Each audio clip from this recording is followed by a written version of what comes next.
1 second here. It's loading. All right, we're good. Okay, thanks, Will. I'd like to convene today's public hearing for the Energy and Technology Committee. I'd like to start off with first any remarks from my co-chair. Just really short, I want to welcome everybody. Looking forward to hearing from everybody on all the bills that we've brought to public hearing. And thank you to my co-chair and the ranking members and the rest of the committee. Thank you. Ranking member Ferrara. Representative Ferrara. Also very short. Thank you, everybody, for coming. Also, I'm looking forward to hearing the testimony. And thank you to the chairs for the good work. All right, I don't see our Senate ranking member yet. So for just go over a couple of housekeeping items, everybody will have 3 minutes to testify, everybody including public officials as well. Our clerk will give a 30-second heads up at the 2:30 mark, and then either him, myself, or my co-chair will chime in at the 3-minute mark for summarization. And one more housekeeping matter from our clerk, Will, in regards to running the webinar. Thank you, Mr. Chair. So real quick, for everybody who's right now an attendee in the meeting, there's been some updates to the Zoom application that have made some changes. Last year, if you testified with us, I would just promote you to a panelist and you'd be able to join and give testimony there.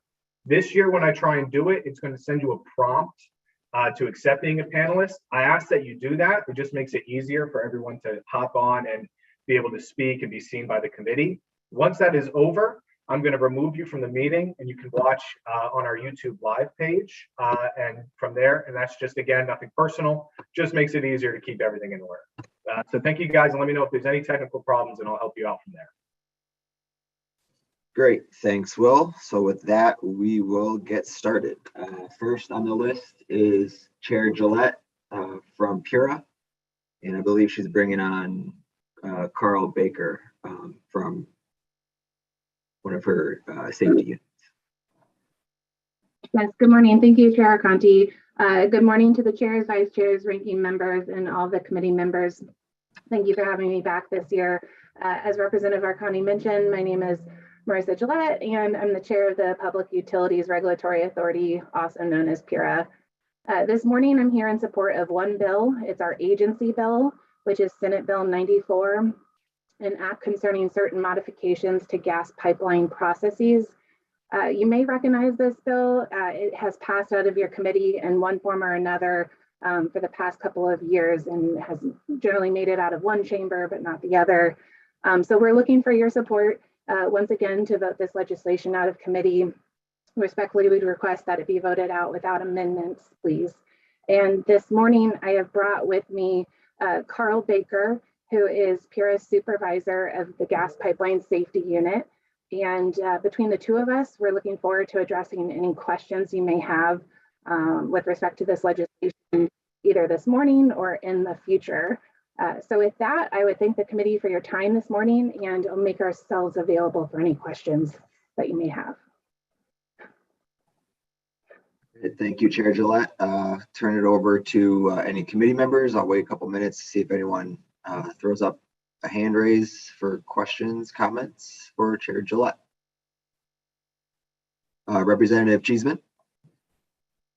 Yes, thank you very much, Chair Conte. Good to see you.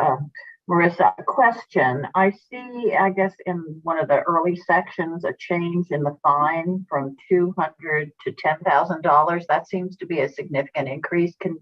Wondering on the reasoning behind that. Yes, thank you, Representative Cheeseman. And I'm going to let Carl address that question specifically, please.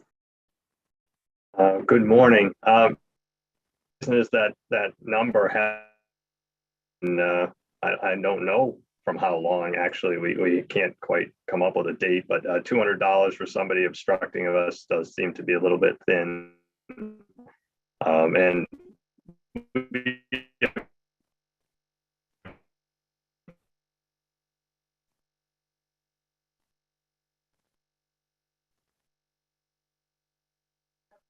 I'm sorry. It's, Might be better if he just does audio. I think I can pick up where he left off. Representative Cheeseman, I think what Carl is alluding to is that the $200 has been the fine as long as Carl's been here, which is almost 3 decades. And so in our opinion, since that fine is specifically targeted at folks that are found to have obstructed PURA's safety investigations, it's our opinion that to deter that activity, that fine does need to be raised significantly, and that's the basis of raising it to $10,000. Generally speaking, when we issue fines, one of the things that we have to consider is the size of the company and, for lack of a better phrase, what the impact would be on that company's book, whether they'd be deterred by that level of fine. So in the aggregate and investigating all the fines that we have levied against the companies under Carl's jurisdiction, that led us to recommend raising the fine from $200 to $10,000. Okay, and what I see it's no more than 10,000. So depending on the size of the company, the level of the obstruction, the severity, you could find somewhere in between 200 and 10,000. I fully accept that, as we all know, inflation it takes a toll, and if it hasn't been raised from $200 in 30 plus years, then obviously you need to adjust for current financial conditions. All right. You've got it perfectly. That is our reasoning. Thank you. All right. Thank you. Thank you very much. Thank you for your answer, and thank you very much, Chairman Arconti. Thank you, Rep. Cheeseman. Rep. Acker? Figures that Representative Cheeseman beat me to the question, but I did have a follow-up, and Marissa, thank you for being here as always. Is there, obviously in rate development and what you oversee on the docket that we have today for a list, is there any other ones that would be of concern to you in terms of that may pass that could create additional costs for the ratepayers? I appreciate that question. I asked my staff to evaluate some of the proposals that were pending, not some, we of course look at all of the proposals that are pending. We were particularly interested in the proposal around the electric vehicle and then the storage bills. We were evaluating it from the perspective of, is anything in these bills conflict with the program designs that PURA has recently announced through its adjudicated proceedings? And the answer to that question was no. On the question as to whether no, meaning there's nothing in those proposals that would conflict with our programs. With respect to the remaining pieces of legislation and whether they could have a potential ratepayer impact, I think the answer is, of course, yes. I mean, we need to be cognizant of the fact that we are using electric ratepayers to fund public policy, and that's not a judgment, that's just a fact of the matter, and it's up to you all and to the governor to make the policy judgment as to whether that is an appropriate use of the funds. I would offer that through our equitable modern grid proceedings, there's a significant amount of investment that is still needed in the distribution grid. So I would offer that we should be keeping an eye out for how much investment is needed. It does us no good to deliver clean energy if we can't do it reliably. So I defer to you all, to DEEP, to the governor, to make those policy judgments. And PURA's role, in my opinion, is once you've adopted policy, that we get to work making sure that that policy is implemented in the most cost-effective way possible. I apologize, I cannot quantify for you the ratepayer impact at this stage. There are, of course, offsetting, there are values to be considered. There's value to providing these types of resources and programs to the grid. So I don't want to paint it all as a cost. There are certainly offsetting values, but we have not made the attempt at this stage to do any type of comprehensive quantification of those ratepayer impacts. Thank you so much for that answer, and I think that my colleagues we're all concerned about that, but also obviously about infrastructure improvements. Of course, we understand it comes to a cost, but thank you as always for being here and the good work that you do. Thank you, Mr. Chairman. Thank you, Representative Ferraro. Thank you, Mr. Chairman. And I just have one question. And Commissioner Gillette, good to see you here again. And I just would like to know that in historically, how many companies have been fined under the SB 94? I don't know. That's what I'm trying to find out. I saw Taylor and the baby. Is he fined? So first, may I ask, Will, I think Carl are arriving, but they aren't. Has come back into the attendees list. I don't know if he has been promoted back. I may defer to Carl. The companies typically under our gas pipeline safety, we of course issue fines to CNG, SCG, which are the gas affiliates of Avangrid, as well as Yankee, the Eversource gas affiliate.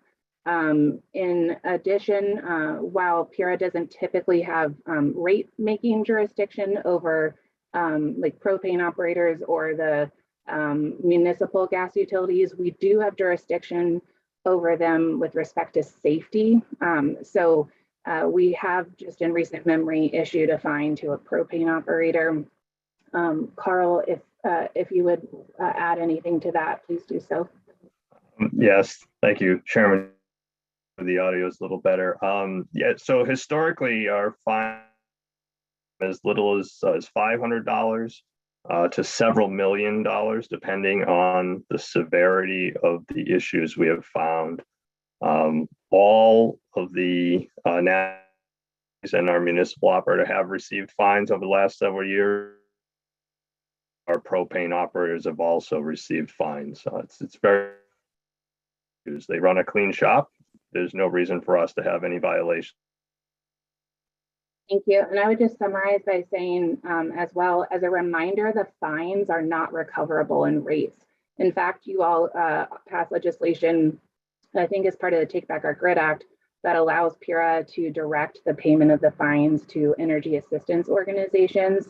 So when we do fine these companies for safety reasons, we can direct it to an outfit such as Operation Fuel to provide energy assistance payments during any time of the year. Just a follow-up question.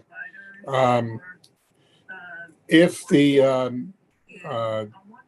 or better yet, what is the mechanism that you utilize to determine if somebody is a company is committing a dangerous infraction that's worthy of a fine? How do you go about discovering that?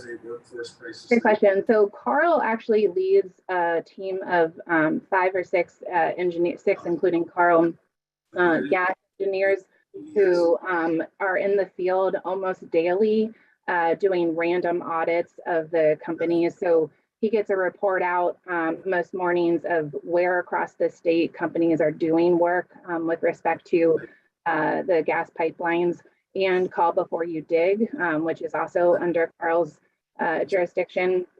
So when they're out in the field, because we have claimed jurisdiction over gas pipeline safety from the federal government through an agency called PHMSA have criteria that part of this bill is aligning us with some of their criteria. So Carl and his team are the work that is completed by the gas pipeline contractors in the field to ensure that it is matching up to the safety provisions that are in federal, state law, and PURA regulation. So I hope that's responsive. Thank you, Commissioner. And obviously, we all appreciate any efforts keeping our residents safe, especially since we know when it comes to gas, the alternative is boom. And rather than that, I would rather know that we have the proper mechanism in place to investigate those type of dangers. And certainly a fine is not worthy if it's not going to be punitive to the sense that it's going to provide an impetus to make sure it doesn't happen again. So thank you for your hard work. Do you perceive compression as a problem? Thank you, Representative Ferraro. Representative Meskers. Thank you. I guess the question, the observation about the socialization of the costs of the in the distribution charge, I wanted to appreciate and thank you for your commentary. I think, you know, it may be above my pay grade, not being one of either the ranking members or the chairs, but I would hope that we would work closely with you to go over and discuss those business models in the coming year to figure out, are we adequately offsetting those goals on environmental standards, the purchase of carbon neutral energy, and is it the best place to put it in the distribution rate? I think over time we'll have to look at that and see whether we can do something to provide some relief in the distribution charge to our consumers. You know, since I think our distribution charges are some of the highest in the continental US, and I realize it's because there's a lot packed into it. So your help in understanding the other business models on that. I think the second thing to look at is, are we appropriately amortizing the cost of capital investments over the useful life, or are we upfronting those charges? In other words, are we using 10, 20-year amortization schedules on capital investments? Those are the kinds of things I think we need to look at going forward. And if you could comment on that. Absolutely. Thank you for the comments. What I would take the opportunity to make the committee aware of is that PURA has a pending docket that we are reaching the tail end of. That is our bill redesign docket. It's focused currently on electric residential customers. So we have issued one draft decision. We owe a second draft decision incorporating additional stakeholder comment. It should be out any day now. Through that bill redesign effort, we are working to make the cost drivers of the different components of the bill more transparent. Because I, just like all of you, probably the number one question I get or comment is, why is my delivery rate 3 times the rate of my supply? And the answer, of course, is that it isn't. It's just that over time, the bill has been simply split into the supply and delivery components, where the delivery component is encompassing so much more than just what's needed to distribute energy. And so through this bill redesign docket, I think, again, as I answered Representative Acker earlier, I don't view it as role to make a policy decision over, the funding of these or the design of these policies, but rather I do think it is incumbent on PURA to make sure that the costs and the drivers of the different components of the bill are transparent, and that will be done through this bill redesign process, which once we adopt that decision as final, it will take a couple of months for the companies to implement, but I would expect that to be done soon. And then finally, I would flag for you the 10th track of our equitable modern grid proceeding. We have 11 tracks. The 10th one is investigating how we can capitalize on some of these power purchase agreements that have been completed and are currently showing up on the delivery side of the bill. So we're talking through with our stakeholders, including OCC, the electric utilities, and others, to understand how and whether those power purchase agreements are being accounted for on the bill in the appropriate section. So the long and short of it is, thank you for the question. Stay tuned, and we will make sure through Taryn O'Connor, our legislative director, to flag to the entire committee when the bill redesign document has been finalized. Excuse me, Chris, Chair, with your permission, just as a follow-up, it's just the second piece of that, or the second leg of that, is I would hope in the next year that we engage in that conversation about how some of the other utilities, the other regulatory agencies throughout the country, how they allocate those distribution costs, whether it's going into the general fund, whether it's going into separate charging base, et cetera, or is it going through the utility holders and directly into their cost? So I'd like us to make sure that the business model we've adopted, that you're highlighting, what I've heard from you is we're going to get clarity, hopefully in the billing process of the various distribution or the charges in our distribution charge, or where the allocation is. I would also like the second piece of that is to have a conversation about, is that the model most of the other states have adopted in getting to their clean energy goals, et cetera? Is it all within the distribution charge, or is it going into the general fund or charged elsewhere in the state budget?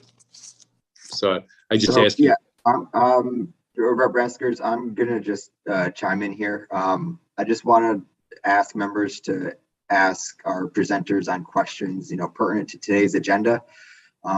This committee did raise House Bill 5203, an act concerning utility company cost sharing mechanisms, where we that I think is going to be the appropriate bill when we have that hearing to talk about the delivery and distribution costs as that bill is drafted. It touches on a lot of things on the distribution side, and I think that would be the appropriate time for this discussion and the discussion, Rep. Meskers, on your thoughts and Representative Aurora thoughts on the unbundling study as well. I think that bill is the appropriate bill to have that discussion on. So just for time purposes today, just wanted to throw that out there, and that we will be having this conversation in the committee this session for sure. I respectfully withdraw the question. Sorry, David. No worries, Rep. Meskers, thank you. Representative Steinberg. Thank you, Mr. Chair, and I will take that admonition personally as well. I wanted to start by thanking Chair Gillette for all the amazing work that her group has done with regard to grid modernization. To think that you're on tranche 10 of 11 is an amazing accomplishment in and of itself. There are a couple other bills today which I could argue at least touch on some aspects of that, most specifically the charging station legislation that we have before us. You've obviously given a lot of thought to how we can expand charging stations in the state of Connecticut. And I was wondering if you had any comments. Do you feel this goes far enough in supporting what the Docket recommendations are? Would you have any other suggestions for us? I appreciate the question. PURA's electric vehicle charging station program, which launched at the first of this year, this version is targeted at light duty fleets, although we hope to expand to medium to heavy duty fleets as well as some micro transit through a follow-on docket. This current program is definitely designed with accessibility in mind, and we spend a good deal of time in the docket trying to make sure that the programs are designed in a way that the owners of the multi-unit dwellings, we try to remove as many barriers through our program design process as possible, making sure to scale up incentives appropriately, to set deployment targets that matched up to send the price signal that we wanted charging stations deployed there. So I did have staff review Deep's proposal to ensure that that it didn't conflict with our program design, and the answer is it does not conflict. Of course, there is, multi-unit dwellings is a very hard nut to crack. There are split incentives there. So I think, from the perspective of, any movement to further break down barriers to allow charging stations installed at those dwellings would be welcome. I'm not sure that I've thought through enough whether this goes far enough, but certainly from PURA's perspective, breaking down any of those barriers is welcome, and we would certainly, through our annual process, make sure that our program design adjusts accordingly to whether incentives are needed or anything that's in PURA's jurisdiction. So I apologize, I can't answer it more directly, but I can definitively say that it does not conflict with our program. Well, thank you, Madam Chair. That is a start. Obviously, and I'm glad you brought up ARPA without getting into any other bills. We're very hopeful that ARPA and infrastructure funds, when they become available, will obviously aid many the implementation of many of the recommendations you've made in a variety of dockets. And we'll be looking, I imagine, for guidance on how best to direct that if we should get to that point. I have a question of curiosity, displaying my ignorance with regard to a different bill, the tree planting, tree cutting bill. I was curious as to what is the oversight over the utilities in this context. Does this fall squarely in your bailiwick? There's tremendous frustration, as you're aware, in communities across the state at the seemingly high-handed efforts by the utilities to clear rights of way and things of that sort. And that frustration seems to be bumping into a lack of ability to do much about it. So we're hoping maybe you could just comment on that. I'd be happy to. Certainly the second most popular question I get behind the why is my delivery charge 3 times higher is about vegetation management. And I have done any number of podcasts. There's a wonderful woman named Lisa Wexler who does a podcast who she invites me every month now. And I'd say 9 times out of 10, we get a vegetation management question. So I'm aware of the frustration. And I think the simplest that I can boil this down to is there's vegetation management in public right-of-ways, there's vegetation management in transmission corridors, there's vegetation management in easements. And from Pura's perspective, the statutes seem clear that our jurisdiction over the utilities actions with vegetation management are limited to those public right-of-ways. So if the vegetation management is being conducted on a privately held easement, for example, even though I generally speaking have jurisdiction over Eversource and UI, it does not extend to their activities in a private easement, nor does it extend to their activities in a transmission corridor where those standards are being implemented and upheld by the federal equivalent of Pura, FERC. So we are, what we can do is take a step back and discuss the vegetation management practices of these companies more generally.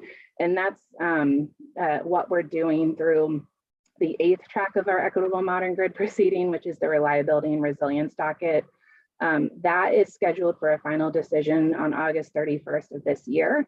And through that docket, we are working to put together essentially a matrix of programs that can be put together to create a more comprehensive approach to reliability and resilience.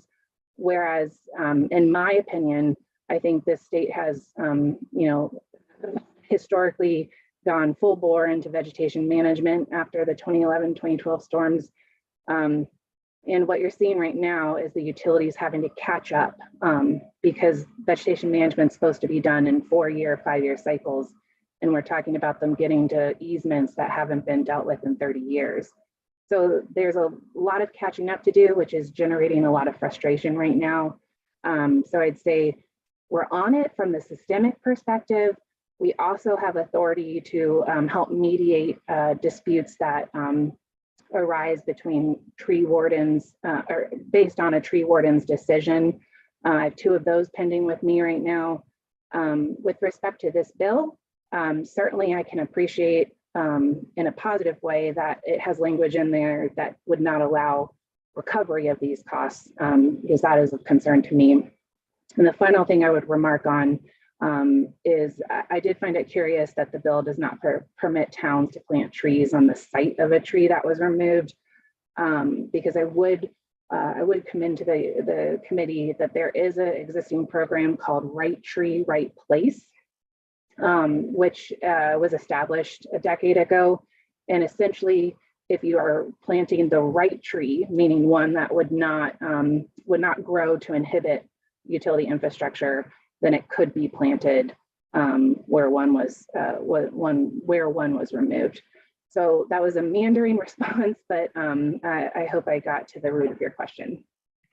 We did, and I would argue that probably nobody knows about right tree, right place, because I didn't, and I'm sure every municipality that's currently dealing with upset homeowners would be very interested in that program. I think it reflects the fact that many communities were taken unawares by the clear-cutting philosophy, which may reflect, as you point out, that they didn't maintain for many years and they had to take down more mature trees.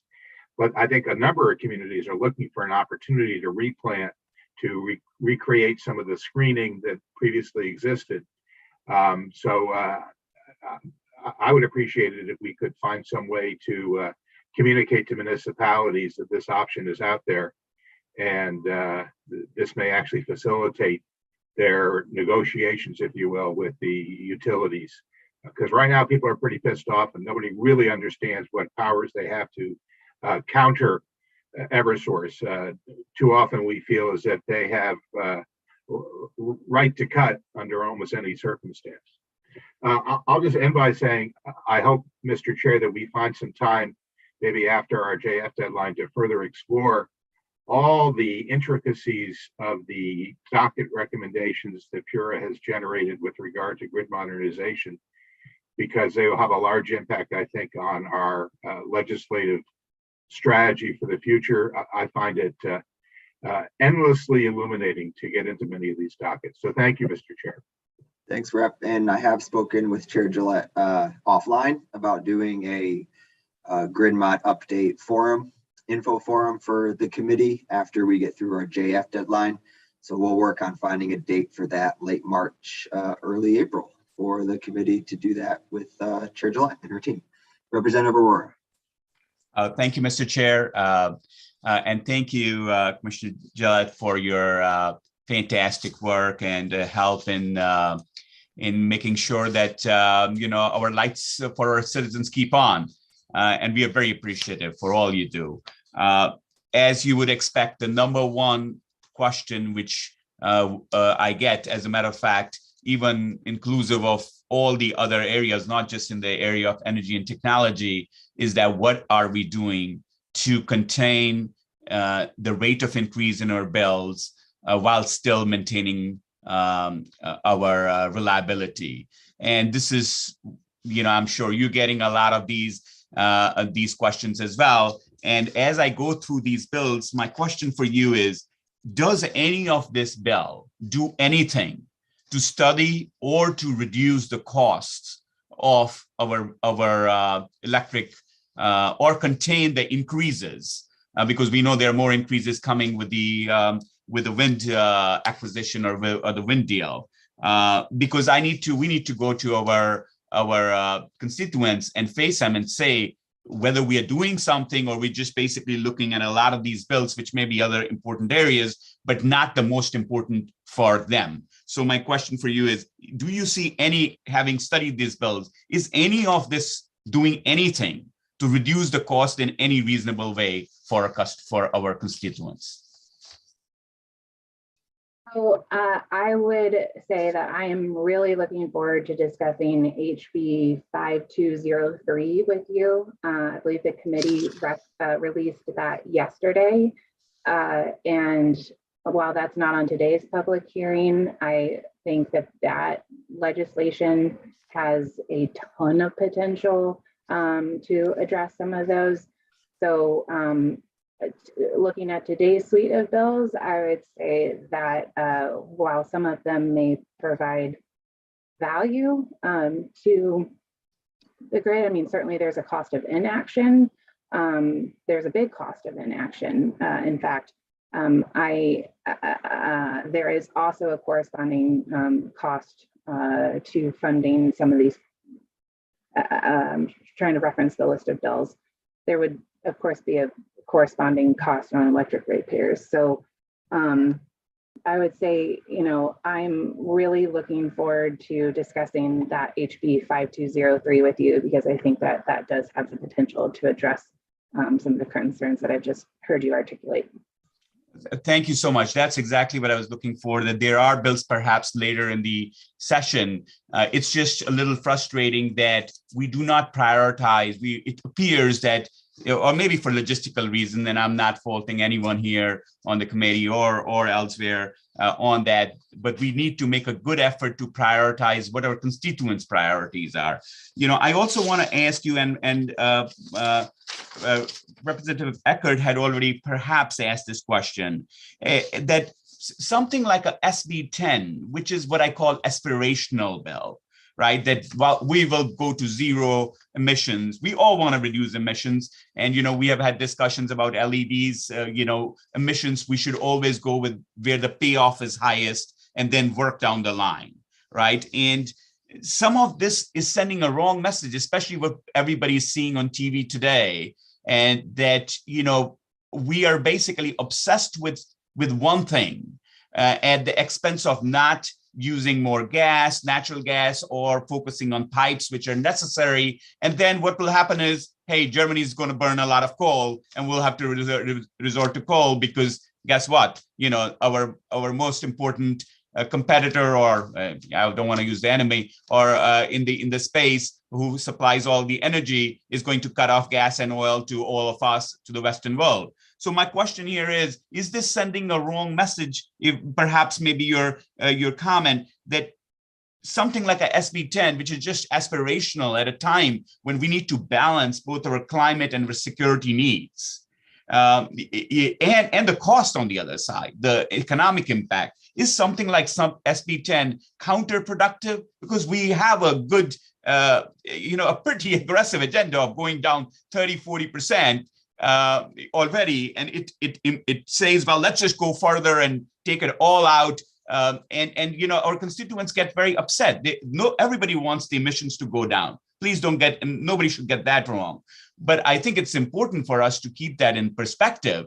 And I would love for you to have your comments as is it okay if we just address the current targets of emission, reach there, and then make a next target for going to zero emission in 2050 or whatever it is, because the cost element could be too high if we start going at it right now. Any comments you would make would be great, and in the interest of time, I'll just leave it there. Thank you for the question. I'd start by saying I definitely would pose this question to DEEP. Under my understanding of the jurisdictional split between PURA and DEEP coming out of the legislation last decade was that they are definitely invested with the policy, the ability to comment on behalf of the administration regarding the administration's policy position. So I don't want to speak on their behalf. I would offer that at PURA, through our Equitable Modern Grid initiative, we have endeavored over the past couple of years to kind of pull policy signals that the legislature and the governor have offered and make those objectives in our approach to looking at the upgrades to the grid. So for example, if we know that the state is moving to electrify both transportation and heating, then that tells me at PURA that I need to be even more concerned about the reliability of the infrastructure and to make sure that that electricity that's going to power our cars and our houses is delivered in a reliable way. So I would say that it's important in some respects to send long-term price signals to the market, especially if we are looking to bring into the space additional competition. And there's also a cost of inaction, but I feel that it's my responsibility, and I hope that's what the takeaway was from some of my earlier responses, that there is a corresponding cost on the bill. And I look to you all, to DEEP, to the governor, to advise whether those costs are balanced appropriately, because certainly the electric bills are high, and they're going to need to go higher to accommodate the increased investment that we need in the distribution infrastructure. So I apologize, I can't answer that more directly. I would definitely commend that question to DEEP, who I'm sure will follow me later. Thank you, and I look forward to discussing the bill regarding the unbundling in the next few weeks. And I thank you so much for all you do. You are our go-to expert to balance all the issues. So I really appreciate all you do. Thank you. And back to you, Mr. Chair. Thank you, Representative. Representative Gresco. Thank you, Mr. Chair. I've asked this question before about concerning stump grinding when it's suggested that the utility or distribution company give either the municipality or property owners the option of either planting a tree or stump grinding. They throw up their hands and say, well, PURA doesn't allow us to do stump grinding. And in 5116, I think that should be entertained as an option for going forward. But can you elaborate on an answer of whether or not PURA says no, utility, you can't grind a stump? Sure, I appreciate the question. So a lot of this, a lot of the basis of my answer is going to be drawn from my reading of what has taken place over the last decade, because as you know, I was unfortunately not here. Well, I don't know if I want to say unfortunately not here in the 2011-2012 storms. I'm not sure that I would have enjoyed that.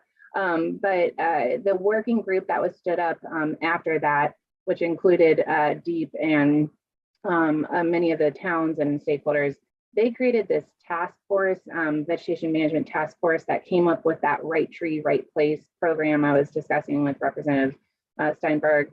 And my understanding is they also, that led to a docket at PURA where it was discussed about if the utilities should be providing stump grinding services. And my understanding of the decision was at the time that that the previous PURA decided no, that stump grinding should not be a service that is offered from the perspective of cost. So just like everything that that we do in the electric or gas or water space, certainly Eversource or UI could pay to grind those stumps when they cut down a tree, but it's not coming out of their shareholders' pockets. It would then be socialized to other ratepayers. So I think that's often a point that's lost when I have these discussions with folks in the community, whether it's about vegetation management or anything else. Like, if the question is it possible? The answer is always going to be yes, it's possible. The question is going to be a policy one for this committee and the legislature more broadly, as to whether you think that the social good of grinding the trees outweighs the cost of socializing it to everyone.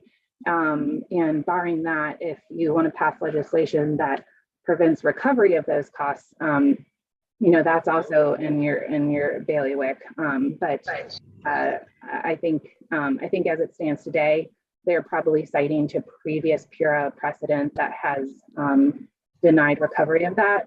And certainly PURA precedent is informative, but it is not legally binding. We are legally allowed to reconsider precedent, especially if the legislature tells us to.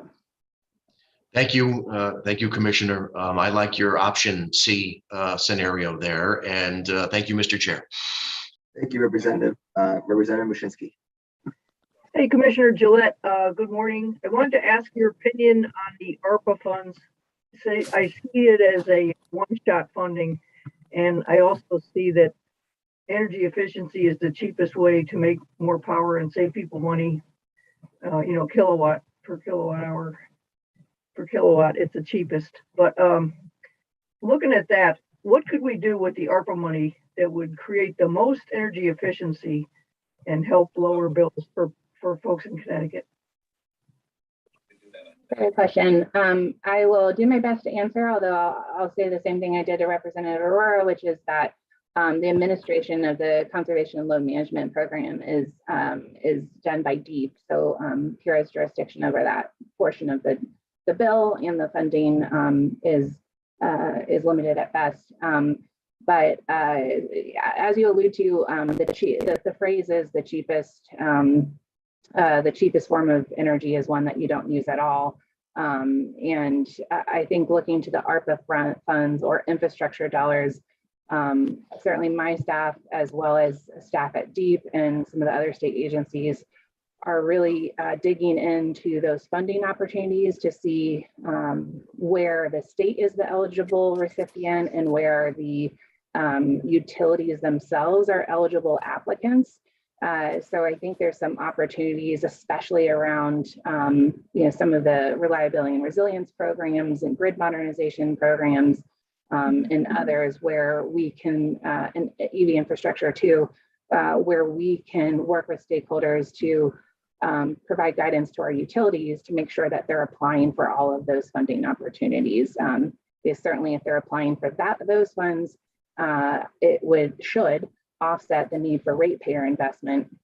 Of course, I'm always eager for the money not to be coming out of ratepayers' pockets. So I apologize, I can't answer that more directly. I would recommend that you ask DEEP that question as well. I will. Thank you very much. And thank you, Mr. Chairman. Thank you, Representative. Seeing no further hands raised, going once, going twice. So thank you, Chair Gillette.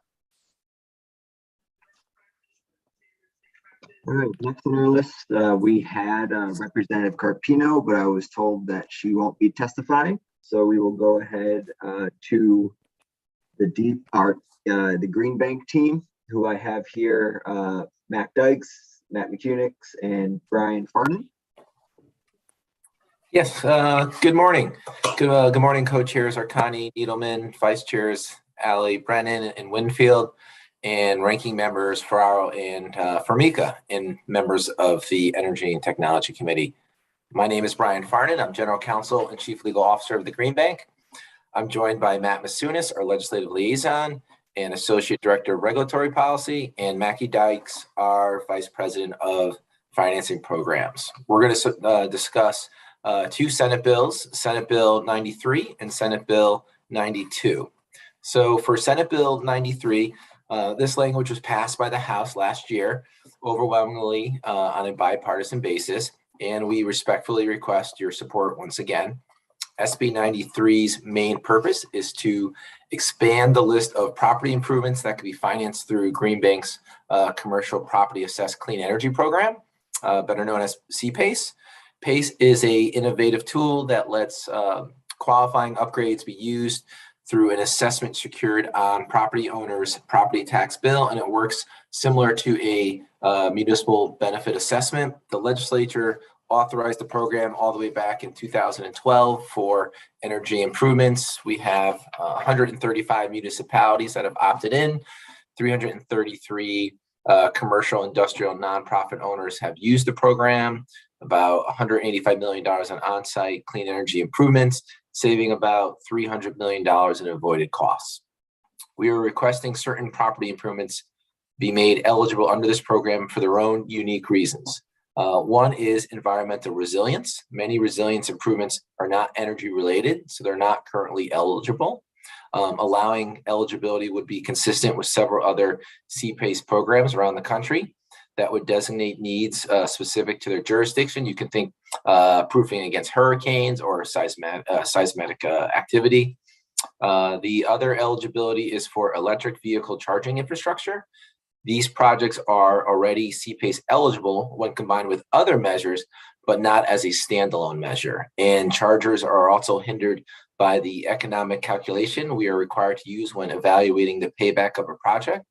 Although savings exist, they accrue to the drivers and not to the charging host, which would be the property owner. Both of these project types support existing state policies around energy and the environment.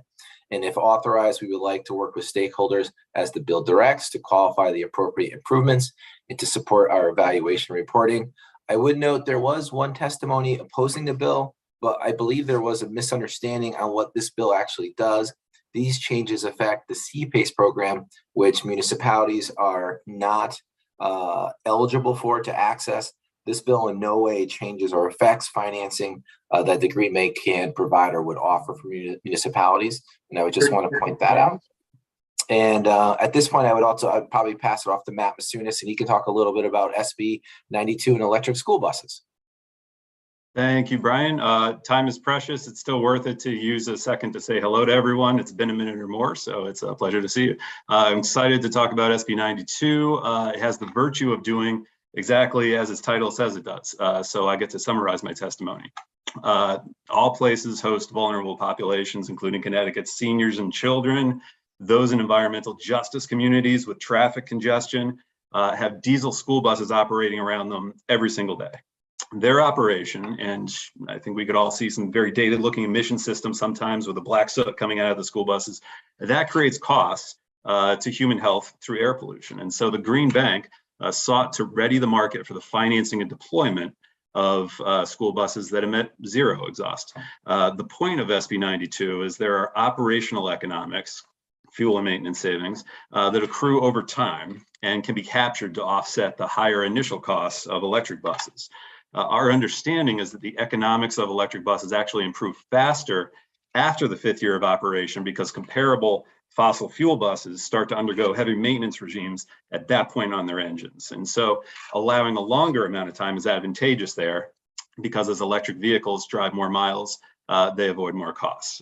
So this statute provides that amortization time to recoup those upfront costs and make a better economic case for zero emissions buses for our municipalities, and hopefully in turn contribute toward a more cost neutral option when various grant programs are factored in for electric buses. We do believe JFS language might be needed to cover at least one aspect here that I don't think was clear in the initial language. School districts might not always draft standalone agreements for zero emissions transport, but do it under a general service contract. So it should be clear that the permissiveness given to the zero emissions part is not part of that broader contract, but is instead isolated to just the intended purpose right there. So this is an early step to ready the market for faster deployment of zero emissions transport and showing Connecticut once again innovating at the vanguard. So alleviating those friction points to the market early on. These two bills, SB 92 and 93, they'll help attract more private investment into the infrastructure of our growing economy and create jobs in our communities, help our growing businesses thrive and improve the lives of our families. So we're happy to take any questions you might have, and thanks so much. Thanks, Matt. Thanks, Green Bank team. And thanks, Brian, for clarifying the municipal question. I was going to ask you that, but you clarified it in your testimony, so I appreciate that. First one I saw up was Rep. Gresco, but I wanted to make sure, put his hand down, but I just didn't want to make sure I missed him. Nope. And then Senator Haskell, I saw your hand go up and down. You good? Thanks, Mr. Chair. Brian addressed my question in talking about the opposing testimony, so I'm all set. Thanks. All right, we'll go to my left through right. So Rep. Foster. Thank you so much, Mr. Chair. I have a question. I'm not sure who this is best addressed at, but can we talk a little bit about lines 4 through 6 on SB 93? That seems to be where my constituents' concerns are particularly raised, and I'd like to get a better understanding about what's changed in this legislation versus what's been proposed and passed in previous years, please. Thank you, Representative Foster. This is Mackie Dykes with the Green Bank. I'll address that question. This is, for the most part, a definitional cleanup and just, I guess, tidying up. If you look throughout the bill, several times the different mechanisms for financing are referenced. So it'll say financing, leases, power purchase agreements. In this case, we're just trying to prevent the listing of all those things throughout and just have one term that broadly encompasses all those. And we are also adding energy services agreements. That's not, I mean, we believe that CPACE already allows energy services agreements because, financing is in there and they're a form of financing, but just, to be completely clear, we are adding those. But my reading of the opposing testimony is that it's the power purchase agreement language in particular that's causing issues. I mean, just to be clear, that the authorization for that is already in the statute. This is just rolling it all up into one definition. I understand though that there's confusion around this. Again, this is just a cleanup. We believe that, the authority is already in the bill. So if they're uncomfortable with this, we're happy just to take it out, because we don't want what is I guess misunderstanding around the intent or what the language is doing. Around what's just a definitional cleanup to sync what we believe is a really good bill in terms of the resiliency and EV charging efforts here. Okay, so does it have any impact to the market, that definitional change, the competition that private sector versus public sector? No, we could even we'd be happy to remove it if it caused any consternation, because it really is more of a technical cleanup change. I think they have their concern, I think, is outside of this bill. And that's why we're okay with saying, hey, we can remove this. It's just really meant to be a cleanup. And we'd be happy to also just sit down with your constituent too, and with the solar industry to kind of talk through any concerns they would have. I appreciate you taking the time to answer my questions and help me. Thank you so much. Thank you, Mr. Chair. Thank you, Mr. Farnan. It's very good to see you and everyone in your team. And thanks for the great work you do. I have a couple of very quick questions. One is that have these zero emission school buses been around for a long time, for 10 years, to know that they actually, the batteries and everything functions beyond 5 years? I don't want us to be anybody to be banks or you to be financing anything if really after, there isn't a proven record of their functioning to 10 years or more. You want to take that, Matt? Sure. Thank you, Rep. O'Rourke. So they haven't, I don't think, been in the market for up to 10 years. And so it's a little bit, what's the term, speculative in terms of the useful life of electric buses, but from all the engagement with the market I've encountered, I think there's an expectation that those electric bus chassis will last at least as long in useful life as diesels, which might average about 12 years and probably go for more, about 15 years. That's one thing, but the fact that they don't undergo as much maintenance doesn't stop one from asking legitimately about battery degradation, which can happen year on year, right? And so I'm imagining that downstream from statute, that could be addressed through service contract provisions just for guaranteed uptime. What is the bus provider providing to the school district, and make sure that in the event, let's say, again, speculative, that we're in year 8, year 10, something like that, and you want to make sure that you've got a longer battery, even with those routine, predictable, fixed routes that are perfect for electric vehicles, then it would be on the owner operator or on the turnkey developer who's providing that service to the district to be making sure that that chassis drops out the old battery, swaps in a new one, and that they're just carrying that inventory to make available for readiness purposes for a school district. So that's my initial reaction right there. No, thank you. I think that really answers the question. And we should leave it to the experts for the underwriting process. Just wanted to flag that. And generally speaking, I'm supportive of such financings to make sure that such investments can be made. They are quite high payoff or a good payoff. So I appreciate it. I just wanted to flag that. My other quick question is on the CPACE program. That's a little bit more kind of, I would say, difficult question for me for CPACE for electric chargers, because there's only at this point a handful in terms of percentage, 40 or 50,000 electric vehicles in the state of Connecticut compared to the overall vehicle base being maybe 3 million.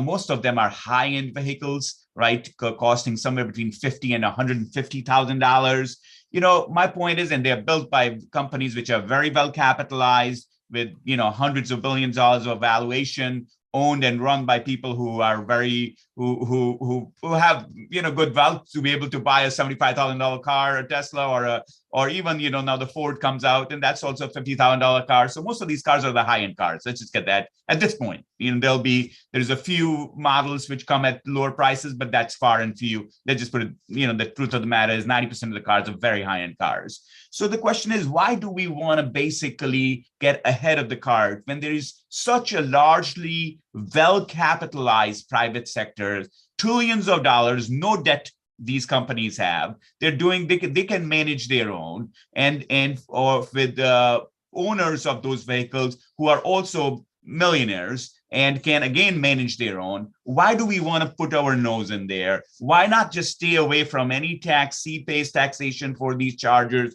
any of this stuff for the chargers? Let the private sector come in. If they come to us, and if the Tesla comes to us and begs us for help on that, great.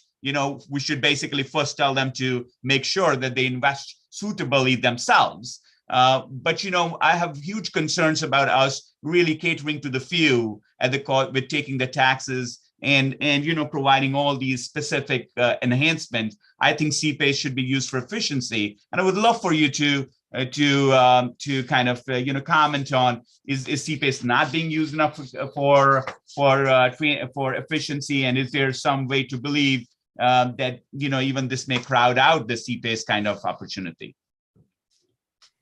I'm tentative, but Mackie, do you want to lead? I can do that. Thank you for the question. I'll start at the end with that last question. Do I think CPACE is being used enough for efficiency? No, I don't. I would love to see more, generally efficiency projects in the state, and if CPACE financing can help play a role in making them happen, then that would be great. But I don't think that's mutually exclusive with opening up the tool to EV chargers. And to your point about letting the private markets decide, I think allowing CPACE to finance vehicle charger installations is just giving them a tool, giving building owners a tool to finance the installations if they decide to. There's no, CPACE is really a security mechanism in the form of the tax assessment that allows lenders to offer terms that they most likely wouldn't be able to offer without it. So if a building owner decides that it's in their interest to install an EV charger, whether it makes their building more attractive, they can get more customers, whatever reason that they want to do it. Allowing CPACE to finance that would allow them to access terms that are most likely more beneficial to them otherwise. And for the most part, CPACE financing is provided by private lenders. So the state is not incurring. These aren't grant funds. This is not a tax on the general public to finance these installations. So we're not generally the taxpayers aren't incurring any additional cost in order to offer this tool to the private market to install chargers. So so again, I think it's just broadening the toolkit for building owners who have decide that it makes their building more attractive if they want to install a charger at really no additional cost to the state to offer that tool. If anything, we're getting interest revenue coming back our way. No, thank you. I really appreciate that. But the reality is that it socialized the cost over every owner in the building. When very small numbers of the users or users of the building, when very small number of users or constituents who work in the building may have the electric car. So what we would like, our objective, my concern is that people who are building these cars and using these cars have good, strong resources, and state should not try to help anyone to socialize this across every user of an ICE car, which is 99% of our users right now, of our constituents right now. So technically what you're helping is basically subsidized, socialized, not by the state, new taxes of the state, but by imposing a self-imposed tax by that condo unit or by the commercial business. And it's very, very I wouldn't say we'll use the word sexy in this environment, but very attractive for buildings to have this kind of, even if the usage were smaller, just to advertise, say, we are green building, hey, we have 3 parking spots which are green, which are electric. Well, guess what? They get used only once every 3 days. That's a different thing. But every user of that building pays for it. So once again, I think the government our CPACE program should focus on efficiency, which helps everyone, which helps more people. Every built person in the building gets helped when the efficiency in the building increases. Only 1% of the people in the building gets helped when you basically improve, when you give them the electric charger, all 100 pay for it. So I think it's it's important to focus our CPACE program, which is a socializing program, of course, on things which benefit all, not a few. And so, and I do agree with you, we need to encourage more people to use it for efficiency, because it's extremely efficient, securitized program, which leads to low cost. I'll leave it there, and it's clear what my intent here is, but I always appreciate all the work you do, and thank you for your answers here. Thank you, Representative. Eskers. Thank you. I guess I will agree to disagree with my esteemed colleague, Aurora. I think infrastructure and policy sometimes leads the public, and therefore there is a socialization of cost for infrastructure that has a value to all of us. So I don't have an objection to that. When I was looking at your general goals and purposes here that are covered in these statutes, are we envisioning any need of additional capital, or are we expecting any increase in distribution costs? Because I know there's a slight fee for the Green Bank. No, not at all. Okay. So right now you think you have the adequate capital, or will you be looking for any funds through ARPA to do any of this for expanding the? No, no, we're not looking for any additional capital. We're eager to work with the state and PURA with federal dollars coming in to find to help the state meet its goals. But as for the Green Bank, we're not in any way looking for any additional funding. Okay, in light of what's going on in the infrastructure potential for the bills, et cetera, I'd like you to look at what might be available through the infrastructure bill for some of the other goals of both in the Green Bank of Coastal Resiliency, some of the deep projects looking for anaerobic digesters. I'd like to be able to think that if there are federal funds that we can leverage through the Green Bank. And ultimately, again, I'd also like a rethink in terms of, is there reoccurring capital or a capital we could allocate through the infrastructure bill that might give us some relief on the assessment on the distribution charge? Yeah, we could do that. Okay, those would be my thoughts in terms of view. I think you guys are a great opportunity for the state. I will watch, in terms of where you compete with the private sector, and I expect some marginal conflicts, but overall you're going where no man goes before. So you're the Trekkies of the environmental sector. So thank you. And Representative, I could just add on to I think the expansion of CPACE into resiliency and EV charging the private CPACE market this is an incredibly fast growing industry. There is more and more capital rushing into the CPACE market that is eager to find opportunities to deploy. So by putting the authority in place to allow CPACE to finance resiliency and EV charging, we'll be unlocking that giant pool of capital out there that wants to find CPACE projects for these state policy goals. Perfect. Thank you very much. Senator Haskell.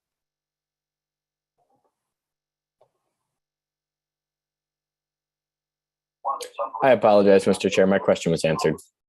Thank you. Representative Eckert.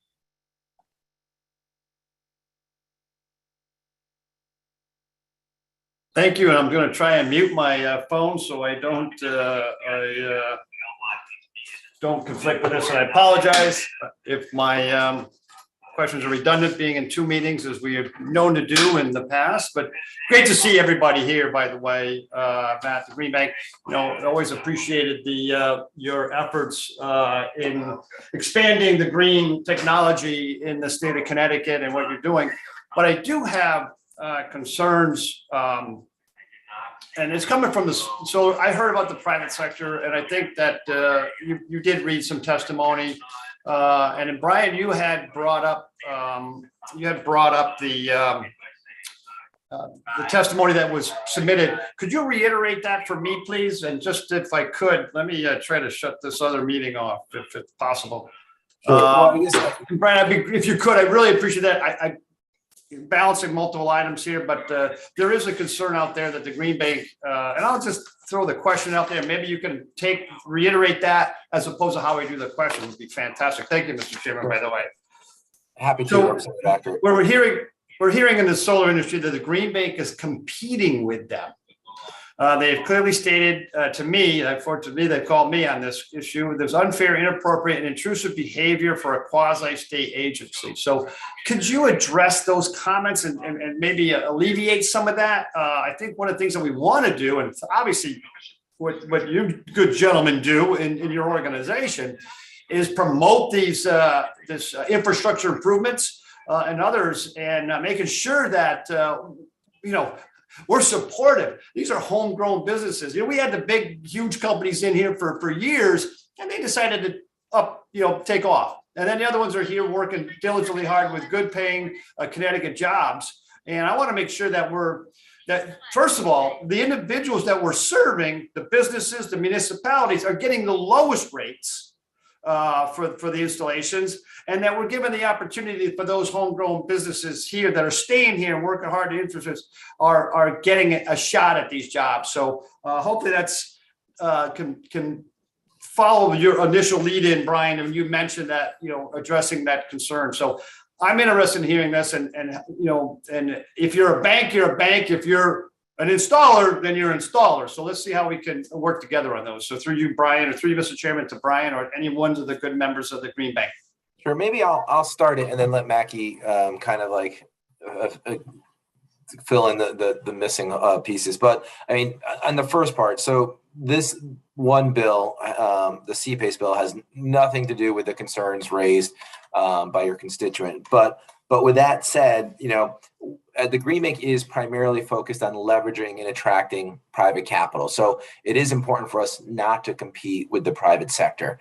There are times when that does occur. It's something we really like to minimize. Even when I can go back to when our organization was started in 2011, Brian Garcia and myself were going around to local banks, and one of the reoccurring themes that we heard was like, listen, we don't need cheap state government money standing in the way between our loans. And we've worked through that, and we've really partnered with lending organizations throughout the state. And, it's our desire to get them business and not to compete with the private sector.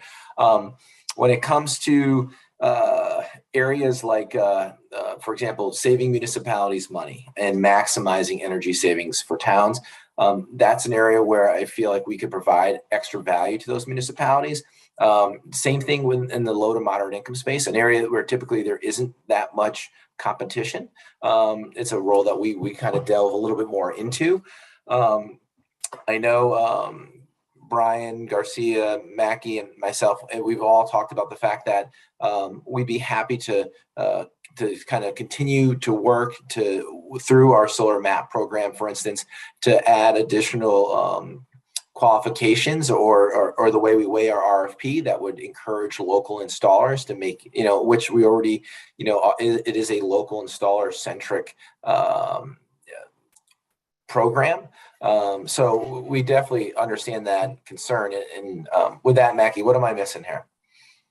Thank you for the question, Representative Ackert. It's good to see you, and it's a good one, and one that a few years ago when we started the program and outreach that I think is causing your question, or the calls you're getting, is one we thought carefully about because we wanted to walk the line between growing the number of projects that were available for solar installers to do versus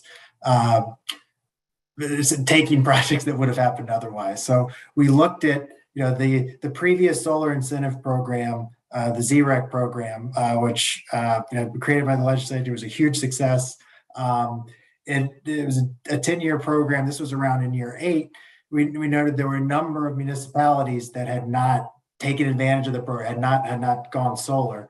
And we knew from our experience over the last 8 years in financing projects with municipalities that it wasn't just financing that was a barrier. There was lots of other project development and procurement issues.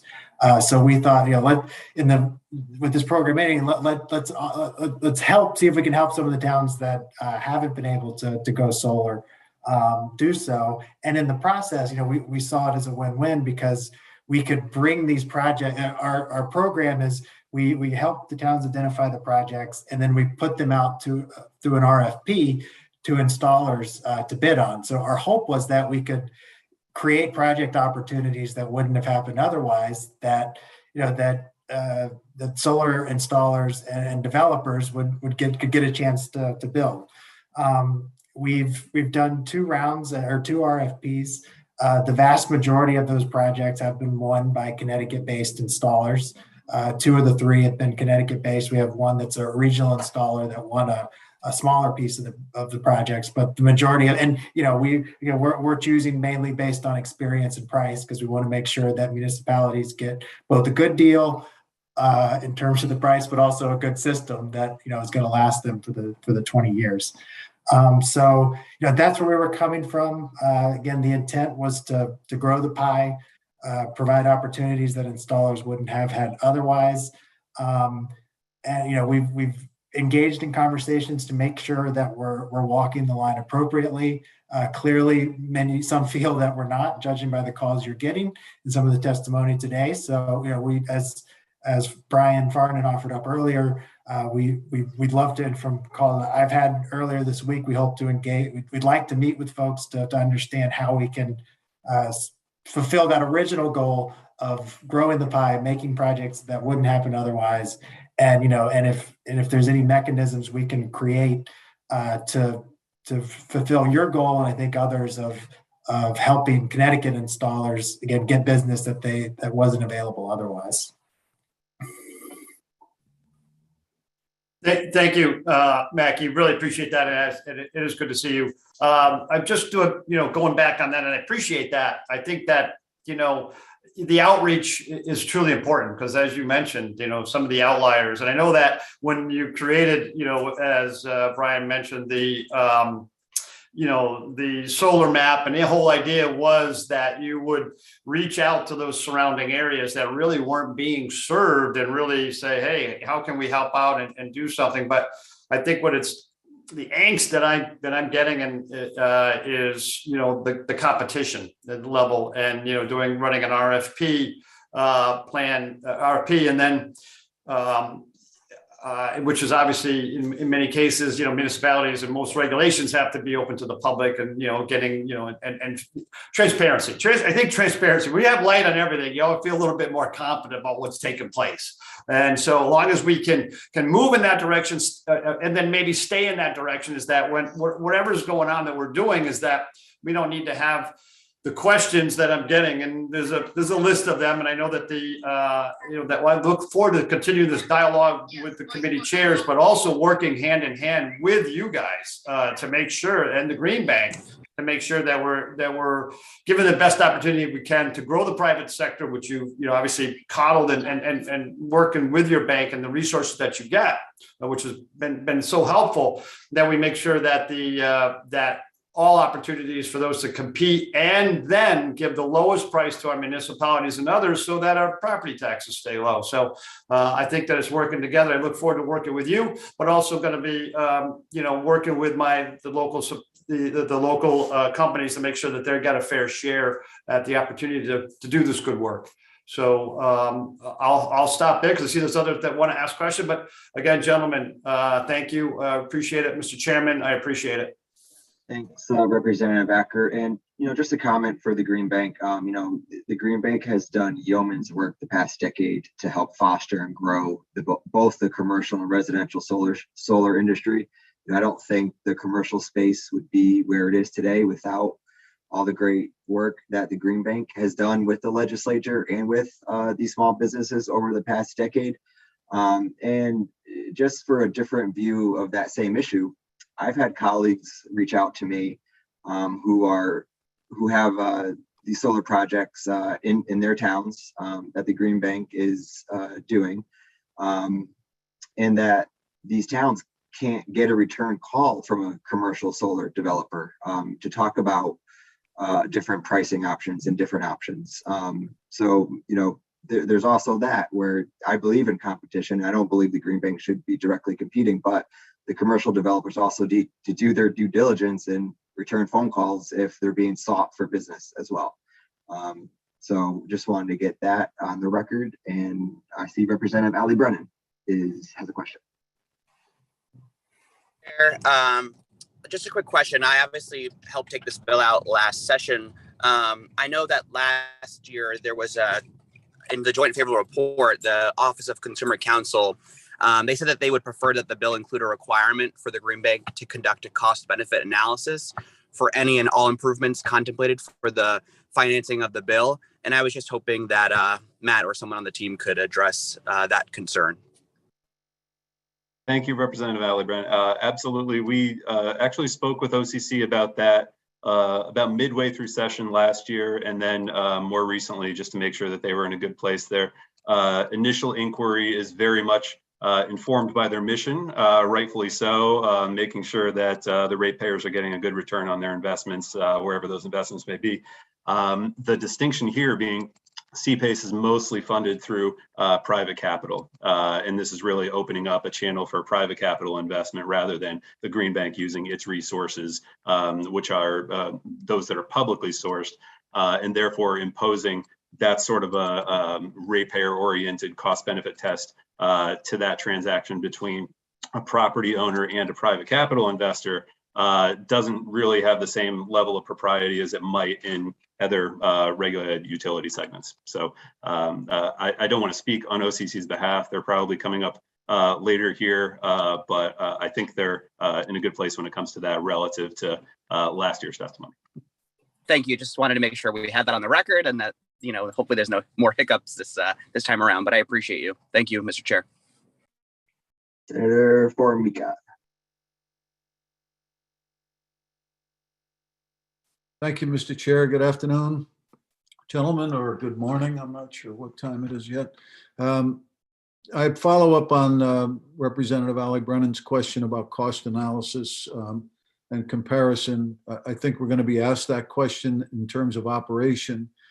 My specific question, I thought, Matt, you talked earlier about the savings in healthcare because of the exhaust from diesel trucks would be the opportunity to save dollars and then reinvest those into electric buses. And I'm wondering how that is measured, and would that be part of any cost comparison that you're making so that we can truly see that those benefits are coming through on this? Thank you, Senator Formica, for the question. I'd be remiss if, given that I don't know if I'm in front of you that often to bid you good tidings, of course, and always much respect for the statesman-like manner with which you've brought to the Capitol. So the health savings that was under discussion, that's the good stuff. But it's the squishier stuff when it comes to, let's say, a cost benefit test. That's the gravy on top, so to speak. The actual, what we're talking about, savings that could be better quantified is the maintenance regime of electric vehicles, given that they do not have a fraction, maybe 1/3 of the moving parts as an internal combustion engine does. And so you've got maintenance savings over time. And therefore saving on a per mile basis against a comparable fossil fuel vehicle. And then also fuel savings over time, even in a high cost retail rate state like Connecticut, electricity can still beat gasoline on a gallons versus kilowatt hours basis in terms of where you're going. And so the fuel costs and the maintenance costs together are what makes it, from the Green Bank's perspective, over time, we're going to find out bankable or not, right? When it comes to seeing how these perform, putting our potential investments in place there, making use of federal resources. But certainly for property hosts and those who are contracting these buses, that's something that they can count on as maybe not a revenue input, but less of a spend over time compared to fossil fuel driving. The health savings are more just, socialized and kind of the predicate for public policy, looking at that in the first place. Thank you very much. I had an expectation that that would be the answer in terms of true measurable cost dollars, but Dominion has a wonderful program in Virginia, I'm told, where they use these electric buses here. Is that going to be something we're modeling this program after as you encourage investments? I would say that, and somebody might have mentioned it at the top of the hour, the IIJA Federal Act has a $5 billion electric school bus program. To my knowledge, they haven't structured it to the extent that states can predict how exactly that money is flowing down, but one can predict that those grant dollars will be supplementing existing, let's say, Volkswagen mitigation settlement proceeds or Diesel Emissions Reduction Act proceeds that are currently used to supplement electric school buses. So I might already be missing the thread of where your original question was going, but I think it's to be determined is the answer. All right. Thank you very much. Thanks for your good work. Thanks for your kind words. A pleasure to work with all of you guys. And thank you, Mr. Chairman. Thank you, Senator. Seeing nobody else. Thank you, Green Bank team, for your testimony today. Thanks, everyone. Thank you. Up next is Commissioner Dykes and her team at DEEP. Good morning, afternoon, 12:01 p.m. I'll say afternoon. Thank you so much. I hope you can hear me okay. I'm Katie Dykes, the Commissioner of the Connecticut Department of Energy and Environmental Protection. I appreciate the opportunity to appear before the committee this morning. So Senator Needleman and Representative Arconti and Senator Winfield, Representative Ali Brennan, Senator Formica, Representative Ferraro, and all the other distinguished members of the committee. I know that we have submitted written testimony on multiple bills on your agenda today. In the interest of being really brief, I'll just highlight just a few of the ones that we've submitted written testimony on. Senate Bill 10 is a governor's bill which would amend the Global Warming Solutions Act, which, as you're familiar, has economy-wide targets for reducing greenhouse gas emissions across our economy, to establish a sub-target for the electric sector to achieve a zero emissions or 100% greenhouse gas emission free target for electricity supply for Connecticut by 2040. This is a proposal that we've had the pleasure of speaking with the committee about in past sessions. We believe it would be a great thing for Connecticut to see this enacted into law because it sets a clear planning goal. It will ensure that we are planning and investing in not only renewable resources, intermittent renewable resources, which we have a great track record of doing, but also in clean, dispatchable, and baseload resources such as storage, energy efficiency, demand response, nuclear, and hydropower, among the commercially available technologies that could help to integrate those variable energy resources, as well as to provide a clear planning target for other decarbonization technologies for the grid that are on the horizon, such as hydrogen and so on. In addition, accelerating the decarbonization in the electric sector we believe will enhance the emission benefits of measures we're implementing in other sectors like transportation, of shifting over to driving electric vehicles. So to the extent that that electric fuel will be even cleaner, that helps to compound the benefits of electrifying transportation, for example. DEEP modeled several pathways for achieving this 100% zero carbon goal in our integrated resources plan. We believe that it is affordable and reliable, and would be delighted to take questions on this bill, but grateful to have that on the agenda today. I'm also grateful to the committee for raising House Bill 5117, an act concerning consultant and procurement authority for DEEP. This bill would provide for a technical fix to enable DEEP to utilize the authority that was conferred in Public Act 21-53. Under the committee's great leadership, this Public Act 21-53 established a goal of achieving 1,000 megawatts of energy storage deployed by 2030. And that bill authorized DEEP to conduct competitive procurements, which would focus on grid scale storage alongside the PURE program.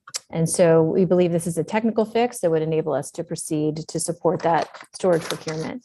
And then finally, I just want to highlight House Bill 5118, an act concerning waste management and anaerobic digestion.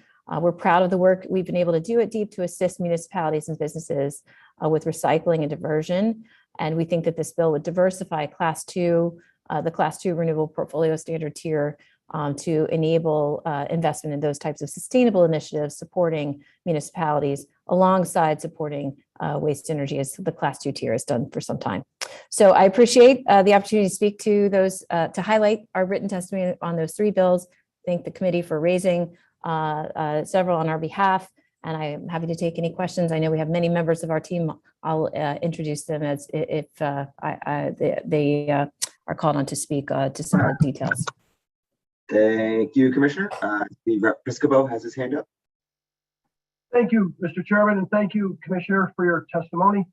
My question goes to Senate Bill 10. If we have just recently opened a gas generation in, I guess Oxford would be the town, and recently in the recent past in Middletown, producing low price electricity, relatively clean. What's the lifespan of those, and how are those new gas-fired plants affected by this bill? Mm-hmm. Well, this target would look out to 2040. So certainly, well into the useful life of many of the gas combined cycle plants that have been built in the region in recent years through the ICE New England markets. It would set a target for meeting 100% of our electric supply that's supplied to consumers here in Connecticut from zero emission resources. But we recognize that Connecticut sits within a regional grid. So this bill would ensure that 100% of our supply is matched by zero emission resources, but it would not necessarily direct the retirement of specific resources located in Connecticut. But that said, I think that there's a lot of further discussion and planning that having a target like this would kick off to think about this question, which we're well aware of and have heard from many planners as we're thinking about the future of our electric supply, to think about what the future of those types of resources would be, whether they continue to operate very infrequently to support reliability during prolonged periods of multi-day events where intermittent resources may not be operating. That's one of the use cases I think that was identified in some of the decarbonization studies that have been done in Massachusetts, for example. A lot of questions about whether there are cleaner fuels that those combined cycle plants, I can't speak to the Oxford one off the top of my head, but might be able to utilize for those types of events.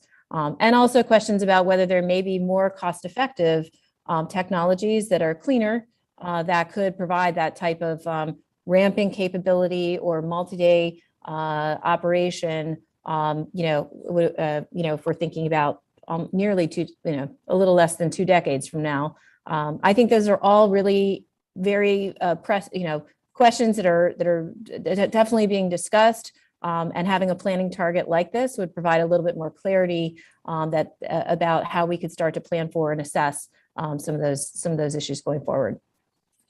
And one of my concerns in Connecticut, especially, is you referenced your plan on interaction. I think I forgot the integrated resources plan. Integration. Yeah. Thank you, Commissioner. No problem. One of my concerns is that as we pursue renewables, it's going to take the footprint is going to take a lot of land. I think that plan references an aggressive aggressive effort to acquire land, and that worries me. You know, our open space, our agricultural lands will be then in somewhat of jeopardy as we go to those energy sources that require a larger footprint. I share that concern, and I think that was one of the insights that really jumped out to me when we did the IRP analysis. That what we wanted to do was really assess, like, what would it look like? What are the kind of trade-offs? What are the impacts associated with how you would meet 100% zero carbon electric supply for Connecticut? Plus, we also assumed that all the other states in New England are meeting the targets that they've established as well, those long-term targets. And then what we did was we ran a couple of different scenarios, kind of with different portfolios, different mixes of different types of resources, and testing different assumptions of different things happen to understand just how much renewable, for example, solar, you would need to build in the region. And one of the insights that came out, something I was expecting, and I think it confirmed that, retaining resources such as nuclear, our existing nuclear units, not just Millstone, which I think the General Assembly is well aware of the steps that Connecticut has taken to keep that facility running, but also the Seabrook nuclear unit. How much hydropower is imported into the region from Canada is another kind of big contingency. If you lose the nuclear facilities, if they prematurely retire before 2040, or if you don't have new imports of hydropower coming into the region, then you need to build a lot more renewables in order to meet those goals. Another insight that jumped out to us was that transmission, how much transmission you build, can also have a big impact on how much land, how much solar, how much land and offshore resources need to be affected with renewable development. And so that's another, I think, insight that we've been focusing on. If you can build more transmission, but in the right places, you can relieve congestion on the grid, integrate the offshore wind in the right places.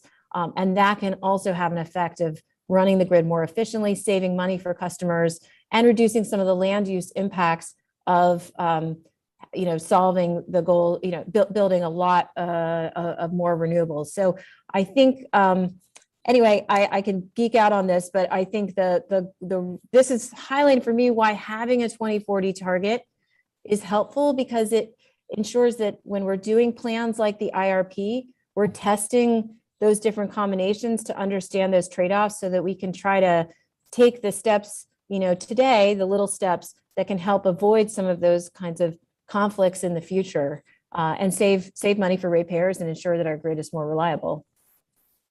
Thank you, Commissioner. Thank you, Mr. Chairman. Thank you. So, Commissioner, we talked a little bit about transmission here and how we can incorporate that to get to a regional goal. And you referenced hydro. So we're going to hear a lot. We're going to hear testimony throughout the day, hopefully not into the evening. Why Senate Bill 10 is important for planning purposes for the reasons you outlined. However, the folks who are going to testify in favor of that are also organizations that oppose Northern Pass and Northeast Connect to bring hydro resources into ISO New England and our regional grid. So how do we reconcile these two things where we can plan for it, but we're not all rowing in the same boat necessarily? Well, I think there's no doubt, and especially when we talk about things like transmission, that, there are some tough choices ahead.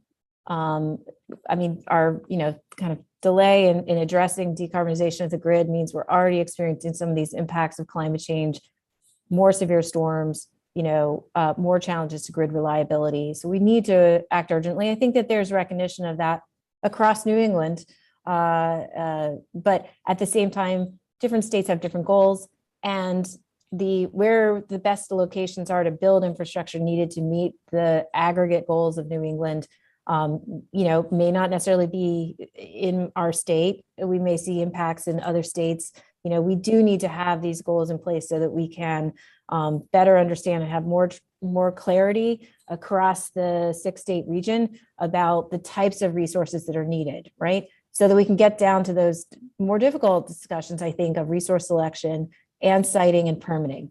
With respect to transmission specifically, since you brought that one up, I'll just note, between from Northern Pass to more recently the NECEC line that was proposed in Maine and that prompted a referendum. I think that this is, I think reading some of the articles and looking at who some of the opponents of that transmission line were, certainly there was a lot of funding for opposition to that transmission line coming from NextEra, the owner of the Seabrook nuclear facility. And I provide that as like an example of, this that in the absence of having zero carbon targets, all of our states have renewable targets, but if we don't have zero carbon targets that recognize the carbon contributions of resources in addition to renewables like nuclear, right, and like hydropower, then those types of resources end up in this zero-sum game fighting each other potentially, where you had a nuclear unit that was concerned about the economic impact that it would experience if hydropower comes in, cheap hydropower is flooding into the market from Canada. So we need to have zero carbon targets so that we can make it clear, in terms of how markets are structured or procurements are done or transmission is built, that all of these resources are needed. I don't know that will totally solve all the siting challenges from transmission, but hopefully it'll provide a little more clarity for people about what the trade-offs are of not having an encompassing strategy. Yep, I agree. And at least in terms of the infighting reference, so to speak. And it was one of the questions I posed to ISO during our forum, right? If the markets can't solve for reliability, which they can't right now, just based off of what we're hearing, and they can't solve for climate change, what we've seen, with a MOPR extension and things like that, then as long as we have the market structures we have and the competition, so to speak, like, there's going to be that infighting. They're going to compete against each other. Like, NextEra is going to fight to protect its financial interest in its fossil fuel plant in Massachusetts. So I guess we're going to continue to see that for the foreseeable future. And every year that we lose, to get serious reform in how we run our regional markets, I think is a year we'll never get back. And I'm going to get to that as I go on the questioning. So if this becomes statute, how will the utilities go about meeting this supply requirement? Mm-hmm. Well, it's a target and it's established under the Global Warming Solutions Act. So I think that's important to point out, that, under the GWSA, we have, it would include not just the, I think we have flexibility in terms of defining or developing the accounting methodology and the planning, for how this would be implemented. Since you mentioned MOPR, I do think we are at this interesting and a little bit unclear moment, but promising moment where under the direction from FERC, some of those barriers that had been erected for years to state clean energy resources being counted in the market are coming down. And so whereas there's been more of a bifurcation of states having to resort to contracting outside the market to procure the resources that we need to meet our public policy goals, I'm optimistic that we're now entering a phase where some of the resources we need to decarbonize may be getting built and incented, or at least counted through our ISO New England markets. So certainly that's optimal, because then it's reflected in our energy mix. We don't have to separately contract for that through our distribution rates, for example. We are starting to see, for example, some storage starting to clear in the capacity market. So I think we have to understand how much of a target like this is going to be supplied or achieved through the workings of the ISO New England markets that we're part of, as a kind of a first step, and as we understand how the market reform is occurring. But in addition to that, to the extent that we're not seeing this target being achieved through the workings of the market, then I think we are clearly in that space where we need to look at our accounting methodology and consider how to measure progress among the utilities or among electric suppliers in terms of what their supply mix represents. But this is a target under the Global Warming Solutions Act, so it's a little bit more of a planning target than necessarily as we think about how RPS compliance works, if that makes sense. But last thing I would say is the municipality, we also have 6% of our energy consumption that is supplied by municipal electric co-ops. And I think this would also provide a planning signal for those munis as well, to consider how they're on track to meet this decline in carbon in their supply. That's helpful. I don't want to do a whole rec RPS back and forth right now. You can save that for a later day, but just with the accounting methodology in regards to that's how we would meet this goal. And that's part of my fear, right? Because if we have this goal in statute and that's what's going to be talked about, and then winter time comes, despite us having this goal in statute, ISO is going to churn and burn oil. I just read an article by Bloomberg yesterday that, ISO New England, we burned, where is my notes? The most oil in over a decade since 2011, and that the generators produced 1.03 million megawatt hours. Oil generators produced that number of megawatt hours in the month of January because of how cold it was. So, that's my fear, right? Is we have this statute, we have these planning purposes, but practically and in reality, we're going to see emissions rise because of market inequity and inefficiencies. So I don't know how to reconcile that right here, but this whole the accounting methodology, REX, right? It scares me because I think it potentially adds costs without getting the practical and the real world results of lower greenhouse gas emissions and churning over new reliable renewable resources, on the grid. And I know it'll be for public hearing coming up, looking at our nuclear statutes. I'm hoping we can address that this session because I think that's a great thing to do this year for planning purposes as well for our state and the region, to increase zero emission baseload going into the next couple decades. Mm-hmm. I'll say, just to be very brief, that I share that concern and that fear in terms of reliance on oil. That we continue to, as we reach for this clean energy future, here we are in 2022 with a grid that we don't have confidence will be reliable in the wintertime, and utilizing oil plants built in the 1960s before the Clean Air Act that are grandfathered from an air emissions perspective to keep the lights on is not really ideal. I think that what I think this zero carbon target will do is ensure, what I don't want to see happen is that we have an RPS target focused on renewables that are intermittent. And as we, so we're working on that target, pushing towards that target, but not paying attention to what kinds of fossil units the ISO New England is then dispatching to maintain reliability when our intermittent renewables are not functioning.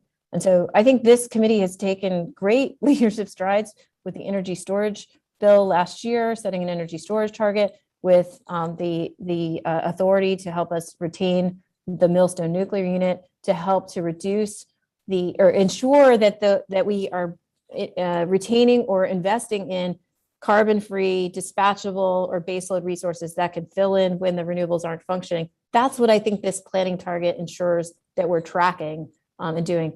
And then last, I would say, well, I'll just stop there because I know that there's a lot of questions, and I want to be respectful of time. Sure, and I will stop hogging the time as well. Representative Mushinski. Thank you, Mr. Chairman. Commissioner, I wanted to ask you the same question I asked Pura. We have this large chunk of ARPA money coming to Connecticut, and this may be our one and only large chunk of money coming for energy investment. So what do you think would be a good way to invest this for more energy efficiency and meeting the decarbonization goals that we have? What would be your top 2 or 3 things that you think we should invest in? Sure. Thank you so much for that question. I want to say how grateful I am for the legislature's support and vision in allocating $14 million of ARPA funding last year under Public Act 21-48 for our affordable housing energy retrofit program. $7 million of that program is being utilized to address health and safety barriers in homes. I think, people may be familiar that oftentimes if there's asbestos, lead, mold, other types of things present or code violations in a home, then our energy efficiency contractors can't actually deliver the home energy solution services that can help customers take part in our energy efficiency programs to reduce their bills. And that's an area where we don't really have a ready source of revenue or funding to help homeowners or renters remediate those challenges. So to the extent that we have this kind of ARPA opportunity that's here with us, I think that would be something I would point you to. And we already are starting in the process of completing the RFP and contracting for that program. Certainly, I think that the needs and the opportunity for spending on those issues exceeds the $7 million that was allocated for that purpose. Of perhaps increasing that program would be one I would suggest. The other, I think, and I'm probably speaking out of turn here, but I know that there's been a lot of focus and attention on upgrading HVAC systems in schools, again, reflecting the need for better air circulation related to the pandemic. Perhaps that is an area that we could complement those investments by making sure that we're also supporting, the most energy efficient HVAC equipment as we're making those upgrades, since that equipment usually we want it to last for a long time. And so we may not have that opportunity with that kind of investment, but I'm really speaking out of school. We are, interested in talking with DAS a little bit about that program, but those are 2 opportunities. Happy to follow up with you afterwards with other ideas, but thank you for the question. Okay, and then other ideas that have been kicking around, just want to get your read on that. If we use part of it for purchasing meters for people to change time of day they use energy, is that a good use? And also comment on the diesel school buses, replacing them with electric school buses. Great. I think, and just to clarify, I think you may be talking about opportunities both under ARPA as well as under the bipartisan infrastructure law. Yes. And definitely we're under the bipartisan infrastructure law. There's an enormous amount of opportunity that for Connecticut. We know that, numbering in the billions of dollars. Some of these will be formula programs that will be expanded, such as the state energy program. Others are competitive programs that we will need matching funds to compete for along with other states. But certainly, I think you heard from the Green Bank, the EPA Clean School Bus program, which will provide $5 billion for clean school buses, 2.5 of which of that 2.5 billion of which is designated for just for electric school buses. There's $3 billion under the bipartisan infrastructure law specifically for smart grid investments. So to your point, I know, and I would have to refer this one back to Chairman Gillette and our colleagues at PURA, but they have a docket going on to consider a proposal from the utilities and particularly Eversource for a significant investment in advanced metering infrastructure. And there may be some optimal timing there with respect to the ability for Eversource, for the utilities to apply for that smart meter program, those dollars from the Department of Infrastructure to somewhat defray the cost that ratepayers would have to pay for that investment in modernizing grid infrastructure. But there's dozens of programs that we're tracking from the federal government under the bipartisan infrastructure law. And I think of those that you mentioned, smart meters, clean school buses, they're certainly high on the radar. Grid infrastructure, resilience. There's a transmission facilitation program that we're actively considering. I know hydrogen may be on the agenda for some discussion with this committee as well. And there's active RFIs for the Department of Energy on those as well. It's a really exciting and somewhat overwhelming list of kind of generational investments that we're happy to talk more with the committee about, ways that we can make sure Connecticut's at the front of the line. That is terrific. And also be sure to tell us if there is a match so we can work on that in Finance Committee. And I really don't want to give any of this money back to other states. So, and then thanks for mentioning the contribution of municipal utilities, because I represent a district that is a municipal utility, and everybody's got to be part of this solution. So I'm very happy we're going to include them as having a role to play. So thanks, Commissioner, and thank you, Mr. Chairman.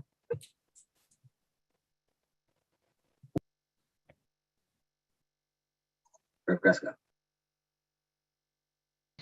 you, Mr. Chair.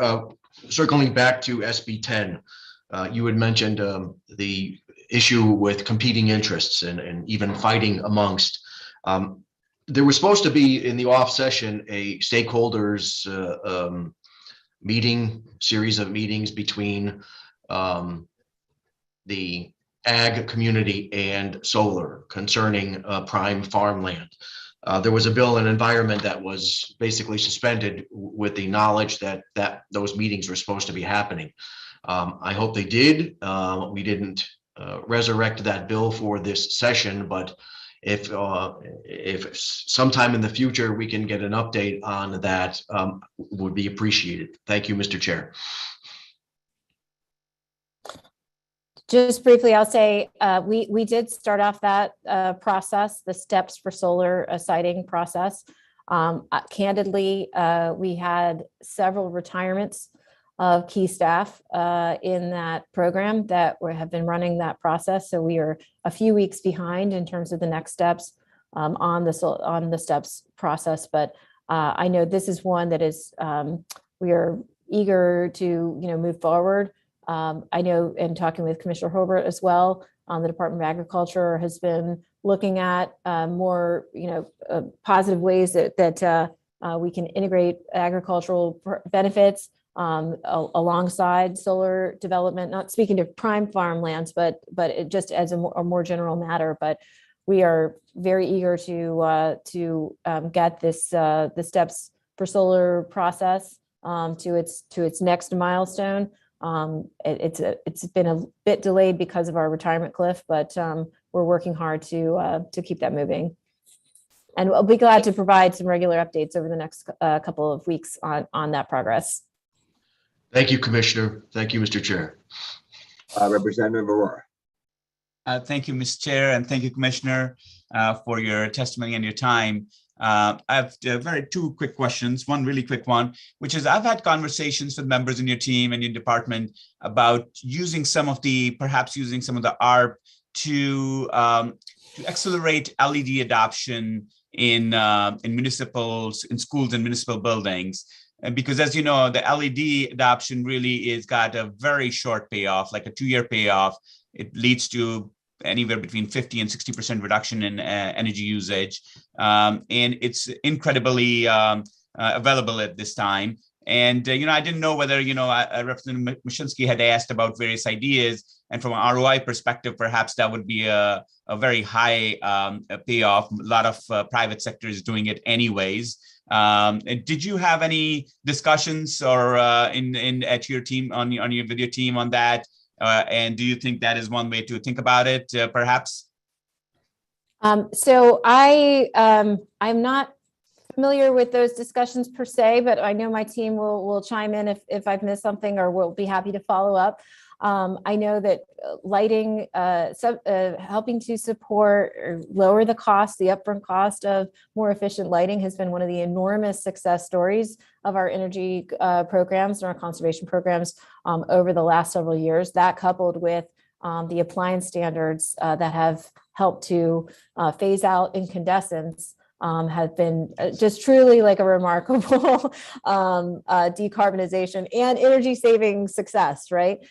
So we are continuing to support commercial lighting programs, so the conservation load management program, that the energy efficiency programs for the state for LED lighting. We are starting to look at, we may be at that point coming up where we think the LEDs have become so ubiquitous in the market that they no longer need additional support through the programs because it's sort of, we've achieved our success and they're now kind of the first selection in the market. But I'm happy to follow up with you more, and I will refer back to or follow up with my team in terms of some of those individual discussions. And anytime we can do those deployments at schools, for all of these measures, we're saving taxpayers money, we're improving the conditions for our kids. So we love, working on those types of approaches. Yeah, no, absolutely. Thank you so much for considering it, because I'm told only a third of our schools have LEDs. The private sector is doing just fine. We don't need to give any money to them. I think it's the schools and the governments, which are even some of our state buildings. I think it's only 50% penetration. So, and the payback is a year and a half.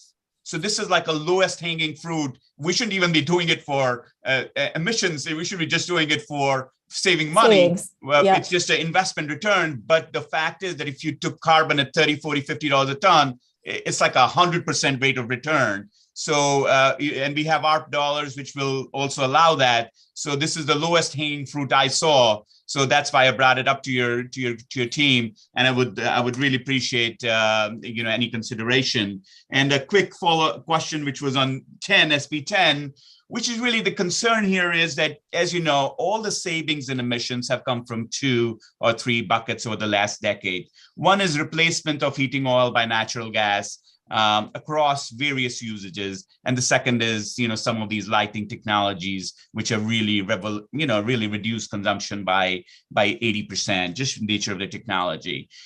When you see SB 10, the problem is we are kind of constraining a phase out of gas.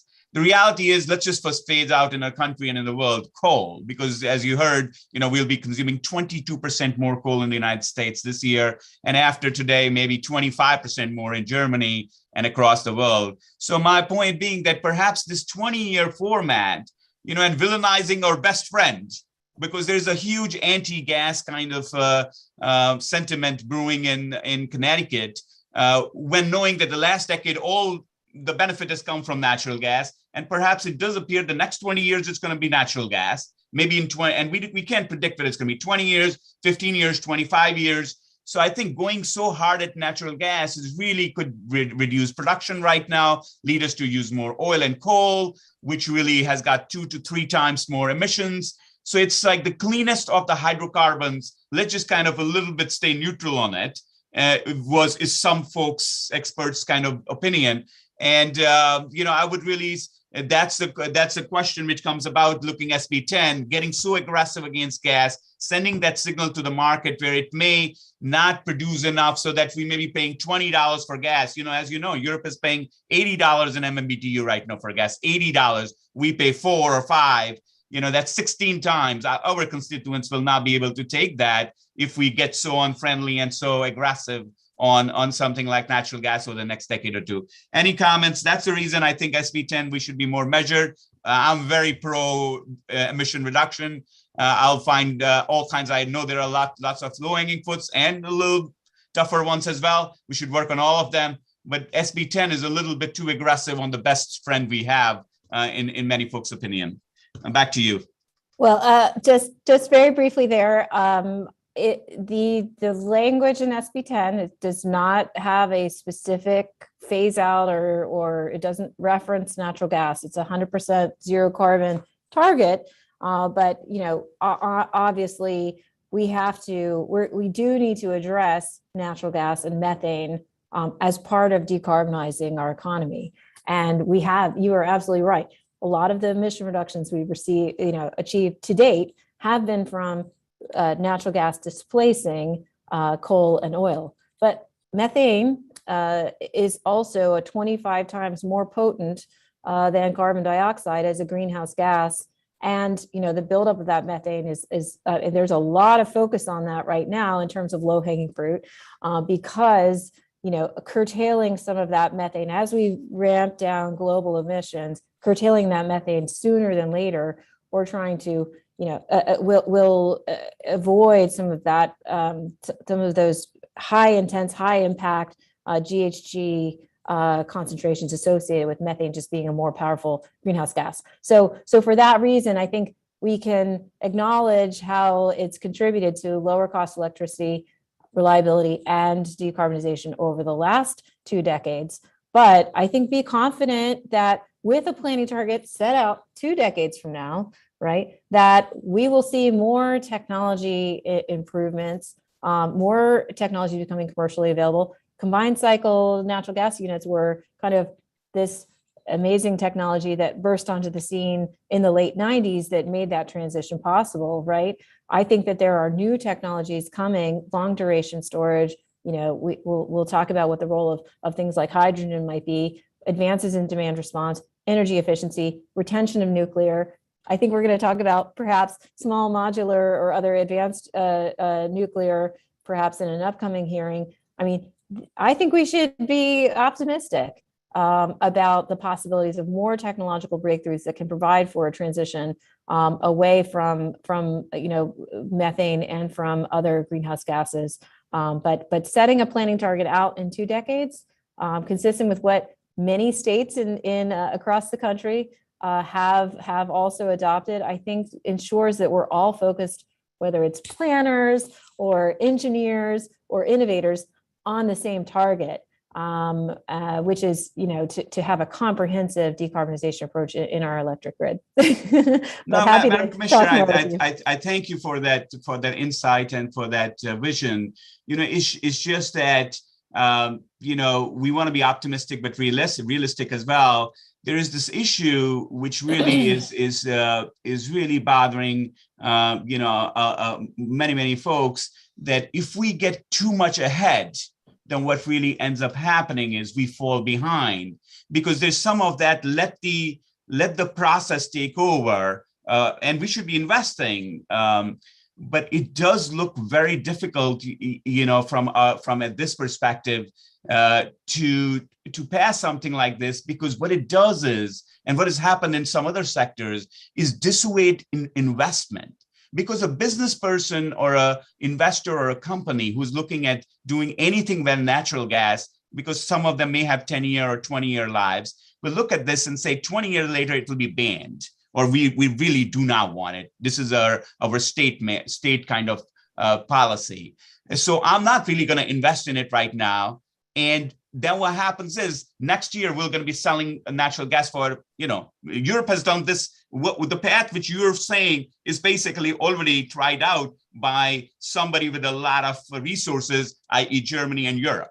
They basically had the $100 ton, now it's a 100 euro ton, you know, carbon credit, and they're paying $80 to $100 per MMBTU, 16 to 20 times. Right. And it's not even now after today, that looks cheap, so as to say, well, maybe they will pay $50 a ton MMBTU, most likely, if Russia basically flexes. So my point is, you know, let's be a little reasonable to natural gas investments, because what we are sending is strong signal. These things are long dated projects, 2 to 4 years to go. Maybe now they will have only 15 or 20-year lives.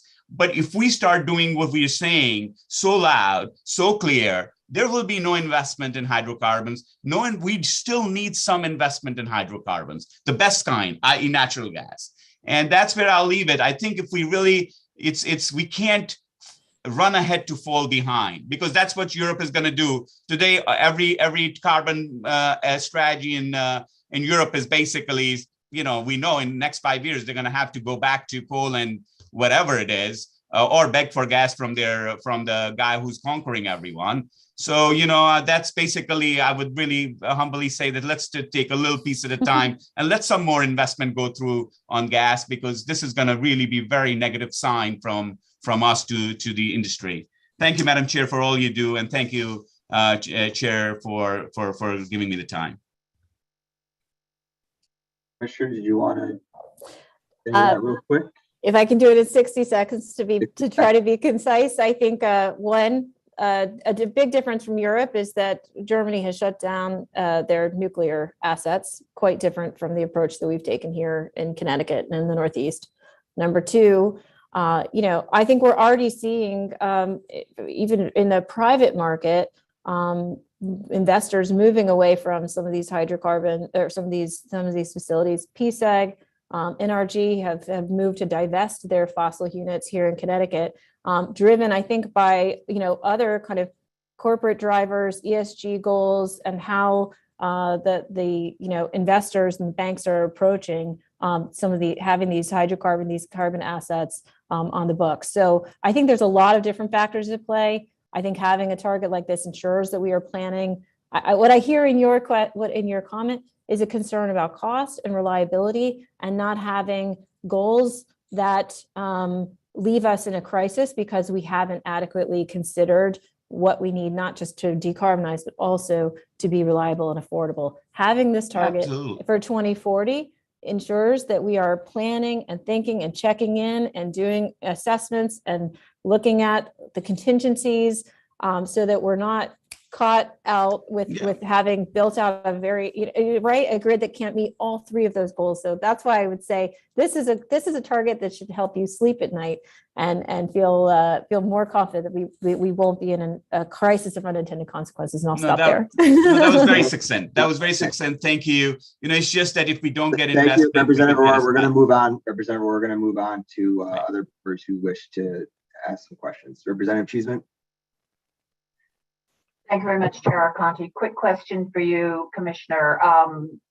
We know 40% of our, energy reduction goals could be achieved by those energy audits and creating more efficiency. Where are we in terms of the audits we had to do for state properties? And in terms of that, how much have we implemented those energy saving possibilities in the buildings that the state owns? Thank you for that question, Representative Cheeseman. I know I don't have that off the top of my head in my notes, but we'd be glad to get back to you with those numbers. I'm very grateful that we've had strong support from the Bond Commission to advance some of the energy savings investments through bond funds. Our state agencies have also been taking part in the energy efficiency programs that the utilities administer. And I have I've gotten some great success stories from other commissioners, the Department of Corrections, for example, who saw, double-digit decreases in the percentage of their energy consumptions at some of their facilities as a result of taking part in these programs. But I want to get you more than anecdotes, and I will we'll be releasing the Greener Gov annual report very soon. So I think that will have this comprehensively, but we'll be able to provide something for you on a shorter turnaround as well. Right. And I am, again, touching on your point, the money for the remediation in the low income households to allow them to take part in the energy efficiency programs, I think is a wonderful investment. And I too would like to continue to see that happen. So thank you. Thank you for your work. And thank you, Mr. Chairman. I'll be very brief today. Senator Needleman. Thank you, Rep. Cheeseman.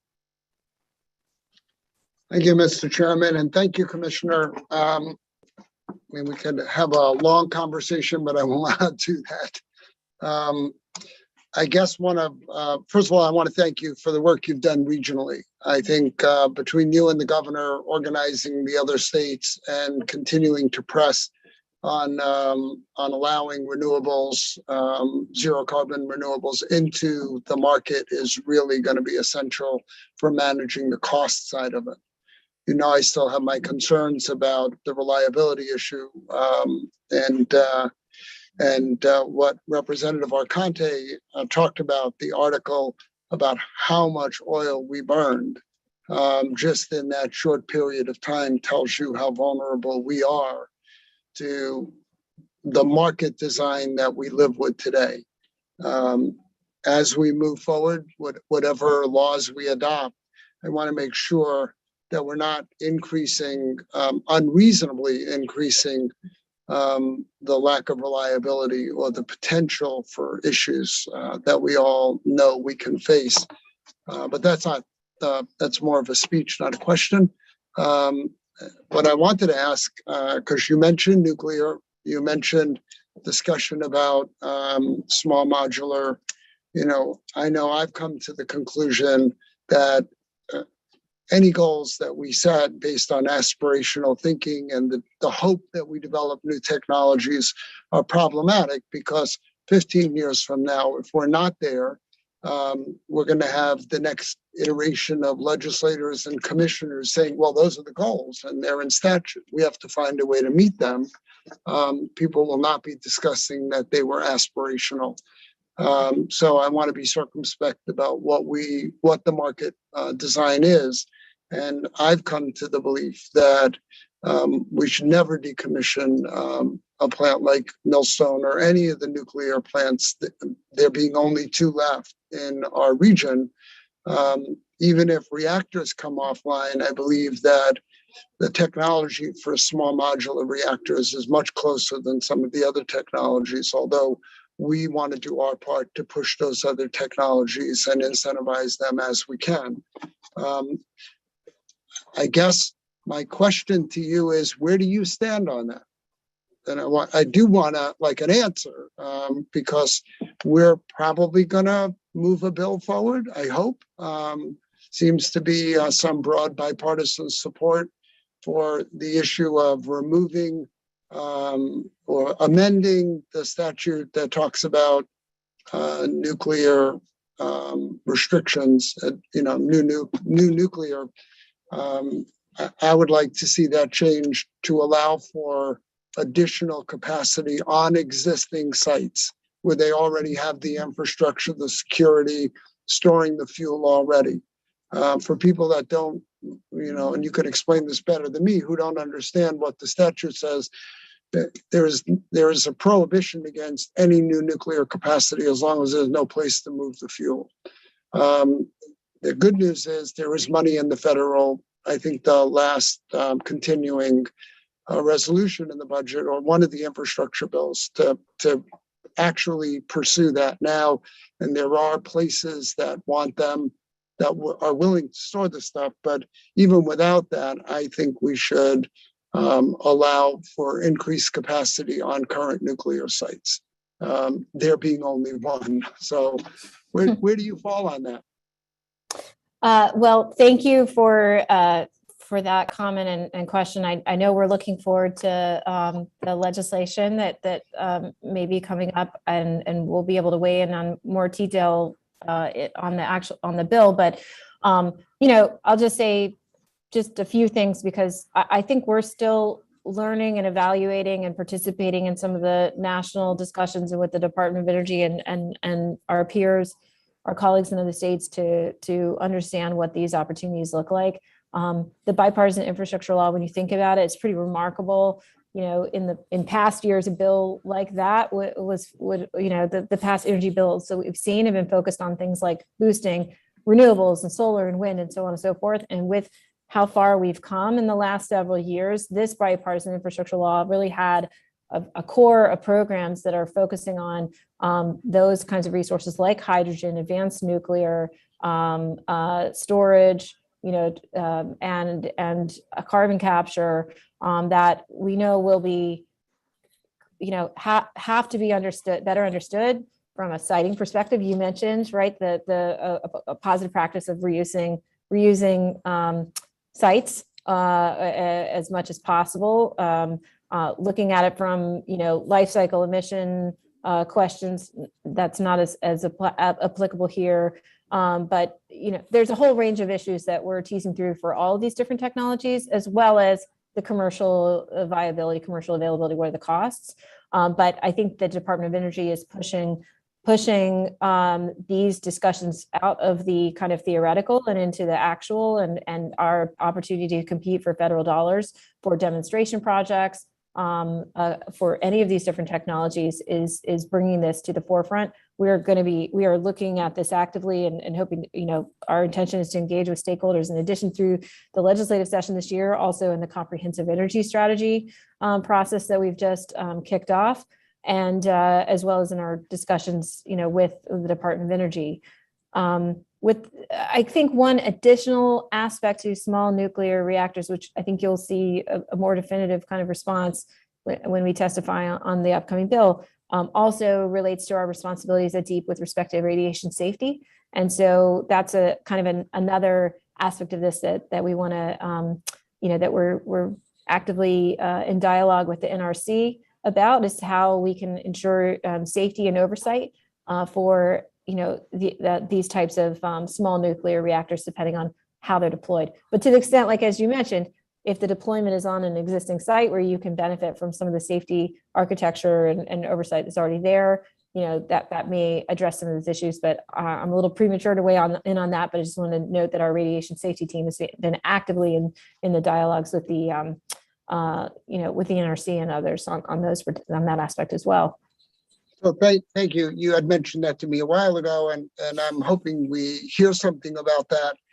So what you're telling me is you don't have an answer right now on whether you would support legislation to allow for it on the existing site. If the technology gets there, we want to move ahead. I want to move ahead with the bill to open up that possibility.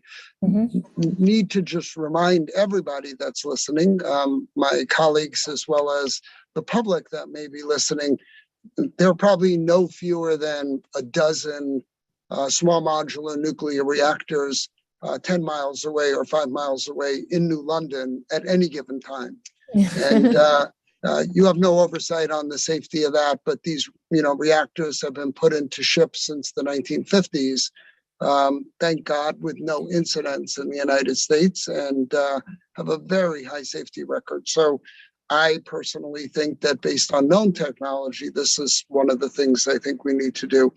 I have two other questions. One is about natural gas, and it has less to do with what Representative Aurora said and more to do with the idea of becoming gas constrained in extreme cold weather and being, fuel neutral at ISO. Do you think that we should be revisiting the build out issue of additional gas? There's stuff in the queue, and I understand there have been commitments to businesses and within communities, but should we continue to build out demand for natural gas infrastructure for businesses and homes for heating? Because that is part of, I guess, the comprehensive energy strategy, right? Or am I mixing it up? Yes. Yeah. Yep. That was done in 2011 or 12 13. or 10, 13. They're all rolling together at this point. But we are building it out. What I've been told by a bunch of different people is that capacity is not material. I find that enjoyable to hear, but material is only when you need it. All the gas customers have priority, as you know, and the power generators get told at that moment that they don't have any. So should we be revisiting that? Should we be saying at least a moratorium because we know we're not going to get new pipelines? So that's out of the question, right? It's out of our hands and out of the question. Reliance on LNG is suspect at best. And so I think building out more infrastructure to use natural gas for businesses and homes is probably not a wise thing. So what's your opinion on that? I think that we are definitely going to, I think that's a key question, a priority question for the comprehensive energy strategy. To the extent that, I mean, if you think about the time that's elapsed since 2013, at that time, I think the posture was to consider gas expansion, expanding the gas system to hook up new customers for heating and for industrial processes as a money saver and a kind of a bridge, right, that can reduce carbon emissions and get, move people off of more other fuels that emit more air quality and greenhouse gas emissions.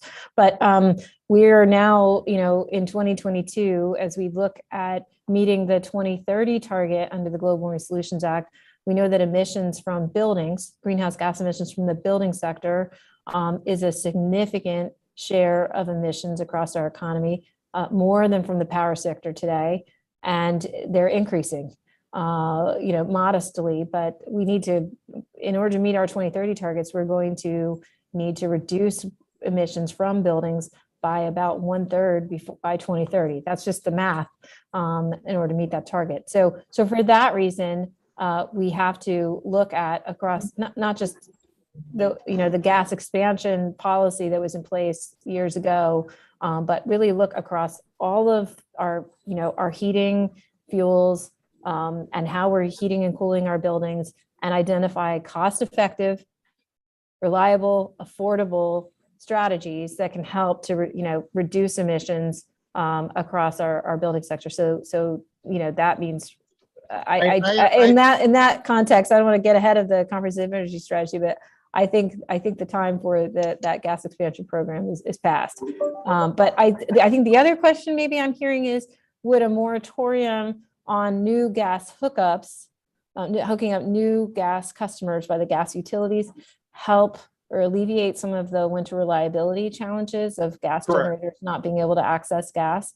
I think the question there would be whether, I don't know if that the utilities are hooking up the quantity of new customers that would make a big difference necessarily with respect to like providing for the additional gas supply that would make a difference for power plant, the power sector, if you will. But we could certainly look at that. But I think I have a feeling there's the opportunity.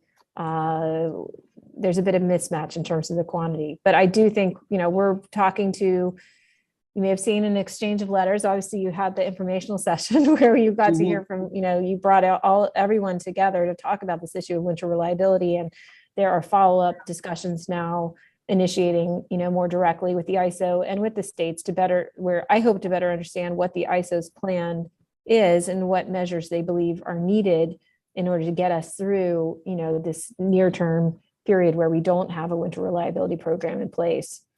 So obviously, one of the things that I learned in that whole forum and just prior to it was, although I, have done a little bit less aggressive behavior towards ISO than maybe you have, it's not only them, it's NEPOOL that has an almost larger weighted say in what happens here.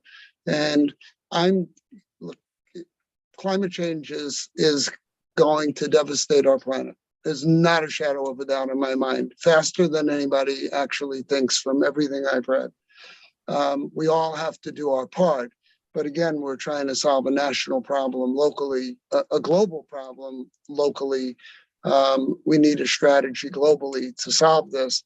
And the immediate thing that I worry about is getting that phone call as a first selectman saying, by the way, we're going to have a rolling blackout period in your town or in the state of Connecticut for the next 3 or 4 or 5 days, which would be a horrible thing to experience at a time when it's 10 degrees or 5 degrees or 0 degrees, which we know can happen. So I think that building out, hooking up, whatever you want to call it, even if it's a modest difference, the gas companies made the argument that it wasn't material. But to me, anything is material when you hit that point where there's not enough and you're building out more capacity to use what you have. I don't want to harp on that. I have one last question. I fully support things like buses going to electric, but we talk about building chargers and incentivizing the bus part of it, but do we really have an understanding of the impact of building out, for example, mass transportation in aggregate, electrifying that on how the grid itself, how much is it going to cost to build those connections at every bus terminal to put enough capacity in there to charge 50 or 100 buses? I understand that if we have smart meters, if we do it at the right time of the day, we'll manage that. But there's going to be an enormous cost to the utilities, which is not to the utilities, it's to us. We have to be mindful of that as we move forward. Do we have estimates as to what it's going to cost? Absolutely. I know that the challenges or the factors for trying to integrate the charging for medium and heavy duty vehicles are different than for passenger vehicles, which can more easily be accommodated right within a residential setting. But that's something that we're investigating currently. The Department of Transportation, with support from our Volkswagen funding, has been moving towards install it. They've deployed their first electric buses, including down at Hamden. So we've gotten some real world experience from DOT's experience about the charging, how to integrate the charging effectively. We're also, the Department of Transportation is working with us, with the electric utilities, participating in the PURA docket that's digging in on the medium and heavy duty piece to understand what the best policy pathway is and redesign and configuration for managing those peak loads, right, when the charging is occurring. Now, the good news is on the medium and heavy duty sector, you're often dealing with trucks or buses that are running on predictable routes, right, and fleets where you can better predict the charging than necessarily we have in the passenger vehicle sector. So that gives us a little bit of an advantage. We have federal funding under the bipartisan infrastructure law that I think can be deployed to support some of these charging, investments in charging. And when you think about that, coupled with if we get the EPA grants for clean school buses, DOT funding that they're getting under their capital program to support under the bipartisan infrastructure law for transit, there's federal dollars coming to our state presently that we can use to, for these early projects that will help us figure out the best configuration that minimizes, the unintended consequences or configurations that would be challenging from, for the distribution system. It's not only the challenges in terms of where you put the power, it's also the cost. And if we have cars are going to work fine in your house, there'll be a cost that people get chargers into their house with their cars. And, respectfully disagree with Representative Aurora. I think that by 2030, almost every car maker is going to be substantially building EVs. And those EVs are going to be much lower in price. They're going to be competitive with every other, combustion engine and life cycle. I think they're going to be cheaper because they don't have all the moving parts. That said, when you get to the commercial transportation industry, I do not see an electric grid capable of handling tractor trailers that move freight across the country. I think that that's too much power. It will add so much cost to the purchase of goods that everybody is already seeing going up in price. But at least within the state, mass transportation, local operation, there's going to be a big cost to the grid to make sure that not only that there's an adequate amount of power, but that it's in the right places. And that's the cost that I think something like the transportation funds, because obviously if we go to Eversource and say, just take care of it, they'll take care of it and we'll all pay for it plus 8.5%, right? So I don't want that to be the case. And, you know, weighing in the best use of some of this money, I think it's upgrading the grid to make sure that we can live in a more electrified future, as well as advanced metering, which I think is going to be critical to managing load across the grid. So, and that's not stuff that I would like to see fall on the backs of ratepayers. So it's my 2 cents. As usual, I have nothing to say except I agree. Thank you, Senator. One quick question, just given the recent dialogue regarding gas expansion, and the thoughts I just heard, is it no longer appropriate for the conservation load management plan to fund through ratepayer rebates, fossil fuel infrastructure or appliances? So we are working now through the plan approval process for the 3-year conservation load management plan. And I think based on, you know, the dialogue on this issue together with the Energy Efficiency Board, I think the focus has been on ending those rebates for new natural gas measures in new construction. I know that, and so at this point, I think it's only the HVAC equipment that would be still funded, but we were looking at that in the 3-year plan, and that decision is coming, I believe, next month. But I know our Vicki Hackett, who's on, can also supplement that if you'd like some more on that. That's our energy efficient. Yeah, we're good. I mean, we'll wait for that. So decision is, you know, just agreeable. Maybe we'll throw some amendment on something to look at that issue going forward. All right. So I don't see anyone else with the hand raised. So thanks, Commissioner and team, for testifying here today, and we'll see you at the next one. Thank you so much. So, all right, up next is Claire Coleman, Interim Consumer Counsel. Then following Claire, Rep. D'Agostino is not testifying. So following Claire will be Amy McLean, and then Diganto Chatterjee. Good afternoon, Chair Conti. Can you hear me okay? Yep. Great. Well, thank you. Thank you, Chair Needleman, Vice Chairs Winfield, Ali Brennan, and Ranking Members Formica and Ferraro, and all of the members of Energy and Technology. It's really exciting to be here before the committee today as the Interim Consumer Counsel. Just got through my confirmation hearing Tuesday, so hopefully not too far from taking interim off that title. And I do want to say that I really want this committee to be aware that I am a resource. I've been belated in reaching out to many of you individually to make sure you're aware that me and my team are here to help you work through many of these thorny energy issues, and particularly as they how they impact consumers. I can just say, as you've gotten a flavor from Chair Gillette's testimony, that Pura has been incredibly busy, and my office has been working very hard since, all the time, but since I've joined the team about 2 months ago on many of these dockets that you've heard a lot about.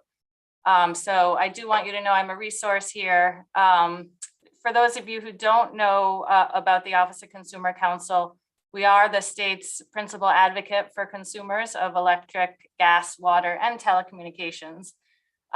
We are statutorily mandated to represent and advocate for the interests of consumers on issues of rates, but also on all aspects of utility service, reliability, infrastructure, quality.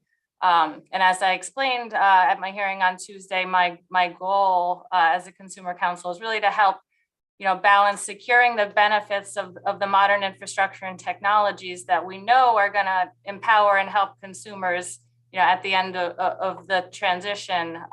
But, balancing that with the need to minimize cost and risk to consumers, and ensuring that all of those costs and the benefits are distributed equitably along the way.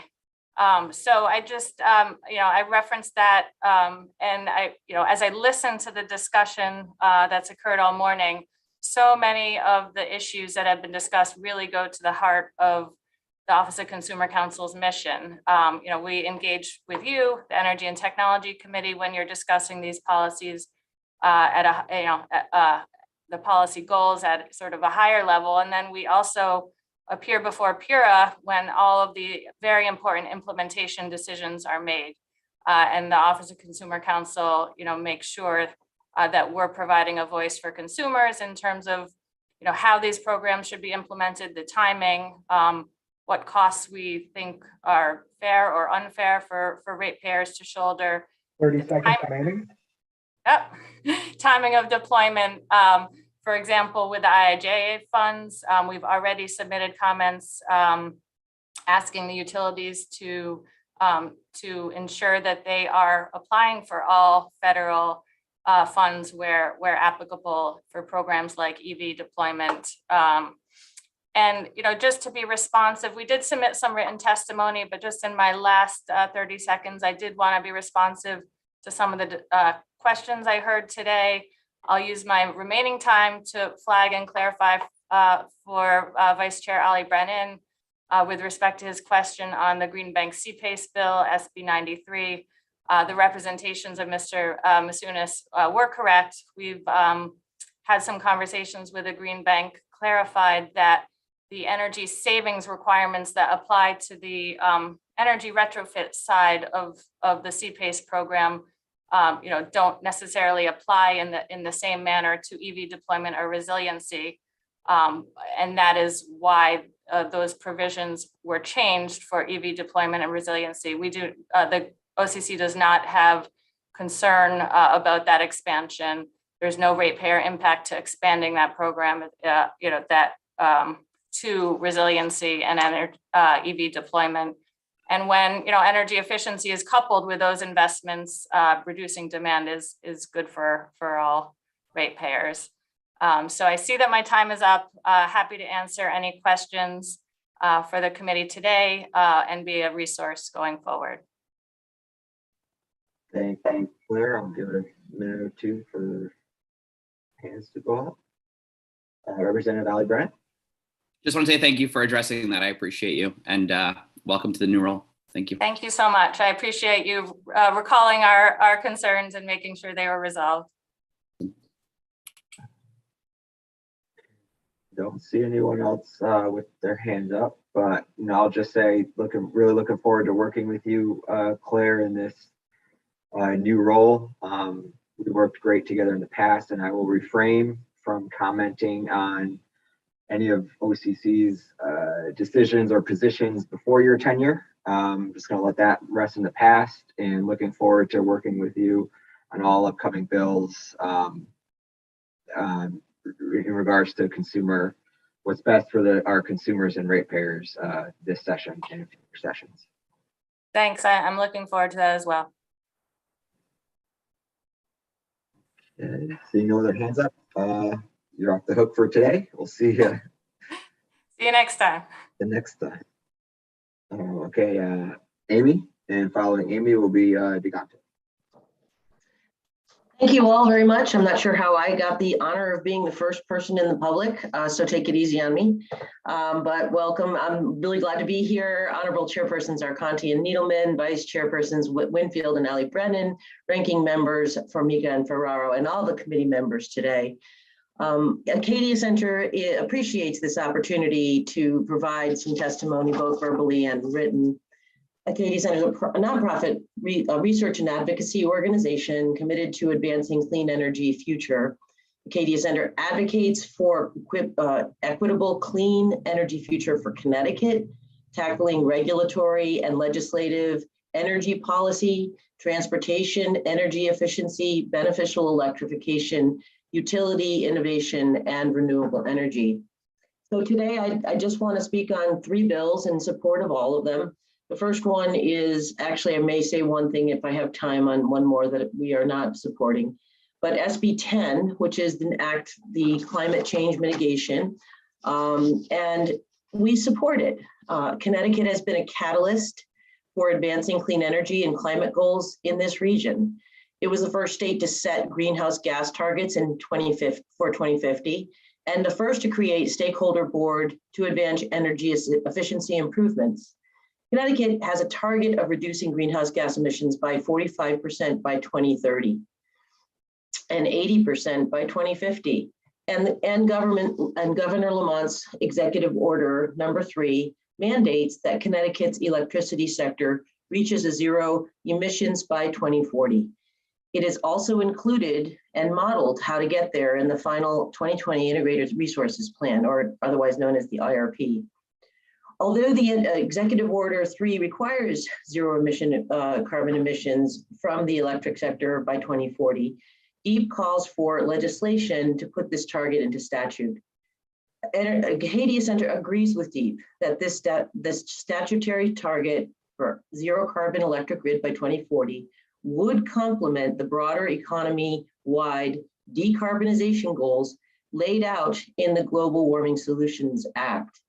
By passing legislation, the state will ensure that the zero carbon goal has the force of law necessary to drive the significant changes in the state's electric sector that are necessary for us to reach that 2040 goal and go beyond. Investments in zero carbon electric grid mitigates climate change and improves the air quality and supports clean jobs. Under the Public Act 2143, it covered renewable energy projects that will pay prevailing wage. Our state needs to invest in its clean energy workforce. Lastly, it adds political momentum to the urgent need for reform for the regional electricity system overseen by ISO New England, which has been referenced a couple of times today. The second bill that we will be supporting is HB 517, an act concerning electric vehicle charging stations. We support this. Our organization has worked long and hard on the issue of accessibility for all residents to be able to own electric vehicles. This bill will require certain contracts affecting real estate to allow for the installation of electric vehicle charging stations and to require increased tenant access to electric vehicle charging stations in their dwelling units or common areas. I was really pleased to see that comments that someone asked a question, and our commissioner of Pura, she was able to say there's no conflict there with what else has been laid out within the Pura docket. So this legislation is not going to, doesn't conflict with that, which is very important, is a good question. And it helps continue to break down barriers. It doesn't go all the way, but it's doing a good job in the direction it's going. I don't know if I heard 30 seconds, but anyway, the last one is SB 90, which is an act concerning consultant procurement authority for the Department of Energy and Environmental Protection. It's kind of one of those bills that you don't really know what it's saying, but it's addressing the need for DEEP to have authority to utilize the services of consultants and direct the electric distribution companies to enter into certain power purchase agreements. It's a companion piece of legislation to close the loop that was left open last year with SB 952. And we also support the act that was passed, the Public Act 2123 last year. The only other piece that I will say, since I have a little time, is that we don't feel that 5118, the act concerning waste management and anaerobic digestion, has the same girth and has the same impact that last year's bill, which was basically the same, slightly differently called Act Concerning Food Waste Diversion and Anaerobic Digestion in Facilities, because there was a piece added, it was section 6. And what it essentially says is that you'd be able to then inject the gases from the anaerobic digestion into natural gas pipelines. And that would mean that then you're continuing, you'd have to build more, because presently the one in Southington doesn't have exterior piping that even leaves that facility. We don't believe that this is a good idea in any case to go forward with any kinds of utilizing and expanding gas pipelines, regardless of the gas. So thank you very much for having me. I appreciate this opportunity. Thanks, Amy. So the position is regardless if it helps to decarbonize the natural gas infrastructure, you're still against it. Only if you took the section 6 and made it different, then we would be supportive of it. Okay. Because the section 6 wasn't in there last time. Okay. I'll give it a few minutes to see if any other hands go up. Not seeing any. Thanks, Amy, for your testimony.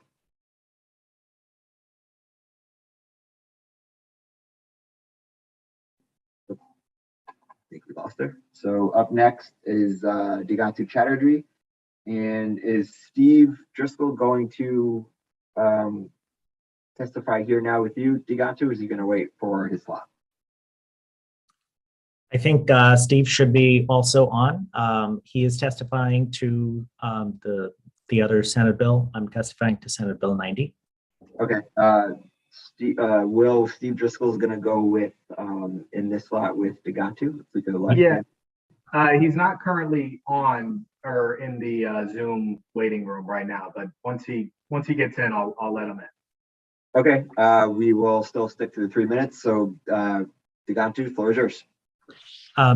Thank you. Good afternoon, Chairman Arconti, Chairman Needleman, Ranking Member Formica, Ranking Member Ferraro, and other members of the committee. My name is Digantu Chatterjee. I'm the Vice President of System Planning here at Eversource.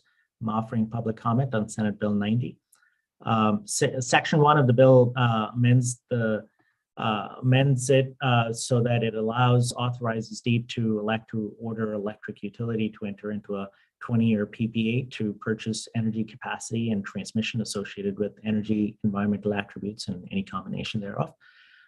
My written testimony explains that the traditional PPA model doesn't really work for energy storage in that context, because in a traditional PPA model, all the parties can identify the knowable production quantity over which the developer should be paid for their energy. But here in energy storage, you really need to be able to quantify the net energy out of the energy storage, which net energy is in basically a negative number because it's essentially a load from an energy standpoint. So because we can't purchase the energy from the storage developer in this context, we can't purchase the environmental attributes and transmission attributes, if even applicable, associated with any energy from third-party owned storage project. And also, as we all know, we don't serve load in the state and don't act as a generator, so we definitely can use capacity. In the comments that I've proposed, I've specifically identified some changes to remedy this issue, having the state award each winning storage bidder with a contract that provides a steady revenue stream to the storage facility owner in return for the owner's satisfaction of state-determined operational or performance criteria. This approach would make sure that the winning bidder essentially receives a contract-based revenue stream to help secure financing, but also kind of avoids all of the problems I just stated. But most importantly, it ensures that the benefits and the risks of battery storage stay with the developer instead of benefits being with one entity and risks being with the other. In my written testimony, I've proposed some specific changes to this bill to remedy the issue, and I look forward to working with the committee and stakeholders to address this issue. Thank you again for allowing me to testify today. Happy to answer any questions, and I'll just check very quick if Steve is on. Thanks, Gantu. I think we'll wait for Steve's slot to come up at this point. So just to pick up on your last bit of testimony there, could you expand a little bit further on the risks and who bears those risks, and from a reliability standpoint, and why that matters to the distribution system and for planning purposes in your role? Sure. So if we don't own or operate that battery, we don't control when it has to be charged. And when it's charging, we don't know how much is being paid to charge. We don't control how long it has been charging. We don't control how long it has been discharging, and therefore how much revenues it can generate because of that. But more importantly, because we don't control any of that, it could hit distribution system constraints on the system that we wouldn't have any understanding of. And so you could essentially have us as the distribution operator curtail those megawatt hours that we're trying to purchase. So a little bit of coordination needs to happen there. And finally, the batteries, as we all know, degrades over time. And what could make it worse or less degradation is how you operate that and how you maintain that and how much battery are you continuing to add over the lifetime. So all of these decisions need to be understood before we can enter into a 20-year PPA kind of a construct. So what responsibility, if any, because I've never asked this question, would a private developer had over degradation of a battery over its lifetime? Like say it got that 20-year PPA, and right, once that PPA signed, it's signed 20 years. There we go. So really, if that were to happen, what, I guess, preventative measures would they take to avoid that? I mean, a simple example would be if there are no clauses in that and you have a steady revenue stream, you have no incentive to make sure that the battery never degrades below, say, 95, 98%. And so you don't have any obligation to therefore deploy additional battery cells as they're degrading over time. And how hard you're running the battery is also a decision that you don't need to make if you're getting a levelized payment for next 20 years. But for distribution reliability, we want it to run a lot. And so there's a conflict there that if you run a battery a lot, you're going to cycle the battery more, you will degrade the battery more, you will incur more costs to keep maintaining that battery, and us not having any control over those decisions really makes it hard. Then I'm going to ask this question, but in regards to your role in system planning, I asked this question of the commissioner earlier. If SB 10 does become statute, like how will the utilities go about planning for that statute and to get to the goal there from a supply standpoint? Right. So we have zero control over where the supply goes, right? Except for if it's on the distribution system. So as part of that SB 10, if there's a mandate for distribution connected battery storage, I think we can certainly play a very strong role in that. I can have system planning assessments identify specific areas on our system where distribution upgrades are needed. And so then we can focus battery storage deployments in those specific areas that are actually benefiting distribution reliability, and therefore they can actually claim distribution reliability benefits.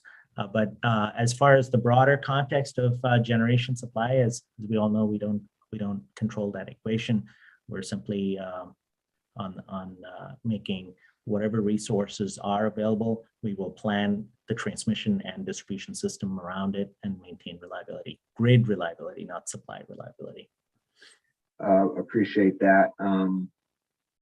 Could the purchase of RECs be used as an accounting methodology to satisfy that requirement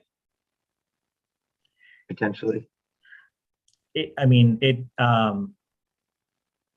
RECs is a good mechanism from an accounting standpoint, but it doesn't really help with effectuating decisions of where we need resources and what we need those resources to do. Okay, I appreciate that. Okay, any other members of the committee?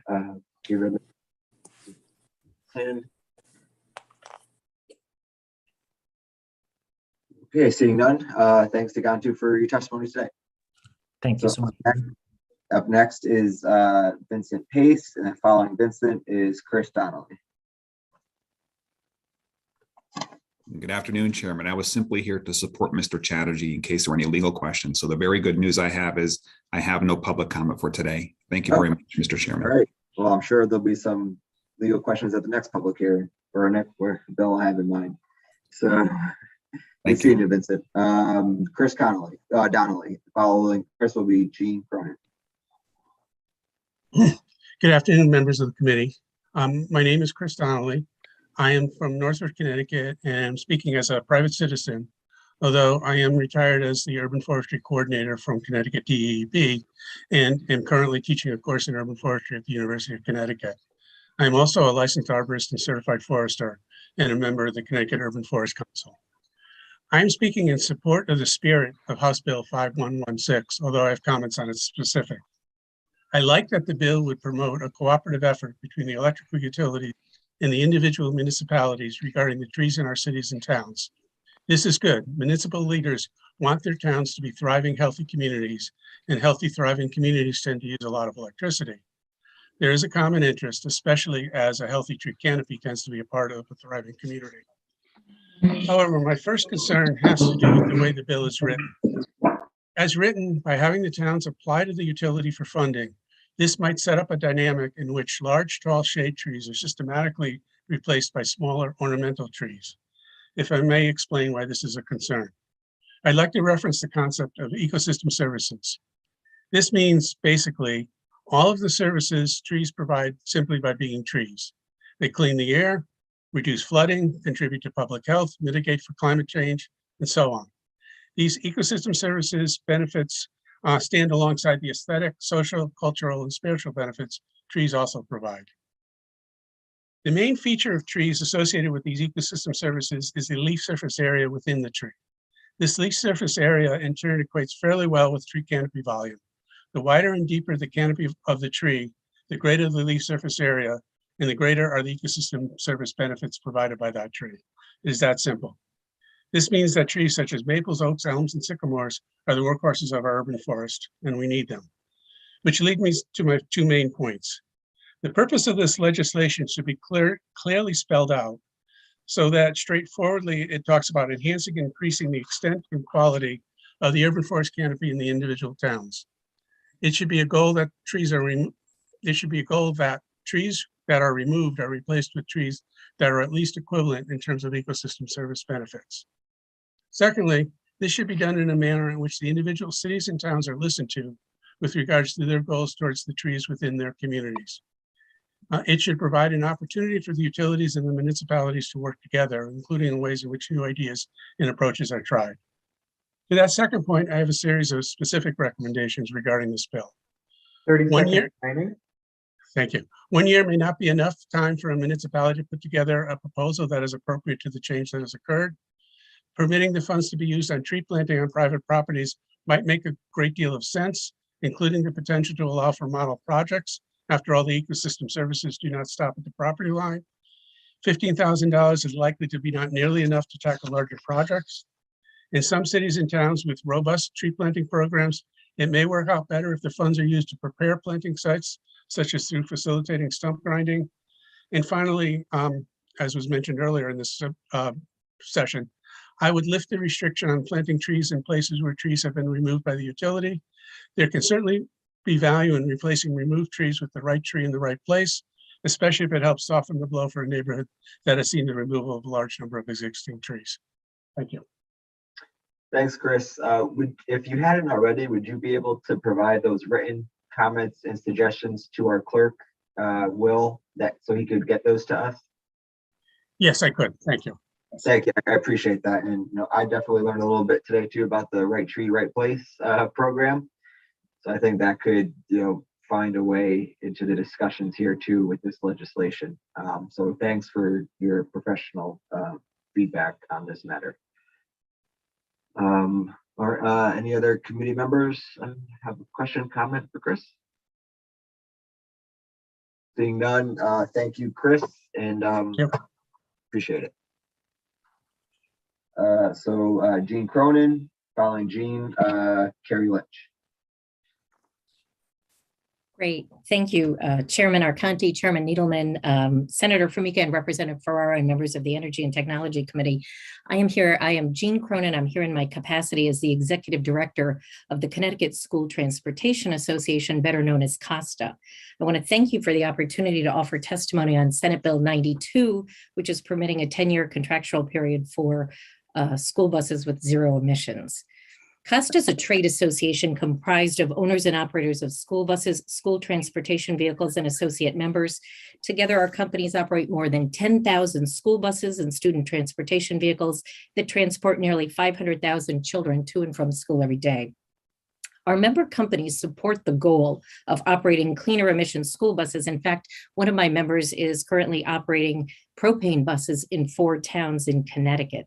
So we know that cleaner buses are possible, but electric buses present a whole different host of issues. And I'm here today to talk to you about those financial and practical implications of the bill. From a financial perspective, electric school buses cost significantly more money than diesel school buses. To purchase a diesel type 1, which is the yellow school buses that everybody's familiar with, the large yellow school buses, diesel bus costs about $80,000, while a new electric powered type 1 school bus costs $350,000. So this is more than 4 times the cost difference in these vehicles. It's a very expensive proposition for school districts that may be operating anywhere from 10 to dozens of school buses a day. And there are approximately 8,000 of these type 1 school buses operating in Connecticut today. So the purchase of these vehicles would need to be amortized over the length of the school bus contract. 10 years for a contract would be a better way to spread out these costs. However, towns would still need to be able to obtain grants and other means to defray these costs, because it would be very expensive for these new school transportation contracts. So even with these subsidies, it would be very difficult for a district to replace the entire fleet of their vehicles. So some towns may replace part of them and have some electric vehicles and some diesel vehicles. In that situation, what would you do for the length of the contract? Because you'd have some that are at the 80,000, some at the 350,000. So what would the length of that contract be, and how would you amortize that? We also would have infrastructure costs. So in addition to installing electric charging stations at the bus garage for each of these school buses, you would also need to upgrade that facility to handle this new energy load. So the cost of charging those vehicles would have to be added into your contract, as well as the cost of all the upgrades for the electric system at the garage.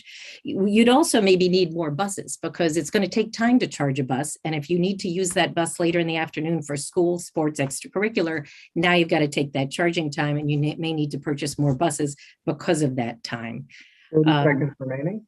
Oh, goodness. So the 10-year contracts present an issue in terms of labor issues and wages that we're paying to our employees. So currently with COVID, we had to pay a lot more to get bus drivers with this bus shortage. If you're in a longer period contract, it's hard to, you can't reopen that contract to pay those wages. You just have to put that money out to pay your drivers. So the question becomes, how do you deal with those wage issues in a 10-year contract? And then what do we do about the unionized bus contracts, where I don't think the unions would want to be in a 10-year contract? So we're pleased to continue working with the parties. I think more study is warranted here. I really want to thank the Save the Sound and the Green Bank folks that reached out to us trying to work on a solution, and we are very committed to do that with you folks. But we need to keep in mind the financial and the practical realities here. So I'm certainly happy to answer any questions you may have. Thanks, Jean. I don't have any questions, but it certainly doesn't sound like you're willing to work on a solution, because nowhere in that testimony did I hear the health outcomes of diesel emissions that are wreaking havoc on young people, especially in cities like mine, Danbury, and other urban areas. I think that also has a massive cost to the health and well-being of our young people that maybe you can't value in the same way or put down a spreadsheet the same way that you're putting in the cost right now. But I think it's an important point that needs to be made here, is there are absolutely health outcomes that we're looking to address here as well, and looking forward to maybe a little bit more of your organization coming to the table on those solutions. Representative Mashinsky.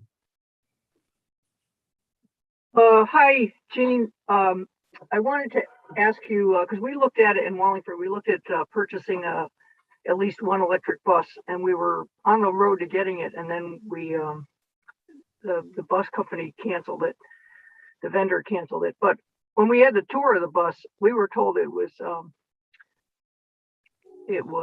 3 times as expensive as a traditional gas diesel powered bus.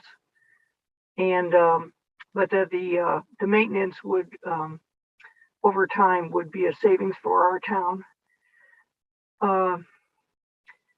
Is this strictly a cost issue for you for your client? Because if we could subsidize some of the purchases with our infrastructure money that comes to the state from the federal government, would that make a difference in your position? Because I share Chairman Arconti's concern that the kids are growing up surrounded by diesel particles, and it's not good for them. It's not good for their neighborhoods. It's a justice issue. And we want the kids to get to school with clean lungs and be as successful as they can be. So, would it make a difference if there was a subsidy involved? Oh, and Representative, absolutely. And Representative Arcani, I did not mean to convey that we are not supportive of health and students in any way, shape, or form. I am merely just pointing out cost is the biggest factor, Representative Mashinsky. And if the state was giving money, I think the governor in his budget talked about some bonding dollars for school buses. I know the Commissioner of DEEP talked about some federal dollars. We are very excited about those and very happy to get those. I think what I'm mainly pointing out is cost is that's the biggest deterrent. And if you talk to your own school boards and the school districts, if they are able to deal with that in their contracts and work with the school companies, we are certainly happy to convert. But the cost right now is the biggest factor. Okay, thank you. Thank you, Mr. Chairman. Thanks, Rep. Mashinsky. Senator Haskell. Thanks so much, Mr. Chair, and I so appreciate your comments about the health and well-being of the children who are riding the bus every day. And Jean, thank you for your testimony. I'm curious about the opposition or the concern raised to the 10-year contracting period, which seems to be a solution that I fully appreciate your comments about the amortization for new bus purchases and grappling with wage stagnation, but Connecticut isn't alone in this. I believe the Biden administration has put forward $5 billion in competitive grants for school bus electrification as a part of the IIJA package.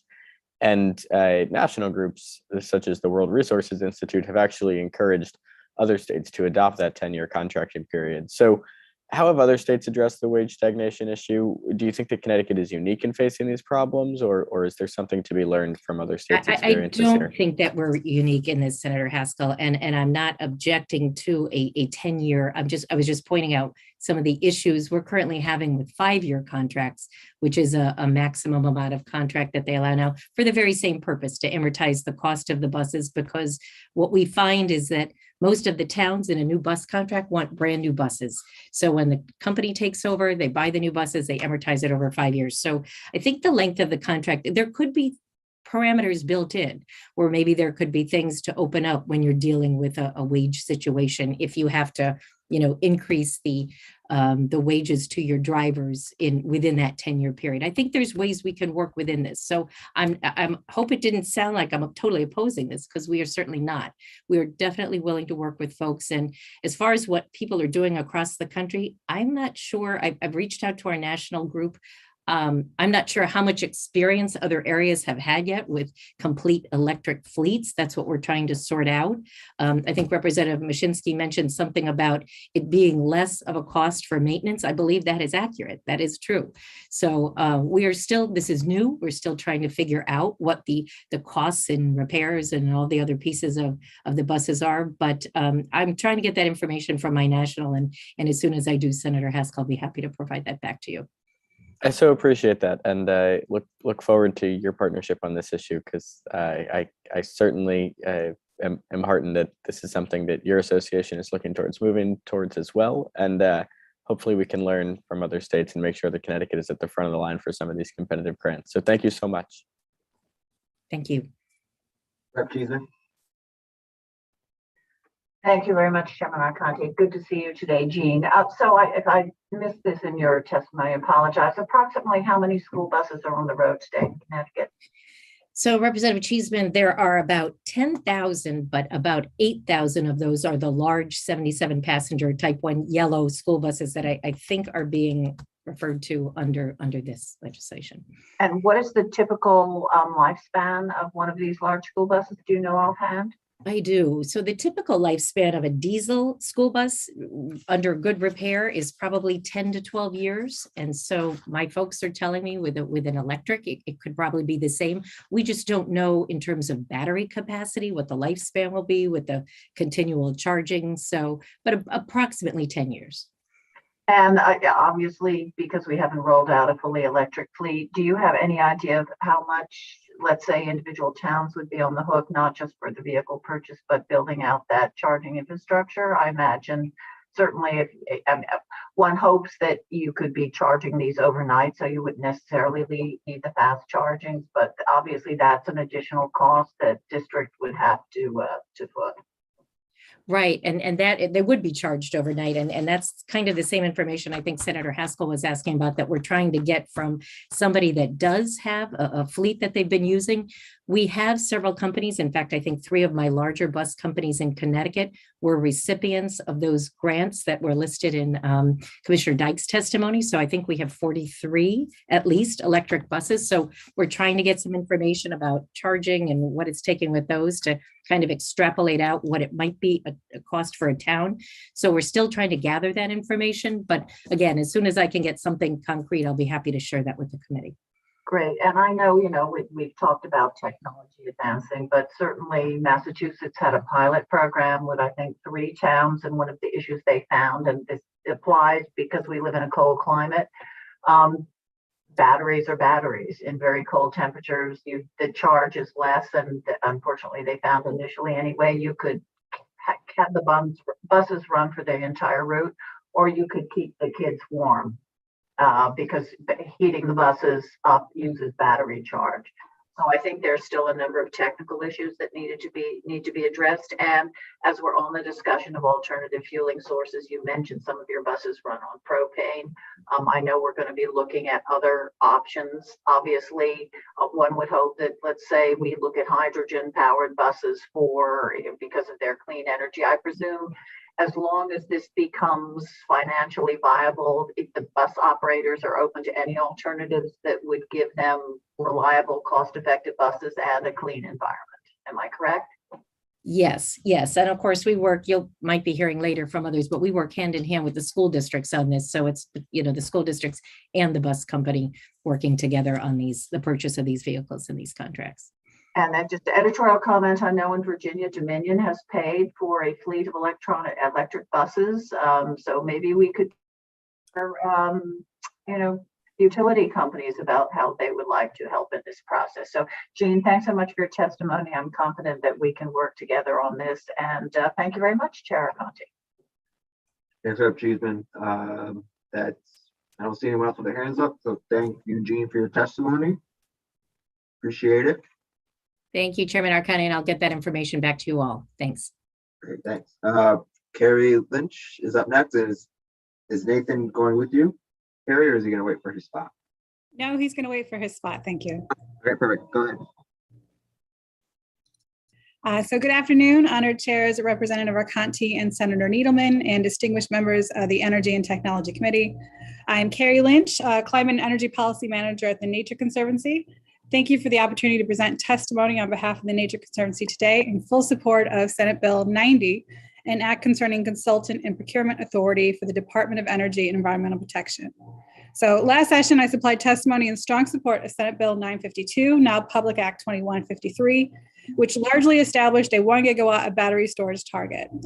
We fully believe that battery storage will be a critical element of our future clean grid by providing the necessary reliability and security of a resilient energy grid, while also providing numerous quantifiable benefits like emission reduction and reduced cost to ratepayers. We support the language granting authority to DEEP to direct the EDCs into power purchasing agreements for battery storage. We also support DEEP's authority in contracting with consultants and experts in fields relating to energy markets and energy modeling. Such expertise will help move Connecticut towards a reliable, cost-effective, and clean energy future. We would, however, strongly suggest that this 1 gigawatt target be expanded. Through PURA's statewide electric storage program, 580 megawatts are already being claimed for smaller commercial residential storage projects. This leaves about 420 megawatts for grid scale, which is not a lot. Grid scale battery storage has the most potential to reduce electricity rates and decrease emissions by retiring fossil generation. particularly in environmental justice communities, which are already overburdened with issues related to air pollution. We would also like to give our support to the other battery bill, Senate Bill 91, an act requiring DEEP to report on battery storage technology. While this bill in its current form is very concise, we strongly believe that the report will be extremely favorable towards battery storage deployment, as multiple studies have shown that life cycle analysis of batteries, even lithium-ion batteries, is quantifiably better than the life cycle effects from natural gas, coal, oil, and petroleum-based fuel generation. This bill also requires an analysis of recycling of batteries to be given in the report. Recycling practices and methods of battery components is still evolving, and it should be noted that over $6 billion is being invested in just that through the Federal Infrastructure and Investment and Jobs Act. We offer our support for Senate Bill 94, an act concerning certain modification of the gas pipeline processes. While we are definitely not supporting a further build out of natural gas infrastructure, we recognize that it needs to be as secure and safe as possible. And we would be very supportive of PURA to have more authority to increase the safety of the system, and we'll all benefit from that. The Nature Conservancy also supports Bill 5117, an act concerning electric vehicle charging stations. Lack of EV charging stations limit Connecticut residents' options in clean transportation, and we lend our support to efforts to increase these options as quickly and equitably as possible. And then finally, last one, I promise, we oppose House Bill 5118, an act concerning waste management and anaerobic digestion. While the Nature Conservancy supports waste reduction and definitely anaerobic digesters, the language of this bill is troubling and not at all like last year's Senate Bill 930, which would provide farms additional revenue streams and allow them to potentially become energy independent. House Bill 5118, Section 6, is instead promoting biogas injection, which props up our over-reliance on natural gas with no emphasis on promoting sustainable agricultural practices that benefit everyone. And so with that, I would like to thank the committee for this opportunity to present testimony today on these bills. Thank you. Thanks, Carrie. Thanks for your testimony. Any questions, comments for Carrie? Seeing none. Thanks, Carrie. Nathan? Can you hear me okay? Yes, sir. Great, thank you. Well, dear Chair Conti and Needleman, ranking members Formica and Ferraro, Vice Chairs Winfield and Ali Brennan, and members of ENT, I'm Nathan Froling, Director of External Affairs for the Nature Conservancy, and I'm pleased to express our strong support for SB 10, which will codify state commitment to a 100% zero carbon electricity supply by 2040. So why do we need this bill?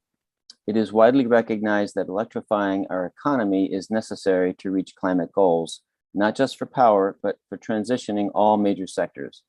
That means zero carbon electricity is key. Our neighbors in Rhode Island and New York and many other states have already adopted zero carbon goals. Although progress has been made, the pace and scale of clean energy in Connecticut is not keeping up with climate imperatives. So SB 10 is key because, number one, it serves as a legal and political basis to advocate and plan for the programs and policy needed to reach zero carbon.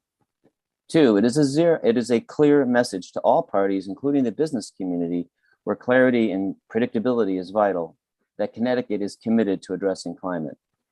Three, it adds political momentum, as we've heard today, to the urgent need for reform of the regional electricity system overseen by ISO New England. And we can underscore the importance of this and the benefit of this bill for that purpose. Number four, it will motivate critical decisions, as the commissioner spoke about earlier today, needed in setting a clear path forward. Five, it will help address pollution problems in overburdened communities. And six, and finally, the commitment remains in place across changing administrations. So can we achieve this commitment? As we heard earlier, yes, we can. The 2020 Integrated Resources Plan already provides 4 possible future pathways to meet the 100% target, all of which are viable and reasonable. So what about cost? The short answer is that a clean energy path will ultimately be less expensive than the path we're on in both future electricity bills and societal costs. No path will be without costs, and we will need to invest in energy, no matter whether it's for fossil or clean, for new demand, aging infrastructure, grid modernization, resource retirements, the fate of Millstone, and so forth. The difference is that clean is getting less expensive with time, and fossil fuel is not. The actual cost of producing renewable energy is already cost competitive. The challenge is that our regional electricity system that still favors dirty power and penalizes renewables. And that is not the fault of renewables, but a call for reform, and this bill will help achieve needed reform. Finally, what about reliability? It is possible to integrate variable wind and sun energy along with storage to create a reliable system, but we need the commitment and planning to make that happen. No one is expecting the transition to happen overnight, but we need to take incremental steps now to get to a clean energy future that is also confidently reliable. SB 10 is critical for helping us get there. And thank you so much for this opportunity to comment. I'm happy to answer any questions you may have. Thanks, Nathan. Any questions for Nathan? Seeing none, thanks for your testimony. Thank you. Noel Lafayette, and following Noel is Greg Dunn.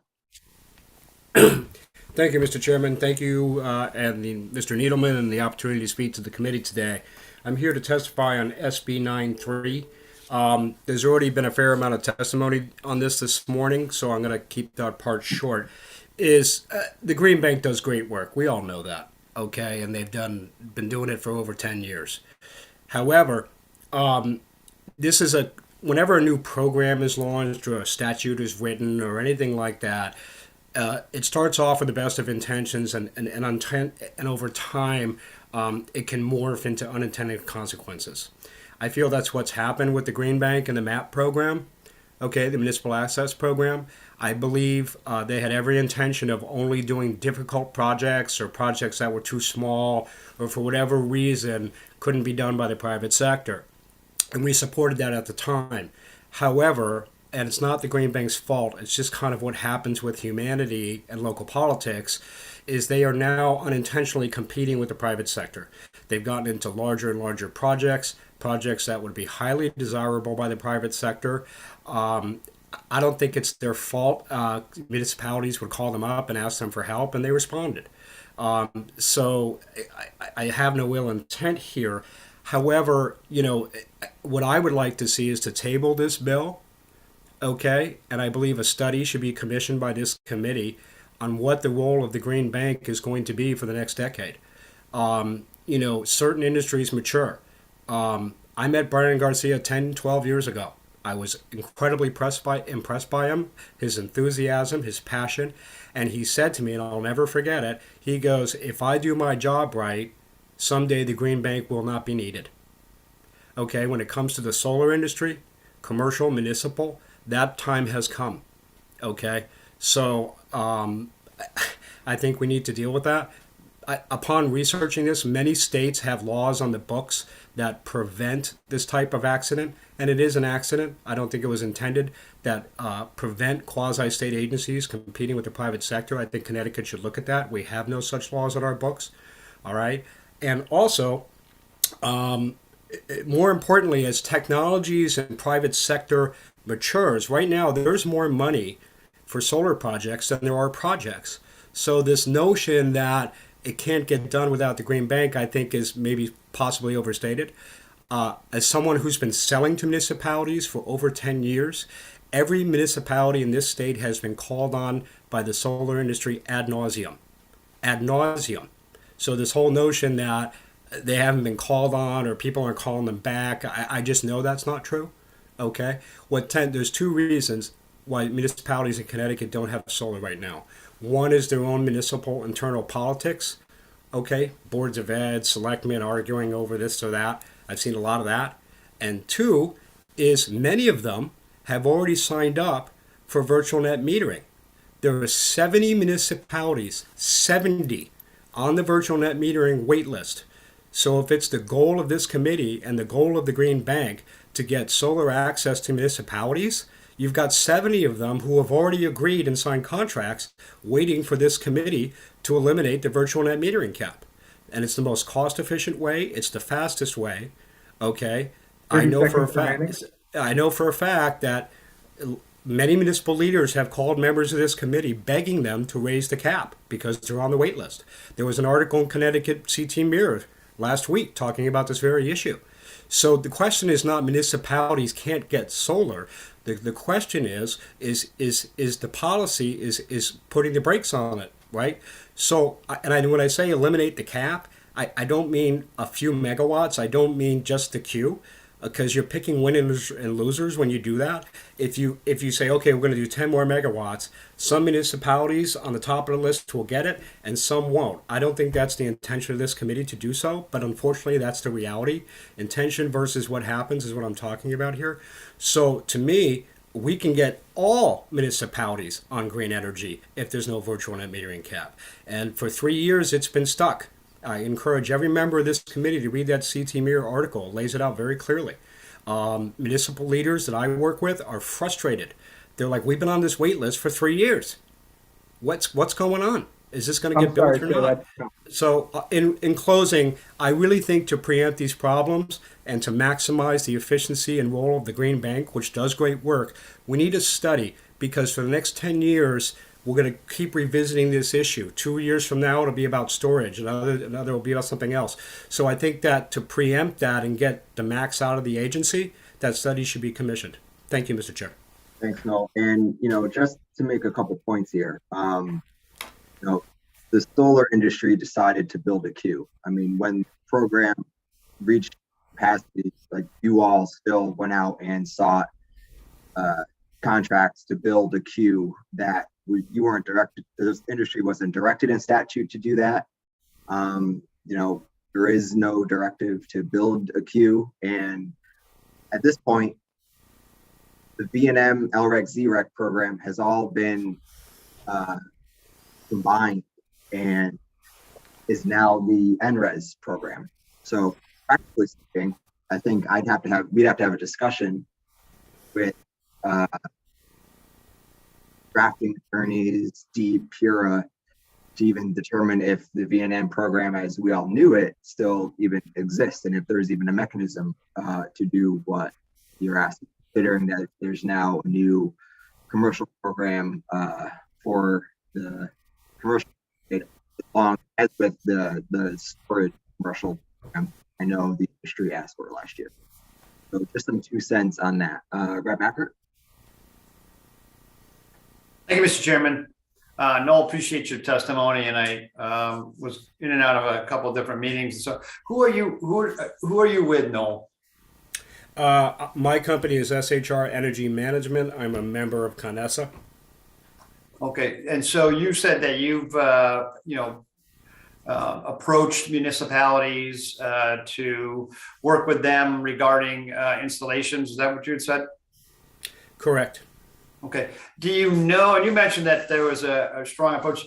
Do you know, was there at any point, were they aware of programs? Was it, that they were, we were kind of teaching them what was out there? What was the approach that you take when you contacted municipalities to help get them to move in a more green direction?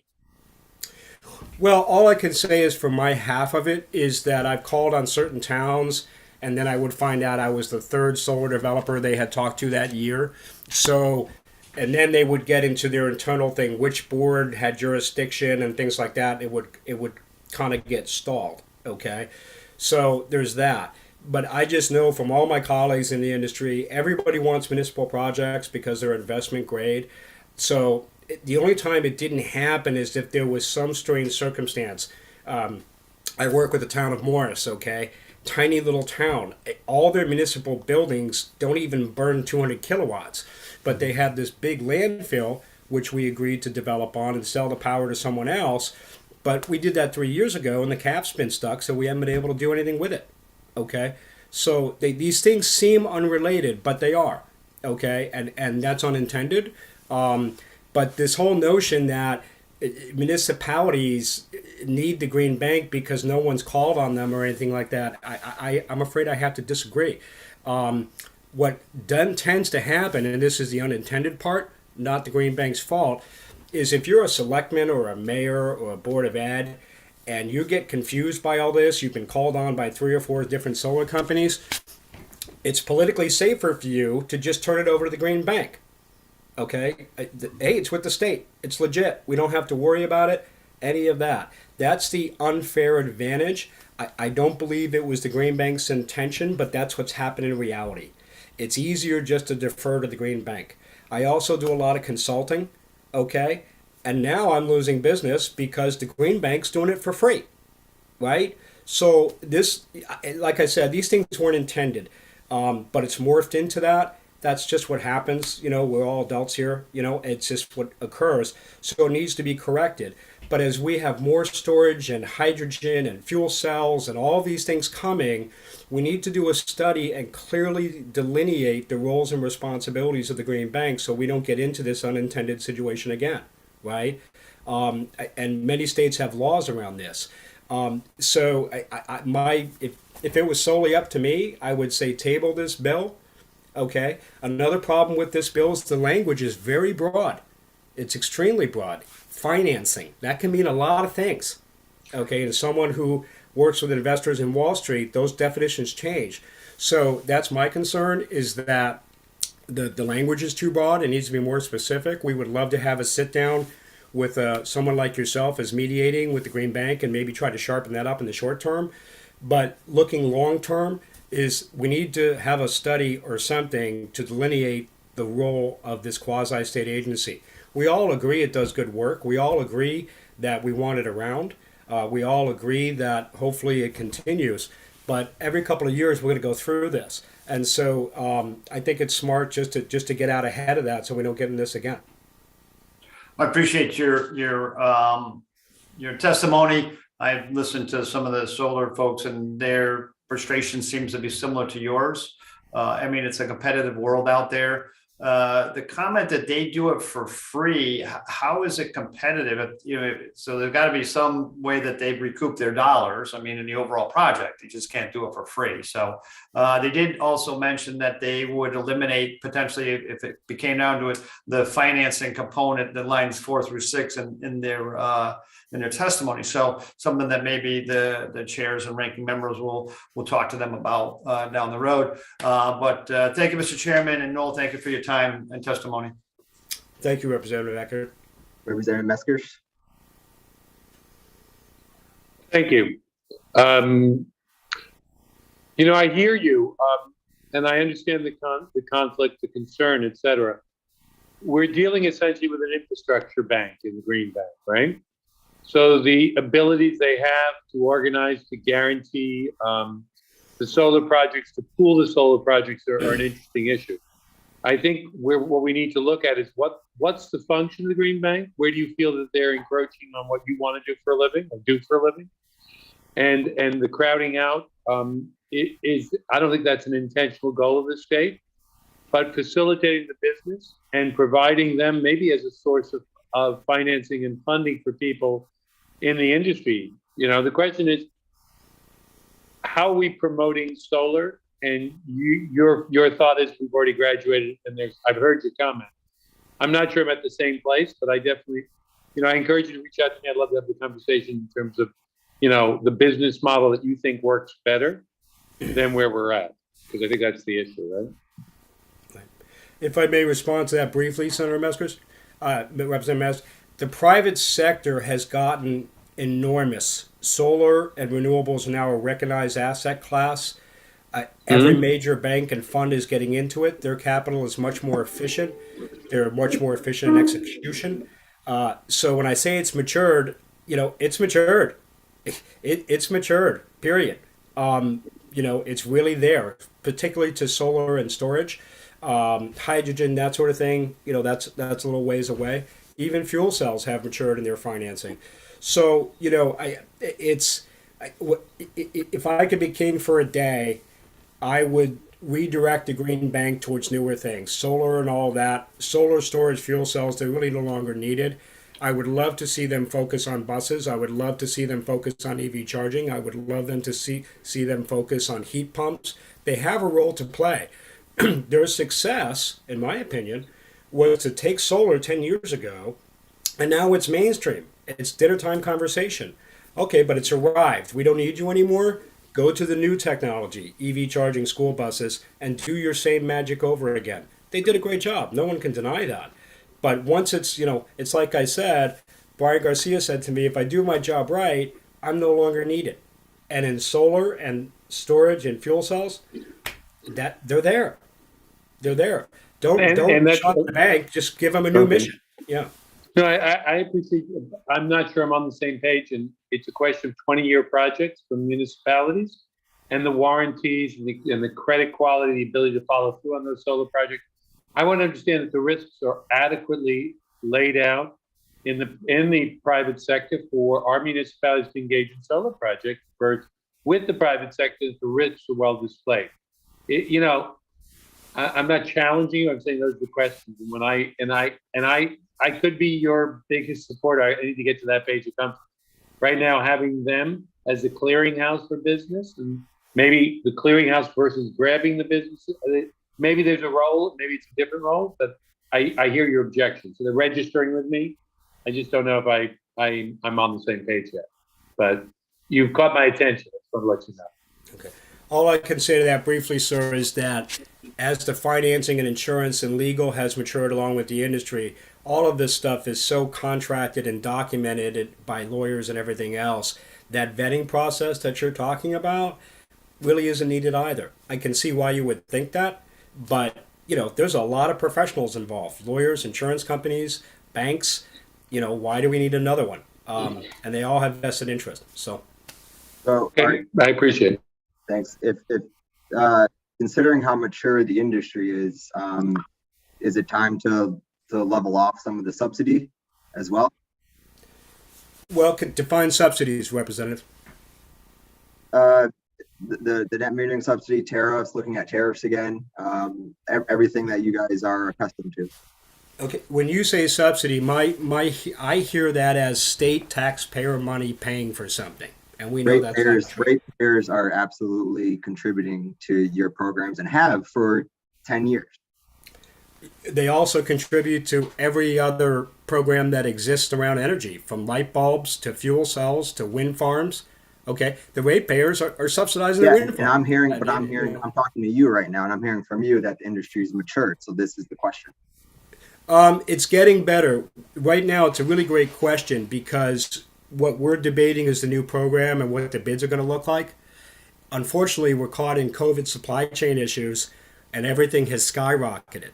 So there's discussion on how to mitigate that, that sort of thing. So those things matter. However, I'm a little uncomfortable being backed into a corner saying, well, we should cut your subsidies then because you're mature. The wind industry is mature too, and they're getting all kinds of subsidies. So I don't think that's a fair comparison, sir. I wasn't comparing you to any industry. I was just posing a question from your remarks regarding the maturity of the industry. Because as any industry matures, right, typically that conversation that happens. Right. There are many mature industries that still get, I'm uncomfortable with the word subsidy because I think people have a definition in their mind, but economic mechanisms to make them work, yes. The oil industry still gets subsidies. Right? So I just feel it's a little unfair to say, well, if you're mature, you don't need any subsidies. Say that to everybody.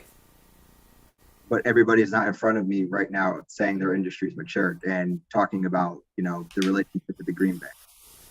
No, what I was responding to Mr. Meskers was he was saying, is there value in having the Green Bank vet everything in protection of the municipality? Okay. And what I responded to was the industry's matured to the point where there's so many lawyers, so many regulations, Pura, Deep. We got to go through so much stuff that it's already that vetting level that he's talking about really isn't required anymore. That's what I was talking about. And then you changed the conversation to subsidies. So that was my intention. No. Any other questions for Noel? None. Thank you for your testimony. Andrea Dunn. Following Andrea will be Francis Pilara. Good afternoon. Thank you. My name is Attorney Andrea Dunn. I'm a partner at Bender, Anderson, and Barba here in North Haven, Connecticut. I am a condominium association lawyer. I'm here to speak out against raised bill number 5117, the act concerning electrical vehicle charging stations. We represent hundreds of condominium associations, and I'm also a delegate for the Legislative Action Committee of the CAI Connecticut chapter. CAI is a national nonprofit that provides education, research, and information and legislative advocacy to its members. The passage of this bill as it's written would, in effect, take away property rights of unit owners of condominiums. Unit owners purchase and take subject to the governing documents, which are the declaration, bylaws, and rules. These documents are covenants that run with the land. It is clear that this bill as written would operate as a taking of the common elements in a condominium community against the governing documents. The declaration, bylaws, and rules are a contract with the purchaser that are to be relied upon by the purchaser and the association. The one-size-fits-all nature of this bill is inappropriate. Every condominium community is different. Some communities contain freestanding homes, some have townhomes, some are multi-unit buildings. The boundaries of the units are different in every community, and the parking situation in every community is different. The biggest area of concern in almost all of my condominium associations is parking and lack thereof due to space concerns or lay of the land. Some communities in urban areas, they just don't have the space. They barely have enough space for one vehicle per unit. The bill takes the approach that every community must allow for charging stations or it will be subject to fines and attorney's fees should a unit owner take court action if they are given a no response as to the installation of an electric charging station. There's no consideration for a situation wherein the association would recoup fees in the event that it is the prevailing party in an action. While intentions of the bill are good with an eye towards environmental concerns, it lacks consideration and specifications for the unique makeup of condominium communities where the installation of a charging station is an impossibility due to space issues, lack of an electrical source close enough to parking areas, thereby requiring extensive digging up of land, sidewalks, other common elements in order to install the stations. The bill does state that an association may allow installation of a charging station for exclusive use of a non-exclusive use common element, only if the installation is in the designated space is impossible or unreasonably expensive, without any definition about impossible, unreasonable, which puts the unit owner above all the other unit owners in the community and may go against the governing documents of an association wherein there is no authority for the board of directors to assign parking spaces not already allocated or reassign spaces that have been deeded to the unit owner. It further requires that the association enter into a license agreement for the use of the space if there is an impossibility or unreasonable cost, which would also go against the documents of an association for the reasons I stated, where an association's documents do not allow for these things. Many communities do not have adequate parking spaces to allow for more than one vehicle, and requiring the charging stations would only make it worse. Most of my associations are looking towards, we have dealt with this issue on a case-by-case basis, and if it's able to be done, it's done. We want to be the top community. We want people to be attracted to our properties. We want to be on the cutting edge and give our unit owners a reason to live there. But the bill is written, it's too ambiguous, and it really would cut on the rights of our unit owners. I thank you for your time and listening to me. Thank you for your testimony. Rep. Cheeseman has her hand up. Yes, quick question. Thank you, Chair Conti. Thank you for coming here, Andrea. To your knowledge, were organizations like yours consulted in the drafting of this legislation? I believe the last time it came around, I've been on the LAC almost 2 years now. The version before this one, there was some communication. On this one, we were not, the LAC, I can only speak for my organization, the LAC was not consulted on it. Although the language did improve from the first version, but we were not consulted. So going forward, if the goal is to incentivize this, what would your suggestions be as to make this more workable for organizations like yours? Since we're a creature of habit, we are habit statutes. I always say that. The only direction we can really give our communities is the statutory considerations and their documents. An incentive program would work much better. The eye on this is a good direction, but we just don't think as is, there's enough detail. When you say to these communities reasonable or unreasonable, it needs to be more specific. You know, there are some properties that it's just not possible. You know, the electric source is for a light that's just a small wattage. We'd have to dig up all this ground. I think we're close, but I think it also there has to be some kind of consideration. I don't know if it's better to have some kind of incentive program for our communities to say, hey, if you're willing to do this, these are the incentives. It needs to be more cohesive with us talking to you and kind of giving you the lay of our land and how best to bring this about. But the assumption of this is you already have the existing infrastructure or ability in terms of amount of electricity on site, that it's just going to be plug and play. You just sort of screw this to the wall and it's going to run, where obviously every development is different, has different layout, different needs and locations. So a one size fits all, and this is what you're going to do, a solution does not seem to be ideal. correct. And I have some communities where they have the covered garage, they have the assigned parking, and it's right next to an electric source. And we've done that. They've gone through the process and the community has said, yes, we go through the town, whatever they need from us. You know, the utility comes out and installs it. And it's a beautiful thing when it works out like that and it's set up like that. But more often than not, these are older communities. The parking is tight to begin with. And to try to take a 900 unit community and say, if they want it, you have to have in this their designated parking spot. We'd lose spaces, which would, one of our biggest issues is parking. So we want to be on cutting edge. We want to have communities that are considerate of the environment. We want to have people attracted to our communities to live there. So our resale goes up. But, forcing us to do things that are an impossibility. If we have to dig up 500 yards of our common area to get to an electric source, and it's involving, so much work, and the unit owner, as this is written, would be paying for that. But at the same time, it involves our community. Sure. That's a lot. Fact, people who didn't want this would not be happy if you put an assessment on the entire community to pay for 10 charging stations out of the 90 people who live there. So. Correct. All right. And I have some communities, we've taken the attitude too, like I've said to my communities, like, you need to look into this. Like maybe we can find a spot on the property where we could install some stations. Maybe we can use some of our visitor spaces near the clubhouse. And they're looking into it. I said, it's coming down the pike. We should be looking into this and trying to see what we can do to accommodate our unit owners. Flexibility in terms of how this is implemented. Yes. Right. Thank you. Thank you very much, Andrea. Thank you, Chairman Arconti. Thank you, Representative Cheeseman.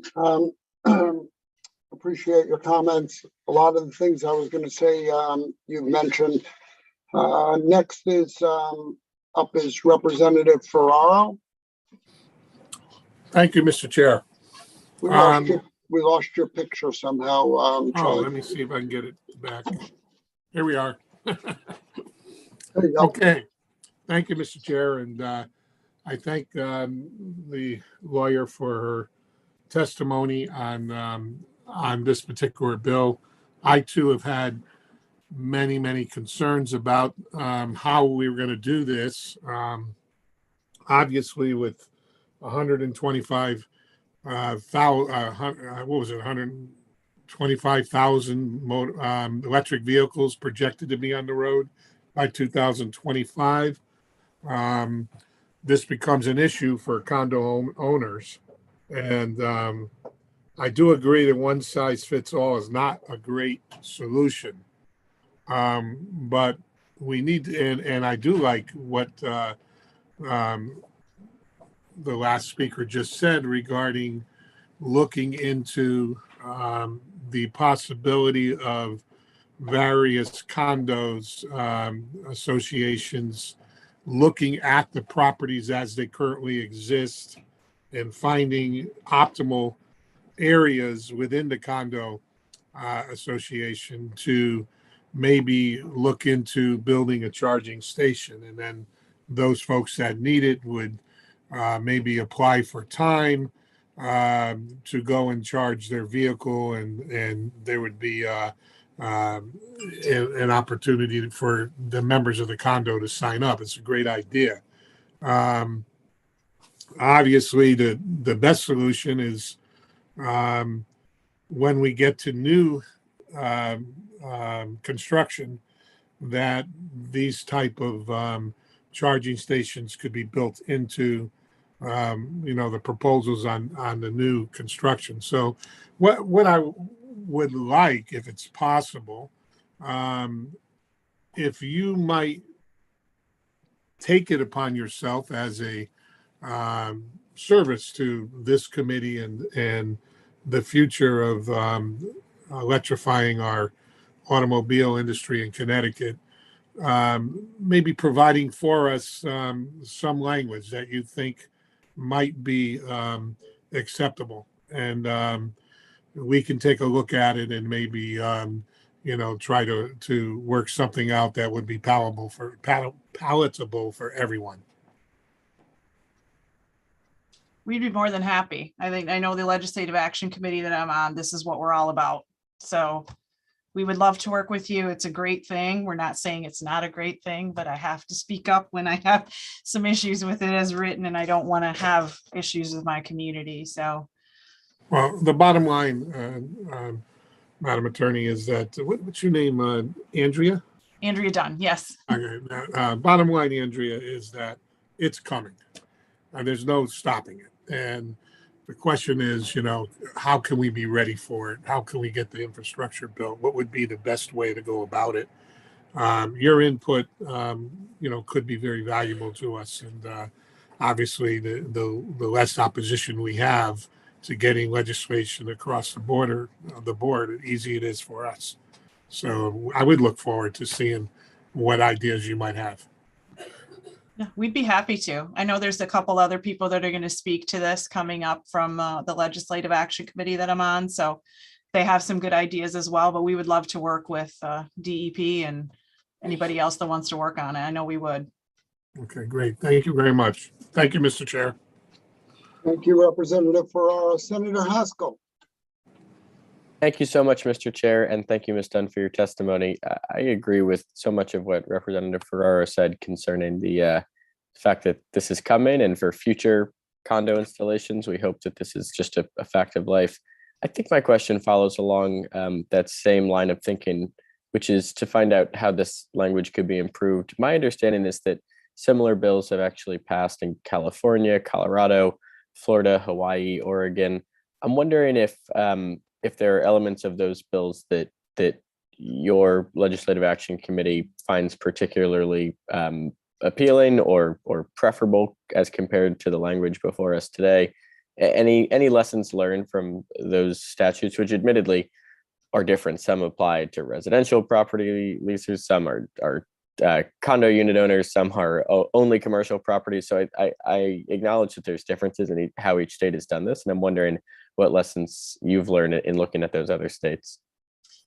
We're so different. The trouble with condos, they're my business, so they're not bad. But the trouble with condominiums is just the vast difference in what we call a condo.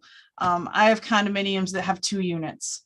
I have condominiums with 950 units. I have them in so many different forms, converted industrial buildings, standalone. We have what we call a PUD, planned units, where it's actually a standalone. It's almost like a cul-de-sac with standalone buildings. So it's hard to look at, and Connecticut was one of the first states, I learned this as a fun fact, that came with the condominium. We were one of the first states that kind of took the reins here. So we are on the cutting edge. I like to tell my clients, Connecticut's the cutting edge.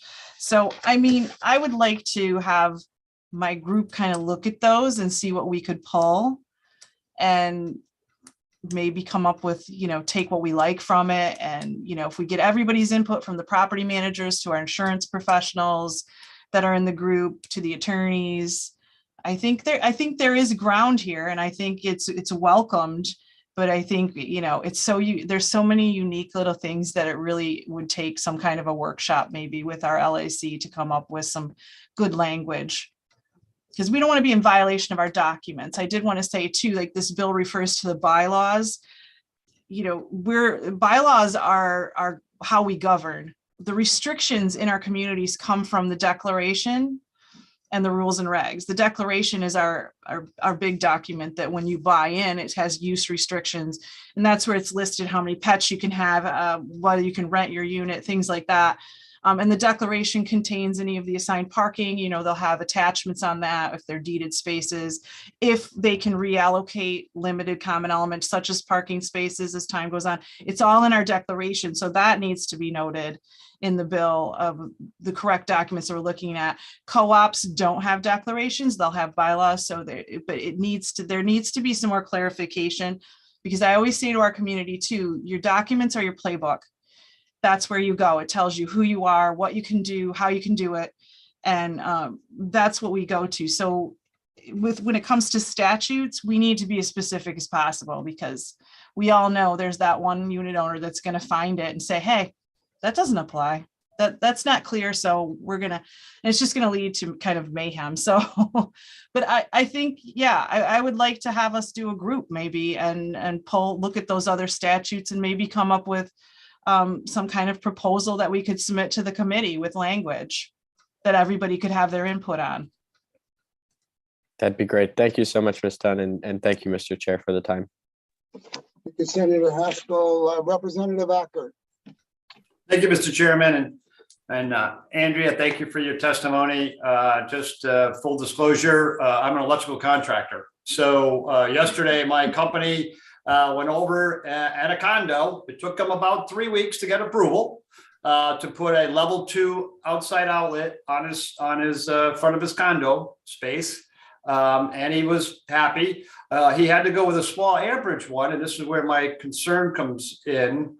And first of all, follow up with a question on that. So is that what you see most condo organizations doing, is that they do it by an individual request per tenant or per owner? Yes, that's how, because it is new, it's come up. I've had it a lot more in the last year than I've been doing condo law for almost 6 years now. I've had it come up at several of my condominiums, and we know this has to be dealt with. You have to change with the times. As much as people resist that, it's a good thing. We're like, it's a good thing, and we need to be but that's how we've been handling it, because within all of these documents, there's the additions, alterations, and improvements clause within the declaration, which has the process. If they want to alter a common element, they have to get permission and they have to bring their plans in, they have to pay, there's a whole process. So that's how we've been handling it. That's why I hesitate with the blanket thing, because it really is, depending on where that unit owner's parking space is, there might be a building close by where we can pull from the electrical source and it's less work. Whereas if you have another unit owner who's across the way, not near any buildings, and we don't have any electrical source, it really, unless we put in the stations, which I've kind of been pushing my communities a little, like, maybe is there a way you can find some spaces somewhere where we can talk about maybe installing the charging? Well, that brings up the second point that I wanted to make, is that the majority of these condos don't have a high amperage service. So they're very limited to what's installed. So the existing units, it's going to be tough to add in level 2 sources to begin with. They don't really have the ability to put in a larger service. They have the main service coming in. They're typically not more than 100 amps. And then they come and put in a 50 amp, charger on that service. So there's things that when we go and put this in that nobody really understands. And so the infrastructure, the whole electrical infrastructure, not just what you're thinking of, is adding and thinking of, the whole electrical service is designed around the amount of units that are there and the load potentially. Now you sit there and say, you got a 200 unit condo and 30 of them want electric car chargers. What does that do to the infrastructure that the utility has provided to the building? So those are things to think about. I do believe that we should be moving, like the building codes have done already, moving in a direction where those are considered as part of a building requirement.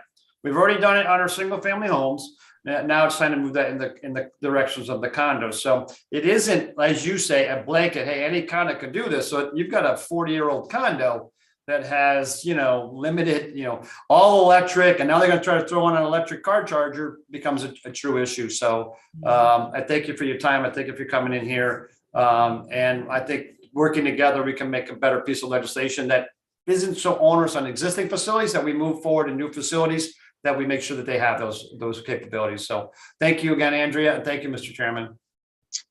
Thank you, Representative Ackert. And thank you, Andrea. I think one of the best things that I heard out of what you said is maybe this warrants a working group. As the owner of industrial, commercial, residential condominiums and a co-op in New York, I can tell you that all of these rules are difficult and opaque, and all I'll say is about condo law is it's a full employment act for the few lawyers that do it. So I tip my hat to you, because whenever we've looked for one, very difficult to find somebody who's really skilled at this. All the comments that were made here were comments that the conversations I've had with the folks at Deep. This is a noble and necessary cause. So we need to put the best minds possible on this. What Representative Ackert just said about the aggregate power demand, if everybody goes to these electric vehicles, which is likely over time, the condo itself may not be able to have enough power there to support this. Although with advanced metering and charging in the off hours, I suspect we might for level 2 chargers, but each unit, each condominium is going to have to be sort of, figured out on a separate basis. I think we have kind of broad support for moving ahead, because this is not only for condos, this is as right for an apartment dweller to be able to add an EV at their own expense. I think new construction needs to be designed with all this in mind, for sure. It's how do we retrofit, the thousands and thousands of buildings that we already have, to do it in a fair and equitable way. Condominium complexes could be a couple hundred units. So if there's a bank on one side of the complex, the unit owner that lives on the other side may have to walk a quarter of a mile every time they want to charge their car. It's complicated, but maybe this is something that should morph into a working group, especially with regard to multifamily dwellings. And so thank you. You did a great job elucidating the issues. I hope that your association could be equally helpful in finding solutions. So with that, I want to thank you, and I don't see anybody else with their hands up, so I'm going to move on. Next up is Francis Polaro. Thank you, Chairman Needleman, and good afternoon, and Chairman Arconti, Ranking Member Ferraro, and members of the committee. My name is Francis Polaro. I'm the Executive Director of Renew Northeast. My association unites environmental advocates and developers and operators of the region's largest clean energy projects. I'm here to testify, changing gears, coming back to Governor's Bill 10 on climate, and also Ray's Bill 90 on storage. In the context of Governor's Bill 10, I'd first like to express my continued appreciation to this committee, the entire General Assembly, and the Governor for your leadership over the past several years to grow the green economy and keep Connecticut on a trajectory to meet its commitments to reduce greenhouse gases. With that, Renew does support Governor's Bill 10, but we do have a couple of recommendations.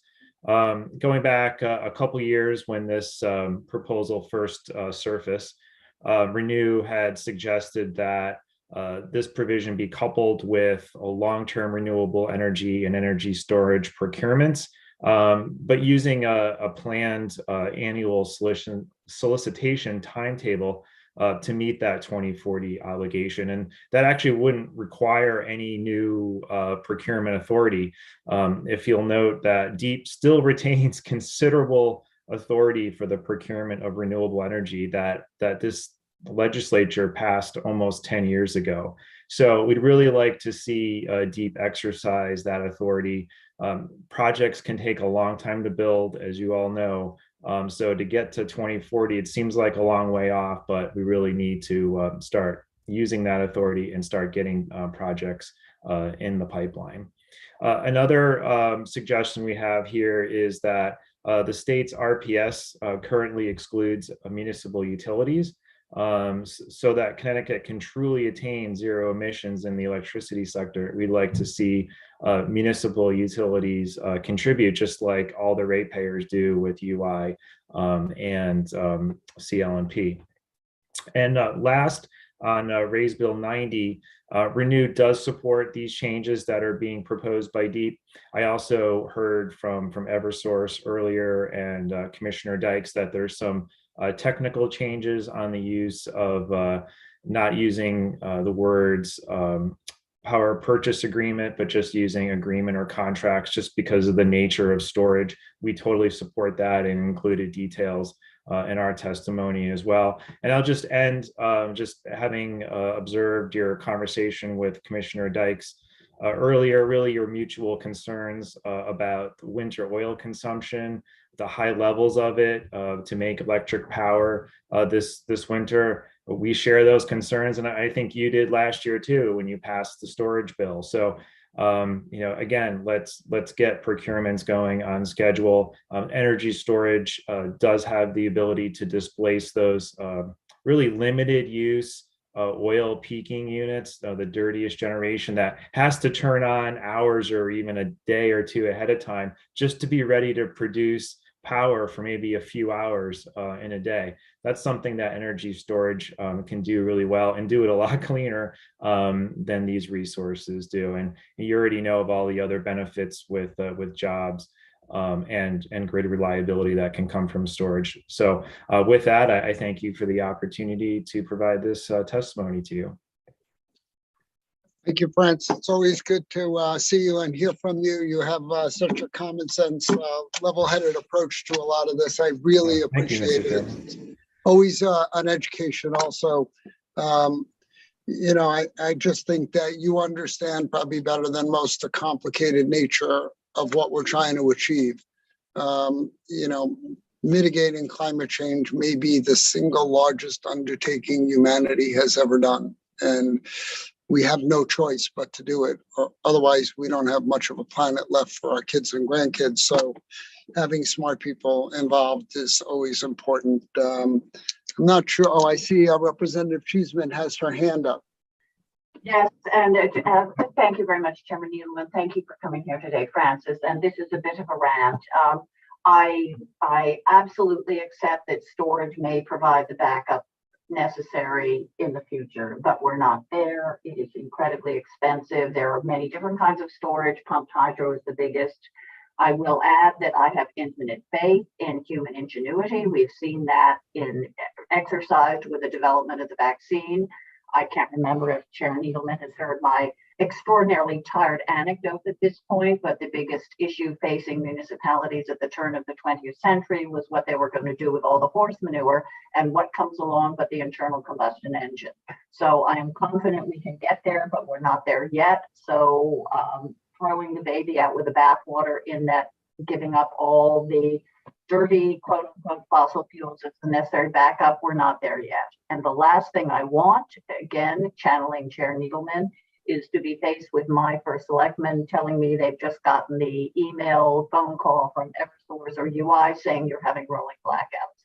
So let's go into this confident that we have a solution in the future, but we're not there yet at a price or technically where we can do this. So thank you for indulging me, Francis. And I'd be happy to just respond to that for 30 seconds if you like.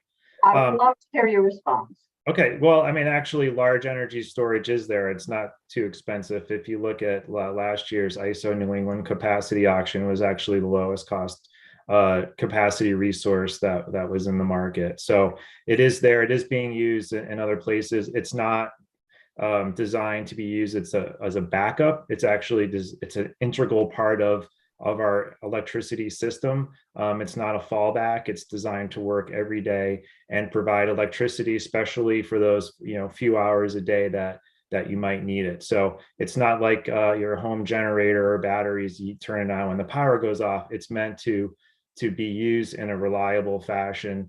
It's far more cost effective to use a battery than it is to turn on a peaking plant. Again, has to warm up just like your car does before you want to drive it to run at its most efficient level. So it's really wasteful. You have these plants that just sit around for hundreds of hours a year or more before they actually have to run. So if you look at the numbers for large scale storages and how it's being used effectively in other states, and there are many large projects being proposed, not just in New England, but here in Connecticut, take a look. I think you'll be impressed. And there's certainly roles for other types of storage. You mentioned I have members who provide very valuable assets in large pump storage.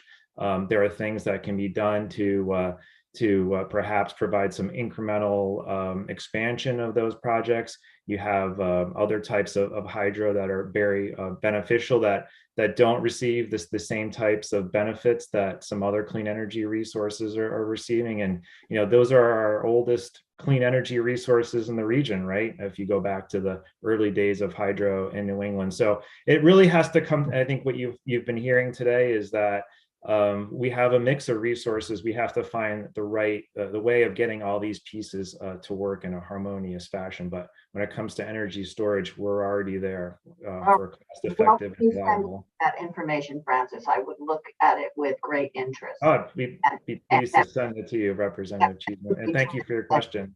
Oh, absolutely. And again, let's do this in a technologically and financially responsible manner. So thank you very much, Chair Needleman. Couldn't agree more. Thank you. Thank you, Representative Cheeseman. I don't see anyone else's hand raised. Thank you again, Francis. Always good to see you. Have a good day. Thank you. Up next is Mike Trahan.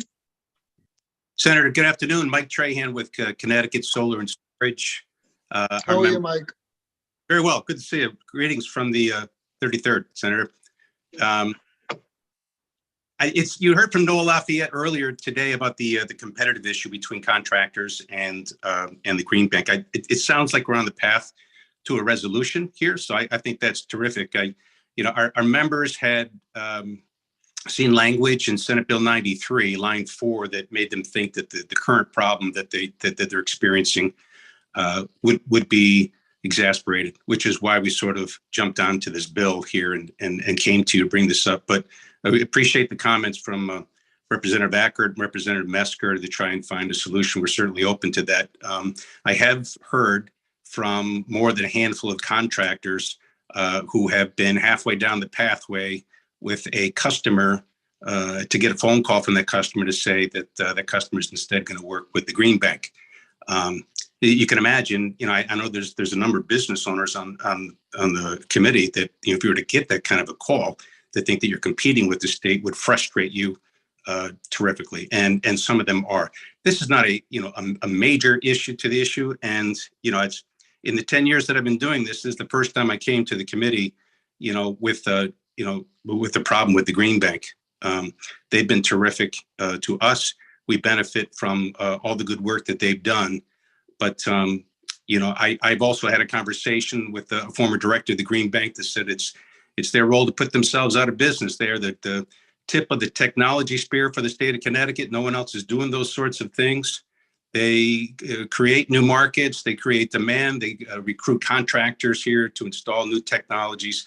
And they stick around long enough to see that those markets are stable. And then they move on to the next thing. And that's worked really well. The Connecticut Solar Lease is a great example. Thousands of homeowners, low and moderate income homeowners, have received no money down solar lease systems on the rooftop. They're paying less for electricity. They reduce their carbon footprint. That's worked well. Private finance companies came in and saw the Green Bank product, said they could make it better, and they did. And the Green Bank got out of the solar lease business. I think that's the way it's supposed to work.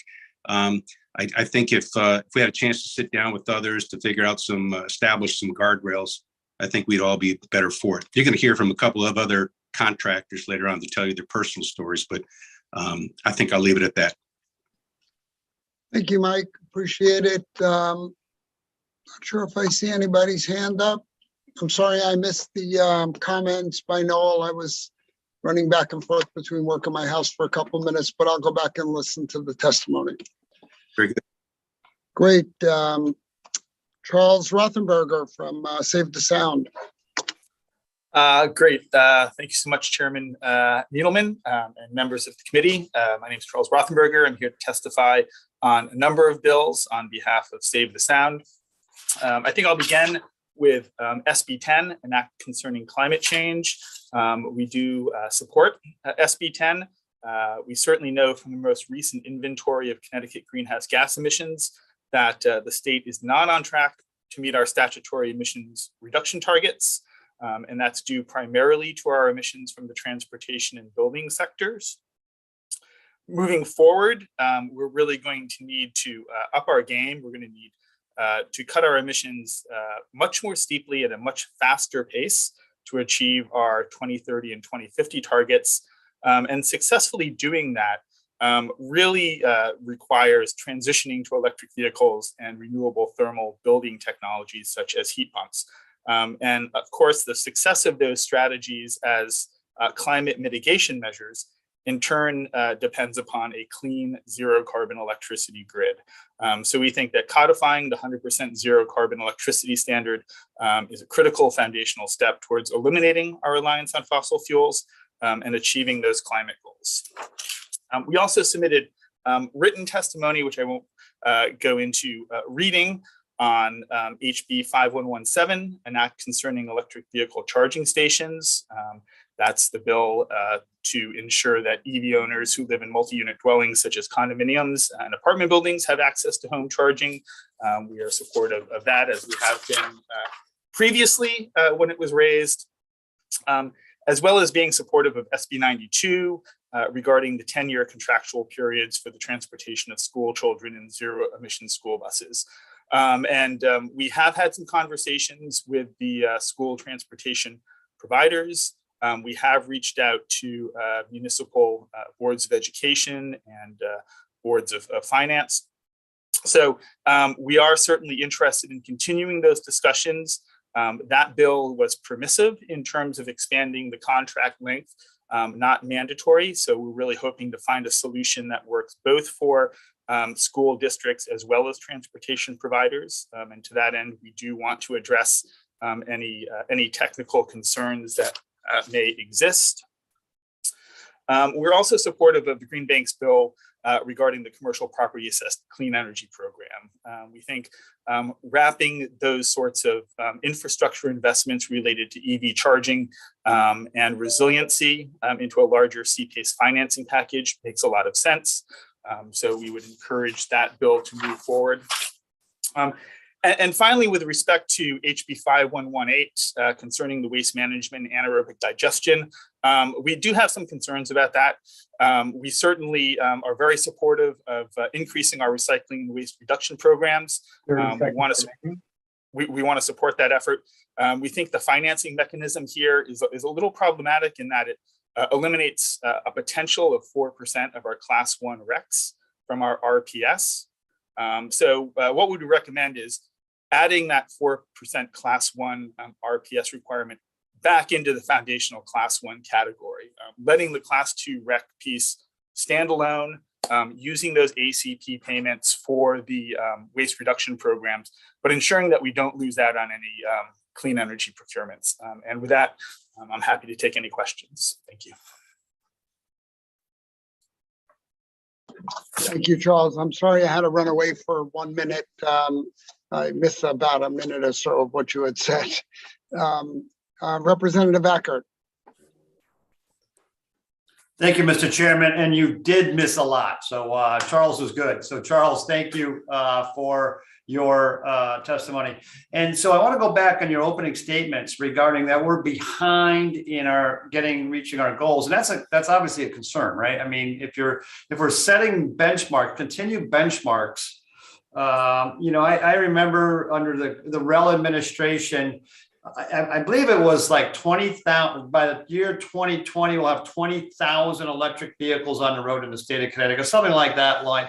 It was a goal, and that was going back well back in the Rel years. Where are we at in terms of heating? Maybe you have the number, maybe we can look at it with the committee. Is where do we sit to get to these emission goals right now? Where did we even meet the 2020? Are we so far behind for the 2030s? If you can, I would, it's important to know that. So when we set benchmarks that, granted, we don't always set them where they're easily obtainable, but they're at least nearly obtainable. So would appreciate that. Yeah, that's a great question. I don't have the inventory numbers in front of me. I will say, just from my familiarity with it, we've kind of been flirting with that 2020 target. The way the inventory works, the analysis is about 3 years behind. So we're working on our 2018 numbers. As I mentioned, we've kind of been flirting around that 2020 target. So, it may almost be a matter of happenstance, whether we actually hit it in 2020 or miss it by a bit. That's concerning, though, because that 2020 target is really the low-hanging fruit, right? That should have been the easy one to achieve. The fact that it's hit or miss is really concerning as we think about what we're going to need to do moving forward, where the compliance curve really bends down sharply. Hopefully there will be some, economies of scale that kick in. We're still far behind where we need to be, for example, in the adoption of EVs in the state, but it is picking up. We started slowly. The numbers are starting to look maybe okay. That's going to depend on a lot of factors, but still far short of the 150,000 EVs we're going to need on the road by 2025 to meet some of our multi-state jurisdictional compliance, as well as to meet our greenhouse gas obligations. So I'm happy to send around those inventory numbers, and you can take a look at that and sort of see where we've been in the past, where we are now, and what will be needed in the future. But it is concerning. And I thank you for that. You nailed it in terms of, meeting the low hanging fruit, as you mentioned, right now looking at, okay, we got more aggressive goals here. And then, the key that I could get concerned about is the infrastructure, the electrical infrastructure, the grid system that we're going to need to support, as you mentioned, our heating units that are low energy heating units that are all electric, and the electric cars. So are we asking for an unattainable approach if we don't have the highway sort of say to feed all these components? Are we up to scale in that area? So it kind of ties together. It's, like we just talked about the condos a moment ago. It'd be great to be able to have all these condos or an apartment have a car charger potentially, but their infrastructure on a small scale won't handle it more than likely.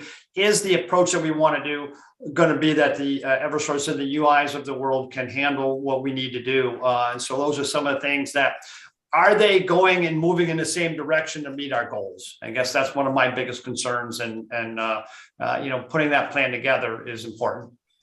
Yeah, thank you for that question. I mean, you had mentioned earlier the standards for new construction and making that EV ready. Clearly addressing new construction is something that we need to be doing. It's much easier than retrofitting when it comes to buildings, for sure.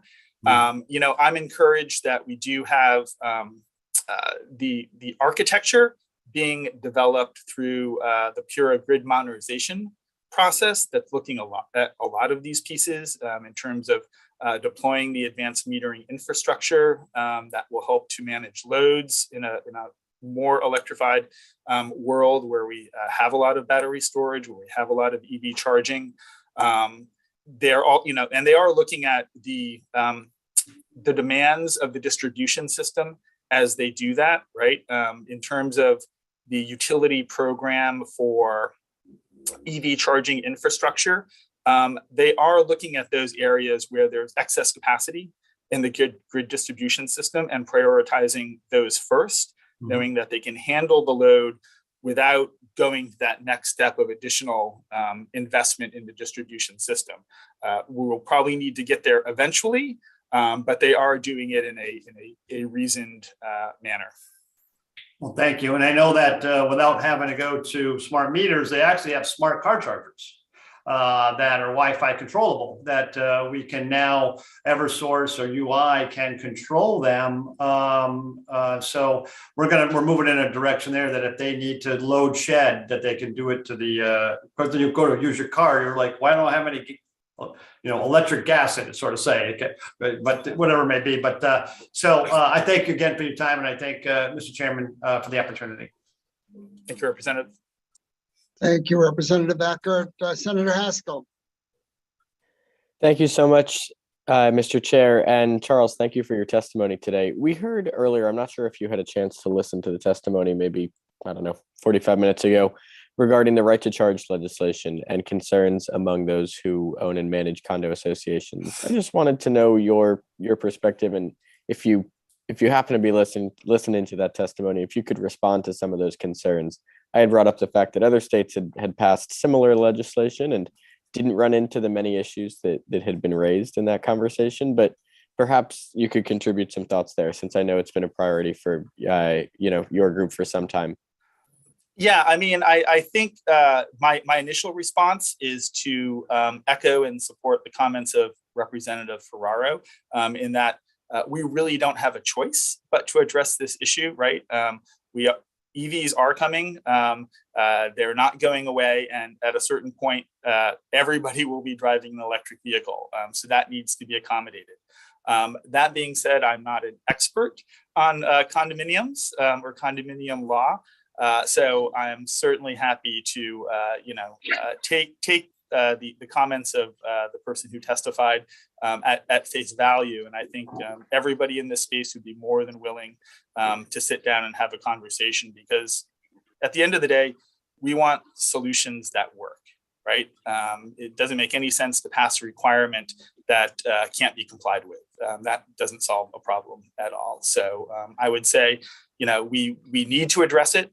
We need to make sure that folks who live in apartments and condominiums have access to EV charging, and happy to work with folks about the best and most prudent way to get there. Thanks, Charles. And I'm not familiar with other states' circumstances, so I can't speak to that. Sorry. No problem at all. Thank you for your comments. It sounds as though there might be compromise on the horizon.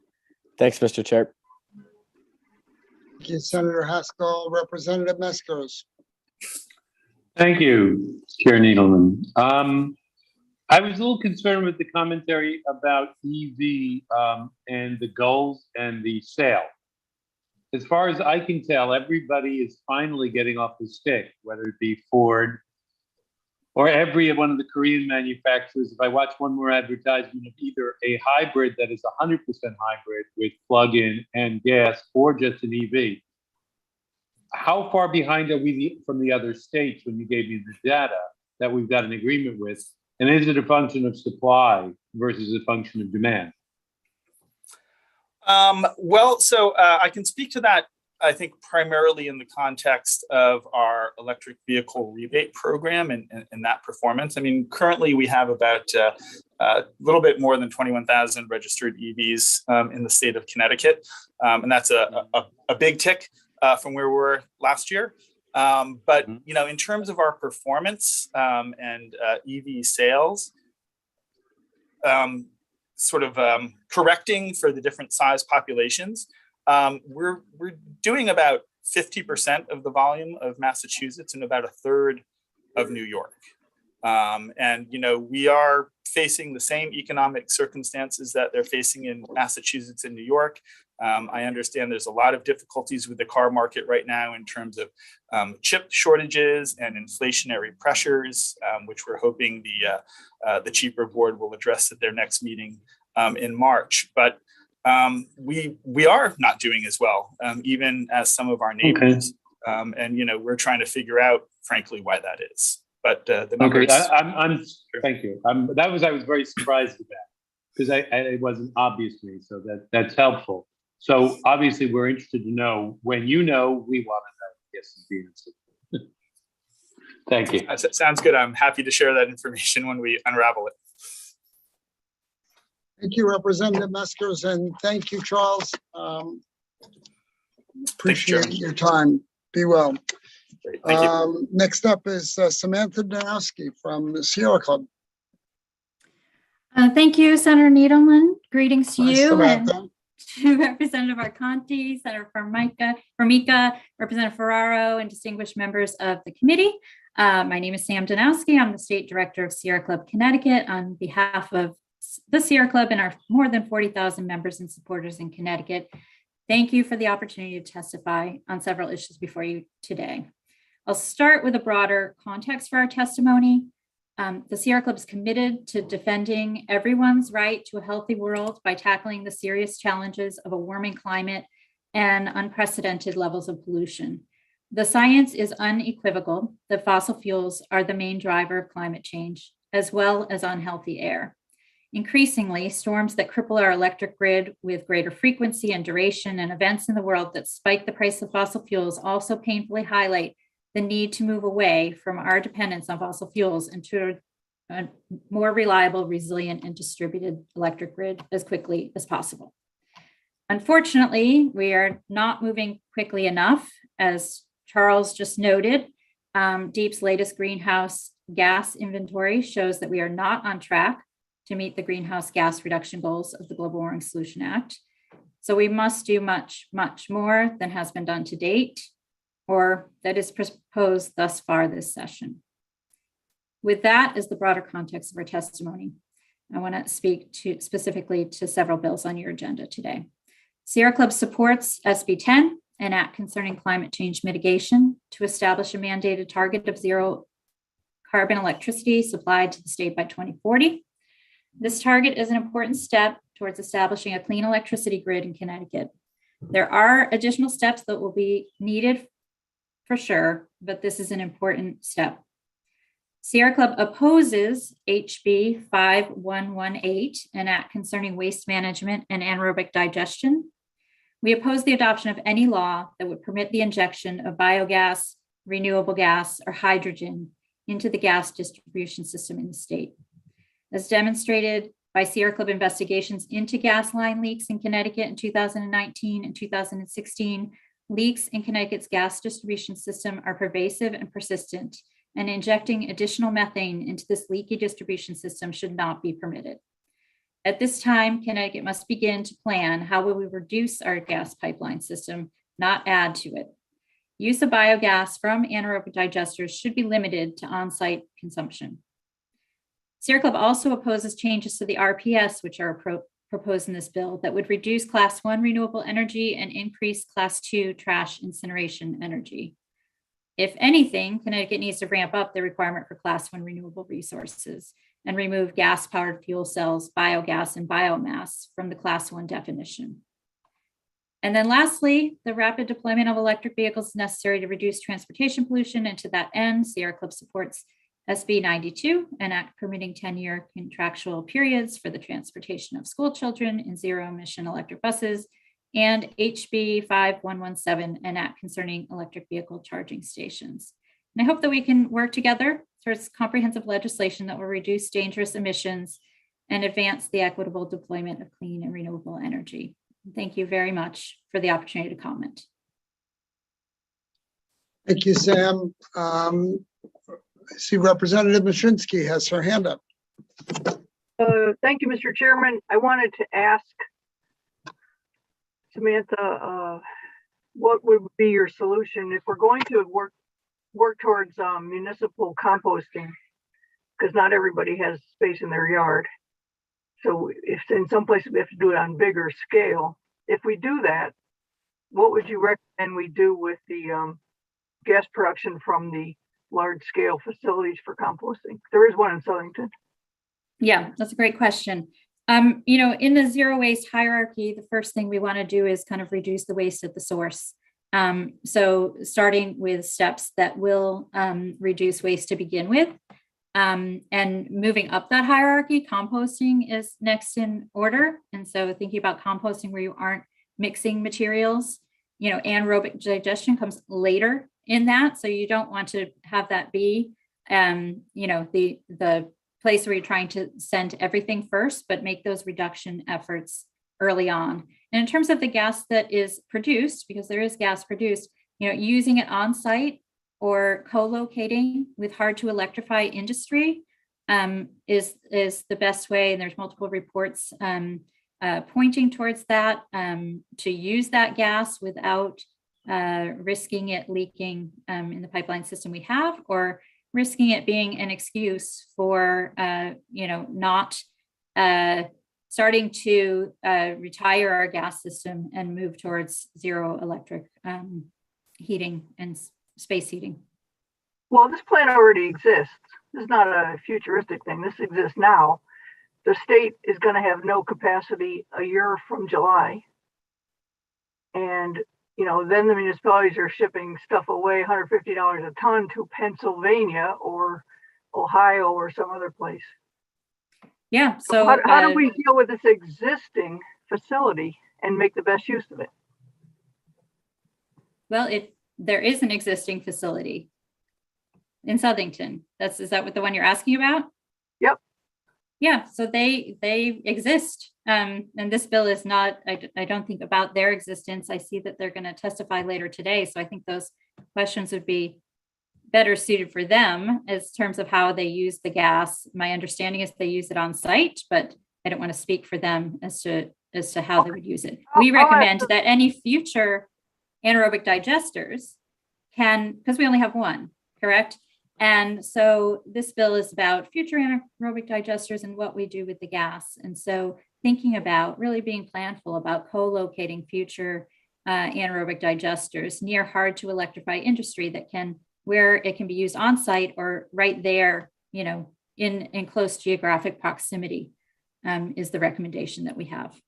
Okay, I'll ask them the same question, but I don't want you to be too pure I don't want you to be too pure in your solutions when we also have to, this is the Energy Committee, but we also have to worry about, in the Environment Committee, we have to worry about our looming solid waste capacity problem, which is coming up only a year away. And it's something I worked on for years to keep the solid waste disposal and recycling and composting working. And now I'm dealing with it all over again because we've once again reached our capacity in state. So keep that in mind. That's a real world problem that we'll be facing the towns only a year and a few months from now.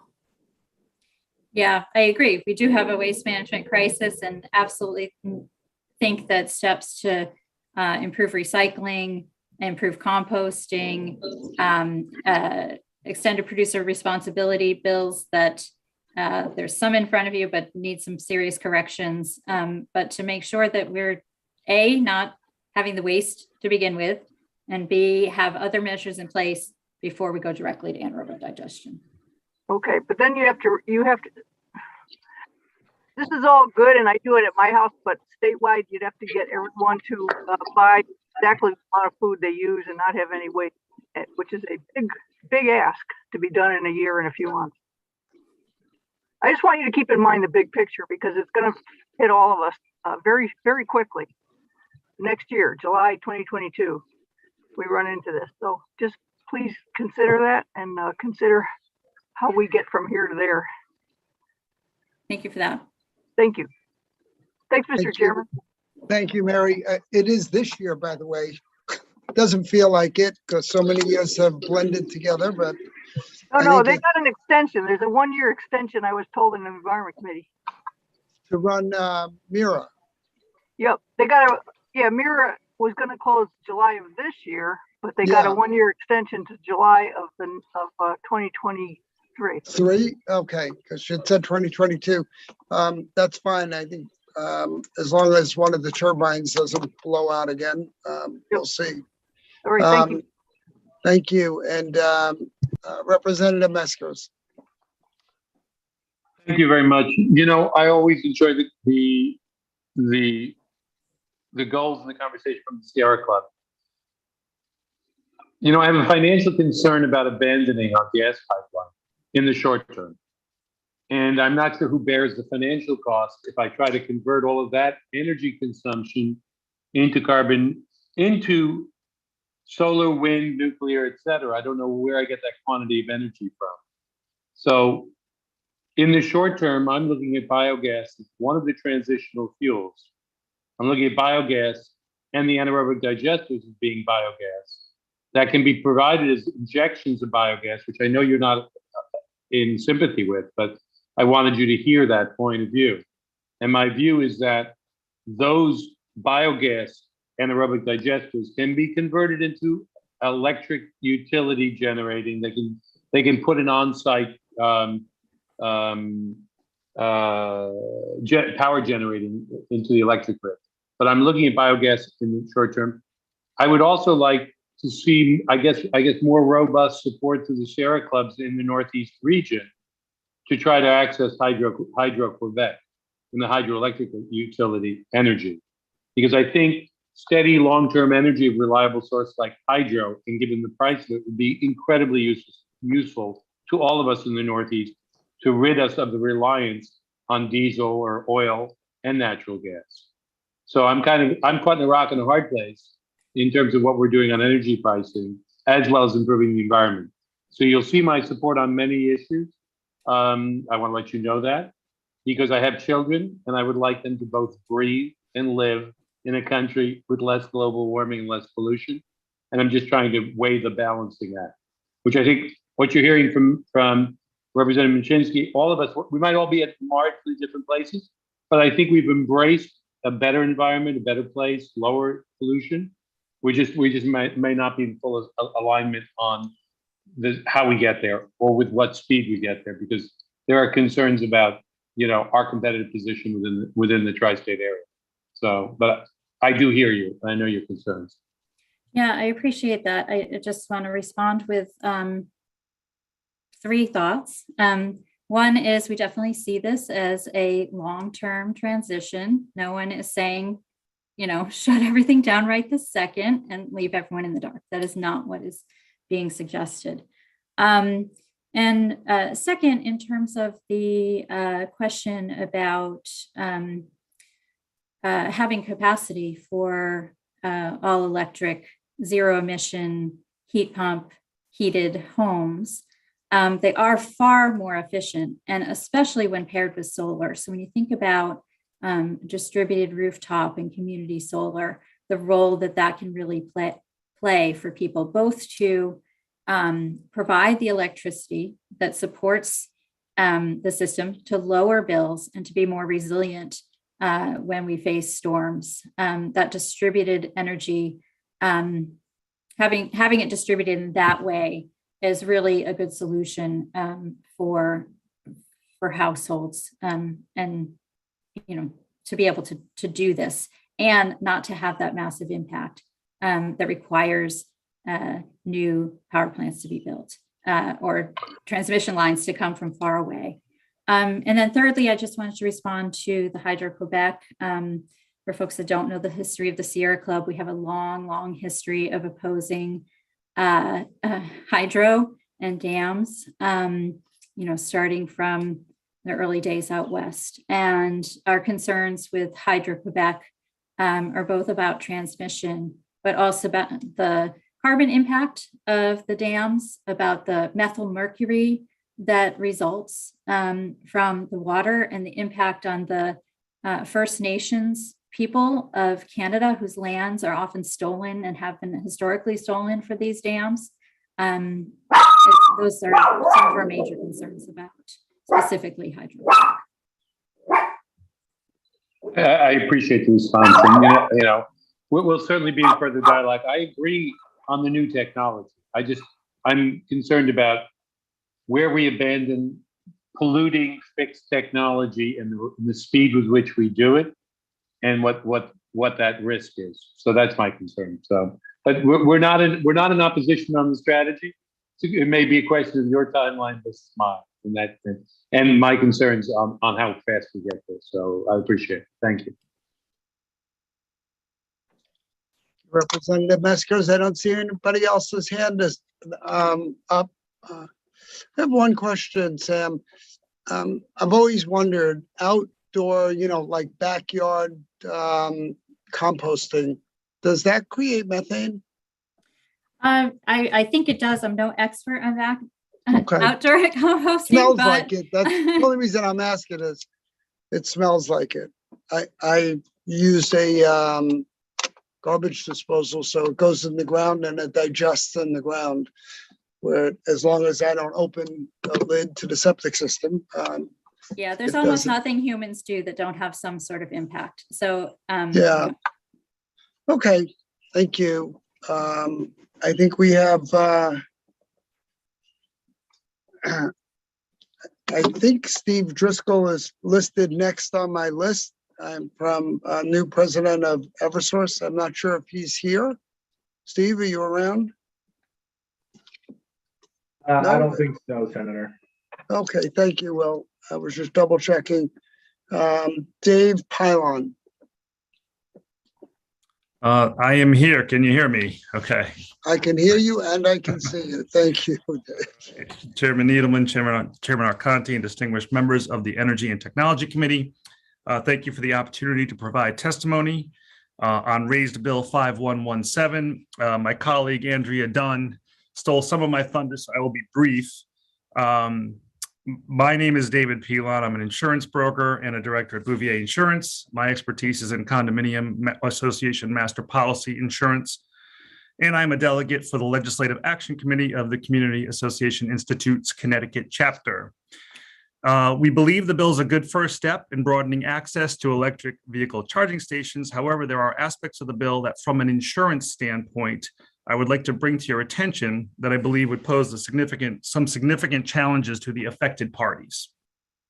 First, the bill's requirement that a unit owner present the association with a certificate of insurance, naming the association as an additional named insured on their policy would be a difficult task because most homeowner insurance policies in Connecticut will not endorse personal lines policies to add a commercial entity as an additional named insured.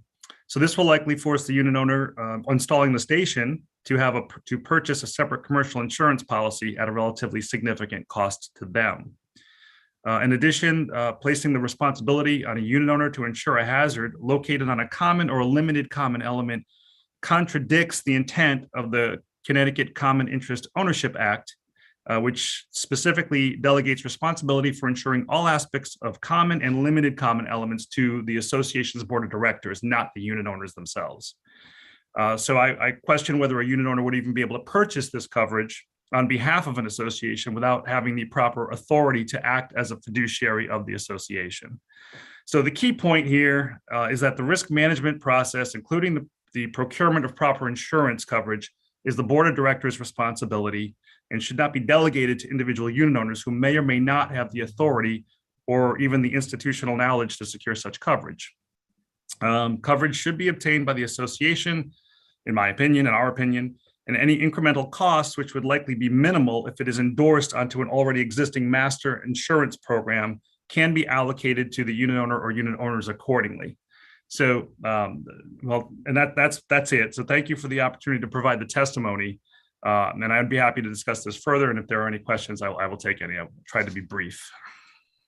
Thank you, Dave. She did steal your thunder. I'm sorry. I know that. That's a point well taken, though. There are multiple aspects. I would think we do a working group, insurance, realtor, real estate, condo, law, all are going to come into play here. Yeah. And we need to make sure we do this right. Yeah, and obviously that'll be taken into account, and we'll do that with the working group. I think that makes sense. Great. Thank you. I don't see anyone else with their hands up, which tells you how much of your thunder she stole. But I already knew that. Okay. Thank you. Appreciate it. Thanks, Dave. Take care. Senator Needleman, Representative Ferraro, I think has a comment. Oh, I'm sorry, Charlie. I missed that. Dave, you're still up. Charlie, it's you. I'm here. Yep.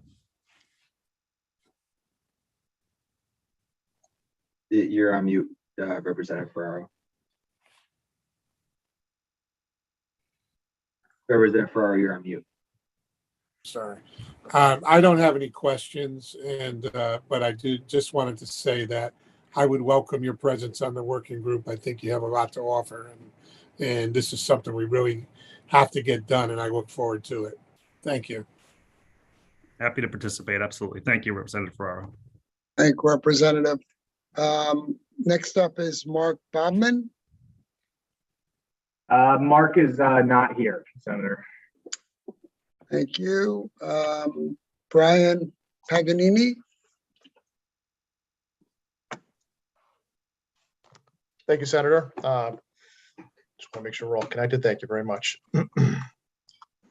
Thanks, Chairman Needleman, Chairman Arconti, Representative Ferraro, Senator Formica, and members of the Energy and Technology Committee.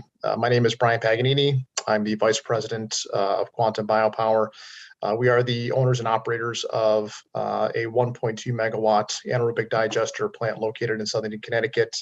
And I'm testifying today to support House Bill 5118, an act concerning waste management and anaerobic digestion. The bill proposes to take funds from renewable energy credits to support funding municipalities to implement programs to divert waste from the waste stream for beneficial reuse. I do support, and we do support, more funding to assist municipalities in their efforts to get residential food diversion programs up and running. So often we hear the phrase in terms of anaerobic digestion, if you build it, they will come, referring to the paradigm of building digesters and getting food waste into facilities. Unfortunately, this isn't exactly the reality of food waste infrastructure and how food waste arrives into facilities like ours. Financing these projects, as you're aware, requires large capital, and those investments are easier brought to close if food waste sources are more consistent. You may be aware tipping fees are a large source of revenue for digesters like ours, making it the primary driver of underwriting such capital. So progress has been made to let digesters know, and folks like us, that we are welcome technology, and recapturing Connecticut's food waste stream still remains a struggle, but an opportunity. Current day, we do get a lot of food waste from the state of Connecticut. Most of our food waste comes from outside the state's borders. We are working with a lot of towns and communities who are interested in diverting organic waste to the extent we can. There's no doubt there's a great deal of interest and enthusiasm for diverting food waste from municipalities to facilities like ours. The challenge is just significant upfront cost required for customer education and pickup services. So House Bill 5118, combined with some existing DEP grants available for increased recycling and diversion, will allow for some more active and eager municipalities to establish permanent food waste diversion programs, essentially providing a footprint to the rest of the state. And the most critical issue right now is indeed funding, keeping the towns and frankly the transportation services and haulers whole, while the organic waste market continues to form here in the state of Connecticut. So I appreciate the opportunity to testify with you today and happy to take some questions. Thank you so much, Brian. Just want you to know that Essex, where I'm the first selectman, is a town that has a budding program, and I was very surprised at the number of people that were supportive of it and that actually make the trip to our transfer station to bring their food waste. We sold all the little containers, and we don't charge people to bring it. It's a cost to the town. At this point, it would be lovely if there was some kind of support for it, but I feel passionate enough, and the Board of Selectmen feels passionate enough that we think we've got to lead by example here. A couple of technical questions about your facility. You said it's 1.2 megawatts. Mm-hmm. Physically, how large is that? What size site are you on? The digester itself occupies roughly 2.5 acres of footprint. Most of the, if you were to come to our facility and see our facility, you would see a building that's 100 feet by 60 feet, and then some tankage on the outside, and then some accompanying equipment. So, fairly, I'll say innocuous to the line of sight. Pretty compact footprint for a facility like ours. I'm just trying to get in my head what it would be to scale this up all over the state to produce a significant amount of energy, whether it would be, locally used or injected in the pipeline. I don't know, to create, 500 megawatts or a real power plant, you want to distribute these because, as we know, the trucking from one end of the state to the other adds so much diesel pollution into the air that it kind of offsets the value of the energy. Yeah, it's a wonderful point. Our perception and our take on that is we see the future of this technology growing into different locations of the state of Connecticut, Eastern Connecticut, Fairfield County, North and West Connecticut, and areas where, as you so put, communities like Essex that are growing these programs. Quite frankly, the development of this technology is going to react to where the waste is being generated, and we are obviously in the development of building more facilities. But more so these days, we're in the creation of helping to support the programs that are going to drive more food waste out of the waste stream for all the reasons we know why. And as Representative Mashinsky stated earlier, we've got this bogey hanging out in front of us with the Mira facility shuttering. And it makes a lot of sense for us to try to divert more materials out of the waste stream towards facilities like these. So your point's well taken. We could build more facilities, but we're very focused on diverting more materials out of the waste stream, like food waste, in order to fuel that future growth. So as part of the redevelopment plan for the Mira site, had it gone ahead, it would have had a digester component, which would make life a lot easier if a hauler had a vehicle that took digestible waste in one separate compartment and non-digestible and then recyclables. The complex would be sort of all-inclusive. Have you guys ever reached out to, Covanta or it's not Wheelabrator anymore, it's Wind Waste, I guess? You ever talked to them about co-locating? We have not only have we talked about it, we've actively had strategic and planning sessions around this. We believe there is a wonderful co-location opportunity with existing waste energy infrastructure. There's a lot of operational synergy between the steam they use, the water we produce, sharing of interconnection, and obviously the way we look at it as if we can divert the wet stuff, the food waste, out of that waste stream, then that just helps the waste system run much better. And our current waste model in Connecticut is indeed incineration. So yes, it's a wonderful point you've just made. We do see the future and the benefit of co-location, and we're very much for it. And I've heard different numbers, but typically the average household waste is what % digestible? Yeah, so there's a lot of numbers out there. I'll give you the numbers that we've seen. We did a wonderful pilot with the community in West Hartford about a year or two ago, and it was a 13-week pilot. It was a voluntary sign-up program. We signed 130 households up to this program. On day one, the average household was diverting 12.5 pounds of food waste per week through education and through growth. By the end of week 13, we were diverting 18.5 pounds per week, which roughly amounts to 25 to 30% diversion center Needleman. So it's really, it sort of confirms that the suspicion we all have that, about a quarter of your garbage has food waste in it. And we have some real numbers from a really well-run trial that we did in West Hartford.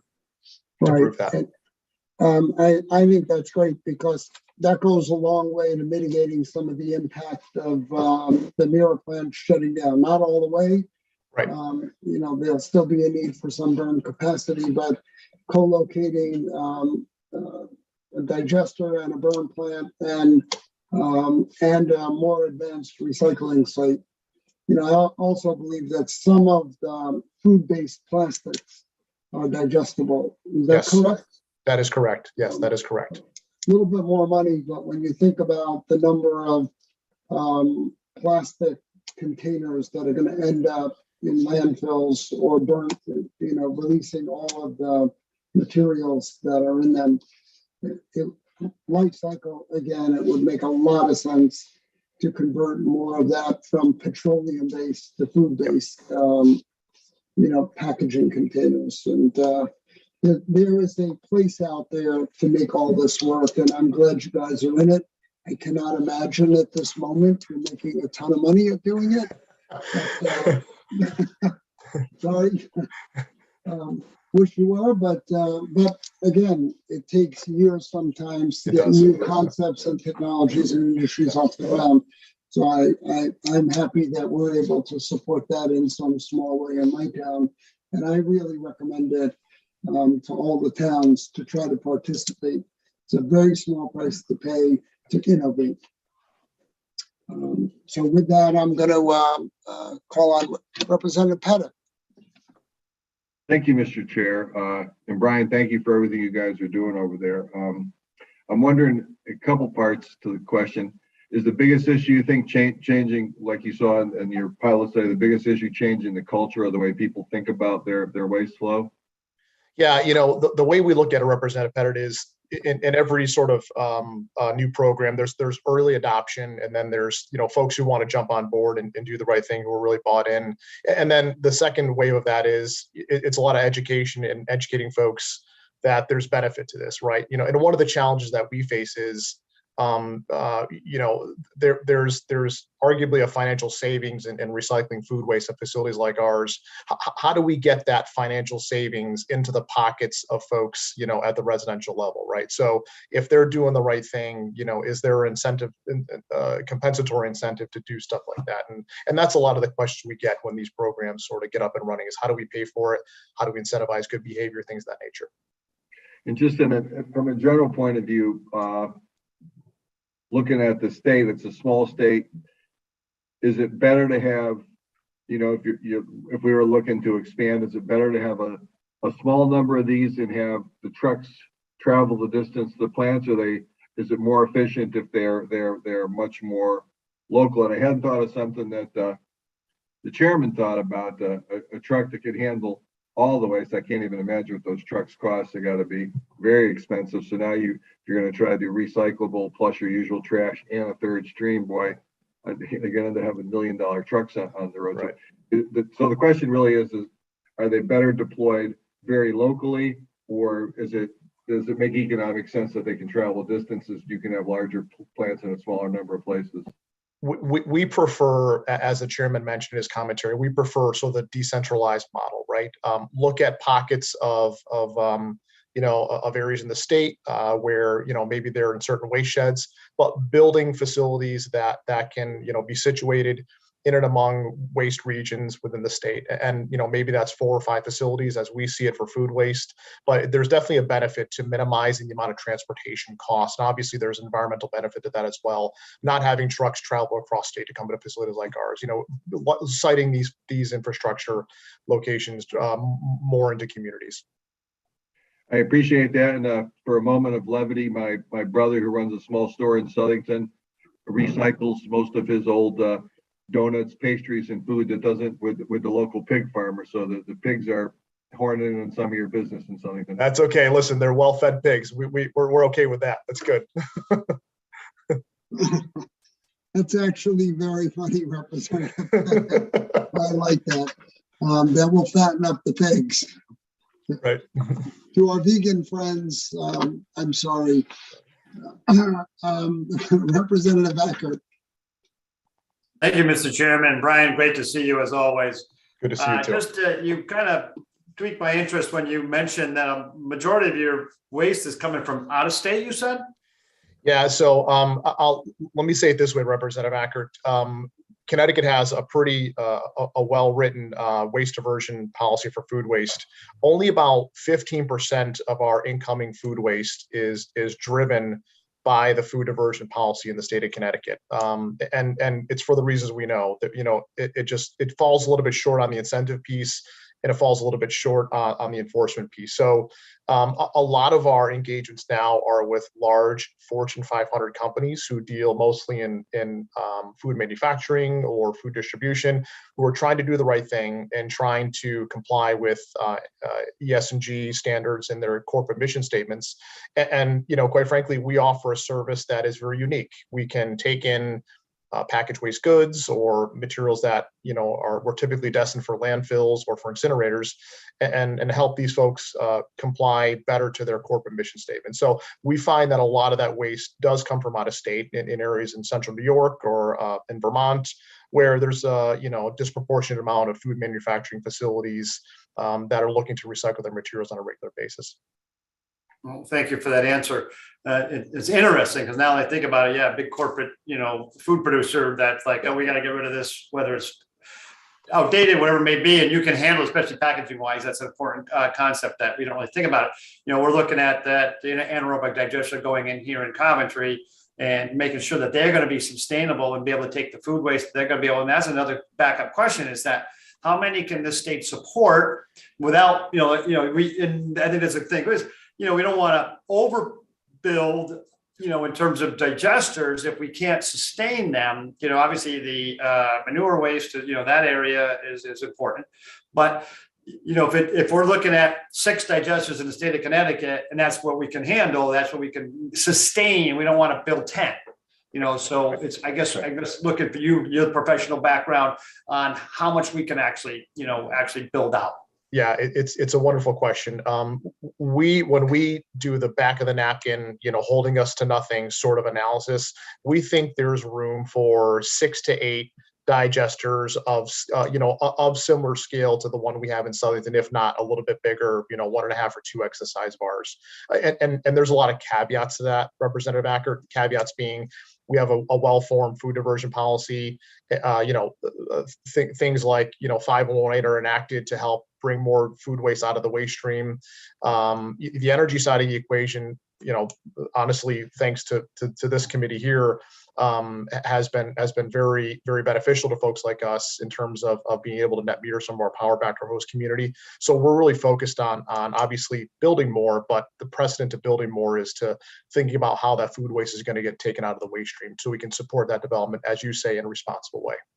Yeah, and as you mentioned, enforcement goes a long way, for Sure, the people that are out there and, if they're supposed to be doing such and such with their food waste, when you have a restaurant, a certain quantity, whatever it may be, a school district, something along that line that we can divert that. So not that we want to be punishing individuals, but say that the value of them and teaching the value of them to bring that food to and get it whatever way, whether there's a tipping fee charge, whatever it may be, that energy going back into the grid is important for the whole. So again, thank you for your time and thank you, Mr. Chairman. Thank you. Thank you, Representative Acker. And again, I want to thank you, Brian. One day I do want to take a ride out there and visit the site. But keep up the good work. Thank you, Senator Needleman, and this committee and everyone is welcome to come by, and we'd love to host you at a point it makes sense to do so. So thank you for your time. Great. So I do believe Steve Driscoll from Eversource is on the line now. We had some technical difficulties, and he is up next. Good afternoon, Chairman Aconti, Chairman Needleman, Ranking Member Formica, Ranking Member Ferraro, and other members of the Energy and Technology Committee. My name is Stephen Driscoll. I'm the Vice President of Operations Services for Eversource Energy, and I'm offering Eversource's public comment on House Bill 5116, an act requiring the creation of utility company tree planting funds. The bill is written directs Eversource and United Illuminating to pay $500,000 and $100,000 respectively annually in support of tree planting in municipalities where trees were trimmed or removed in the prior year. Eversource supports municipalities that elect to plant new compatible tree species in locations that don't unreasonably interfere with our utility infrastructure. We also currently coordinate with municipalities, tree wardens, and homeowners under our Plan Before You Plant initiative to help that ensure that they select tree species and planting locations that are compatible with our utility infrastructure. Vegetation management is not a secret. It's a top priority for Eversource. We stand ready to work with all parties to improve our ongoing efforts to balance the need to preserve, protect, and restore vegetation while simultaneously ensuring the safety, reliability, and minimizing any storm damage that's created as a result of the trees. As a result, we have a serious concern regarding the bill's proposal that an electric distribution company cannot recover the cost to implement a state-ordered initiative. We have a history of vegetation management programs that are based on cost recovery that are considered vital to ensure a safe and reliable electric grid, and we accept that responsibility. The scope of our programs throughout the years has positioned us mainly due to tree health and conditions that we have become the main contributor, investor in resources and dollars that maintain the roadside forestry throughout the majority of the state. That's particularly in communities that have been hard pressed for resources to respond on their own to the declining health of the trees. We recognize that our programs do result in tree removals, but must note that the overwhelming majority of the trees that we preventatively remove along the roadside forest are removed from public rights of way or private property. And they are removed because they are considered a hazard to either the electrical reliability or the public safety within the community. It's also important to note that our removal practices are executed in compliance with all statutes, regulations, and local ordinances, and that the tree condition is the key factor in the decision-making when deciding whether or not a tree it needs to be removed. We find that those conditions continue to evolve and trend as consecutive years of droughts and various infestations like the emerald ash borer and the gypsy moth and other general conditions that are just related to the tree mortality due to the age of the forestry. And these are the contributing factors that we find are to continue to be the leading cause of customer outages in the towns we serve.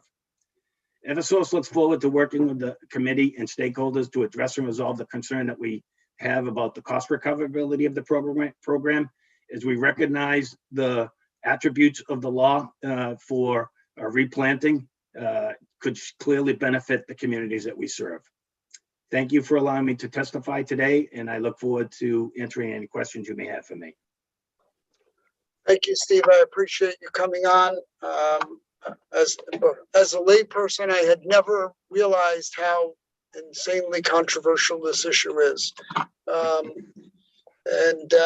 And I do believe we need to have a common sense vegetation management plan. I had hoped to have been able to form a working group this year. This is a bill proposed by another state rep that I think needs to be part of the conversation. But I'm gonna do my best to put together some kind of working group after this. In the meantime, Representative Gresco. Thank you, Mr. Chair. I just had a question. What was the profit turned by Eversource last year? I believe I saw a story recently. It was in the $1.2 billion range, if I'm not mistaken. That would be for our entire company, I believe you're referencing. Yeah, Eversource. Yeah, I don't have that factor in that, but I believe that it would be in that range. I'm just saying, in comparison to what would be a drop in the bucket to $1.2 billion, an effort to help municipalities re-canopy our state would be looked favorably upon. But thank you. Okay. Thank you, Representative Gresco. I don't think I see anybody else with their hand up. Again, thank you, Steve. Sorry for the trouble technically that you had before. No problem, Senator. Thank you. Dan Canavan from UI. Good afternoon. Can you hear me? I got you, Dan. Great. Good afternoon, Senators Needleman and Formica and Representatives Arconte and Ferraro and the members of the Energy and Technology Committee.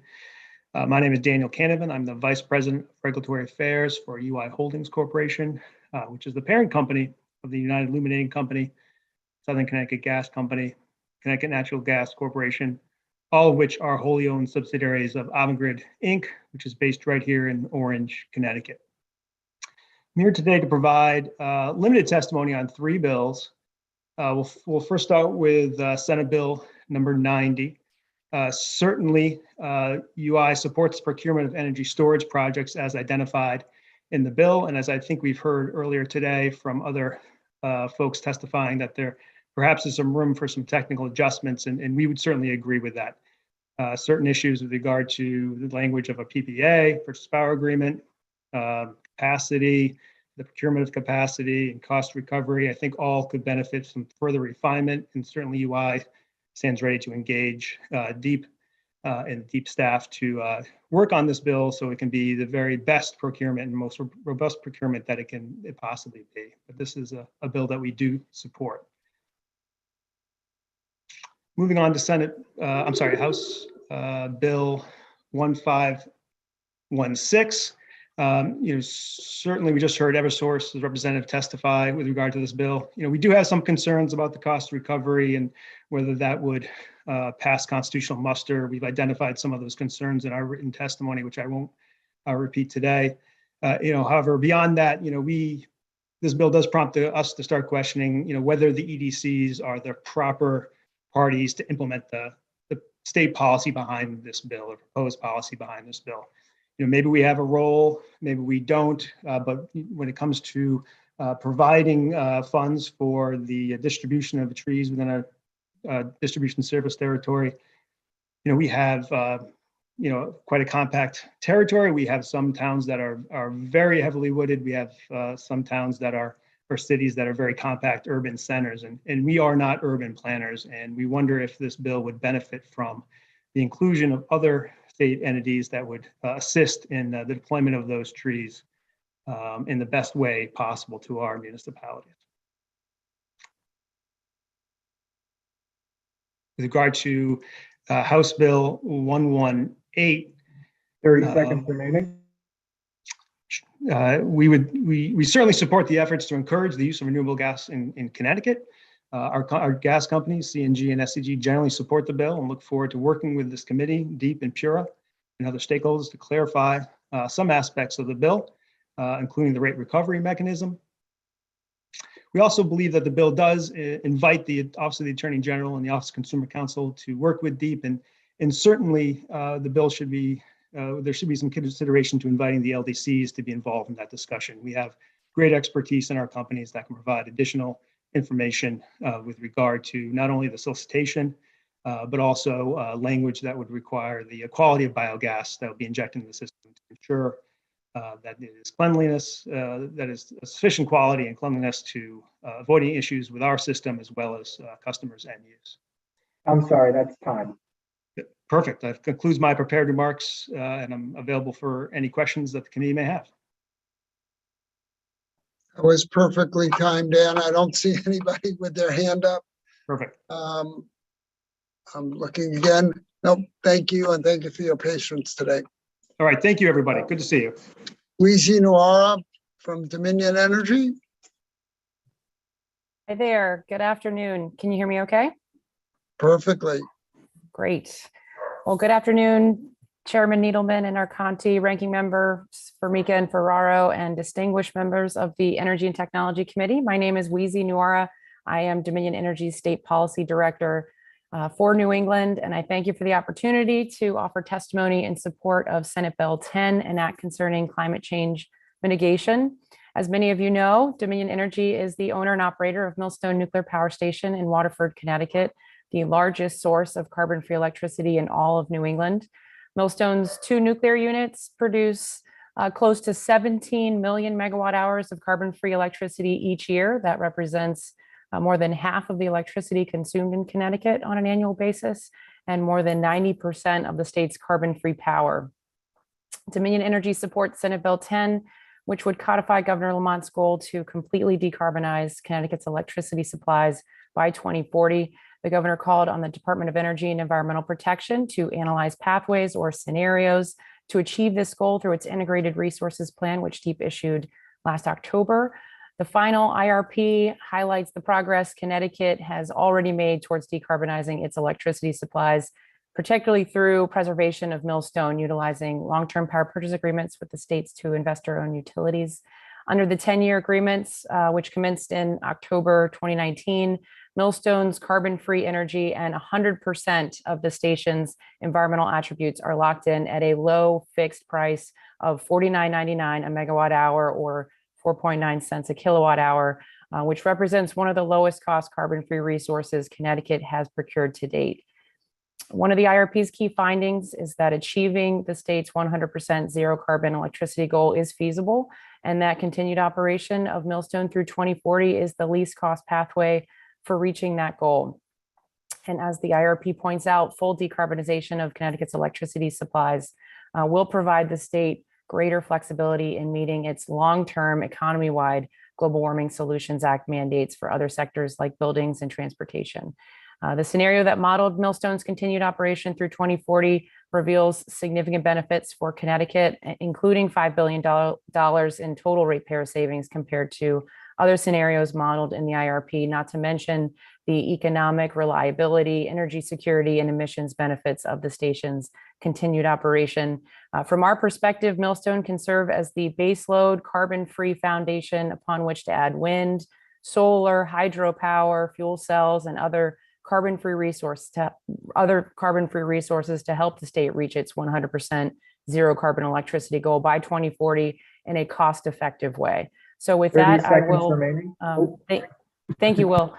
With that, I will close and refer you to my written testimony for more detailed information, and happy to answer any questions. Thank you.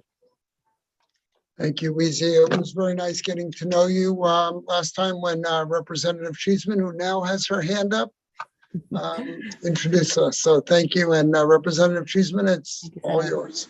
Thank you. Just quickly, good to see you, Weezy. I know when Commissioner Dykes was here, one of the things we talked about, and I believe Senator Needleman talked about as well, was removing the moratorium on additional nuclear resources in the state, particularly with regard to those small modular reactors. And I'd just like you to weigh in on that, if you could, please. Sure, I'd be happy to. Thank you, Representative Cheeseman. We are very supportive of advanced nuclear solutions, including small modular reactors. And, you know, I think it makes a lot of sense to add those types of resources to an existing nuclear power station site, which is how the bill is currently written, where you can leverage that existing safety and security infrastructure. You know, we believe small modular reactors can play a role in our decarbonized future.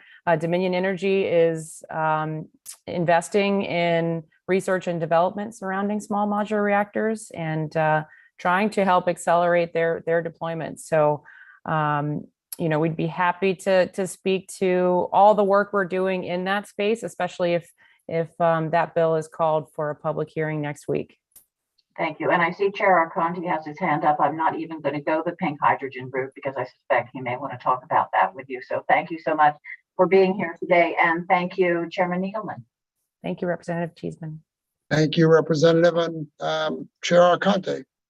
No pink hydrogen today. We'll have plenty of time next week to talk about SMRs and all the colors of hydrogen. I think both of those bills will be on next Thursday's agenda. So really looking forward to that discussion.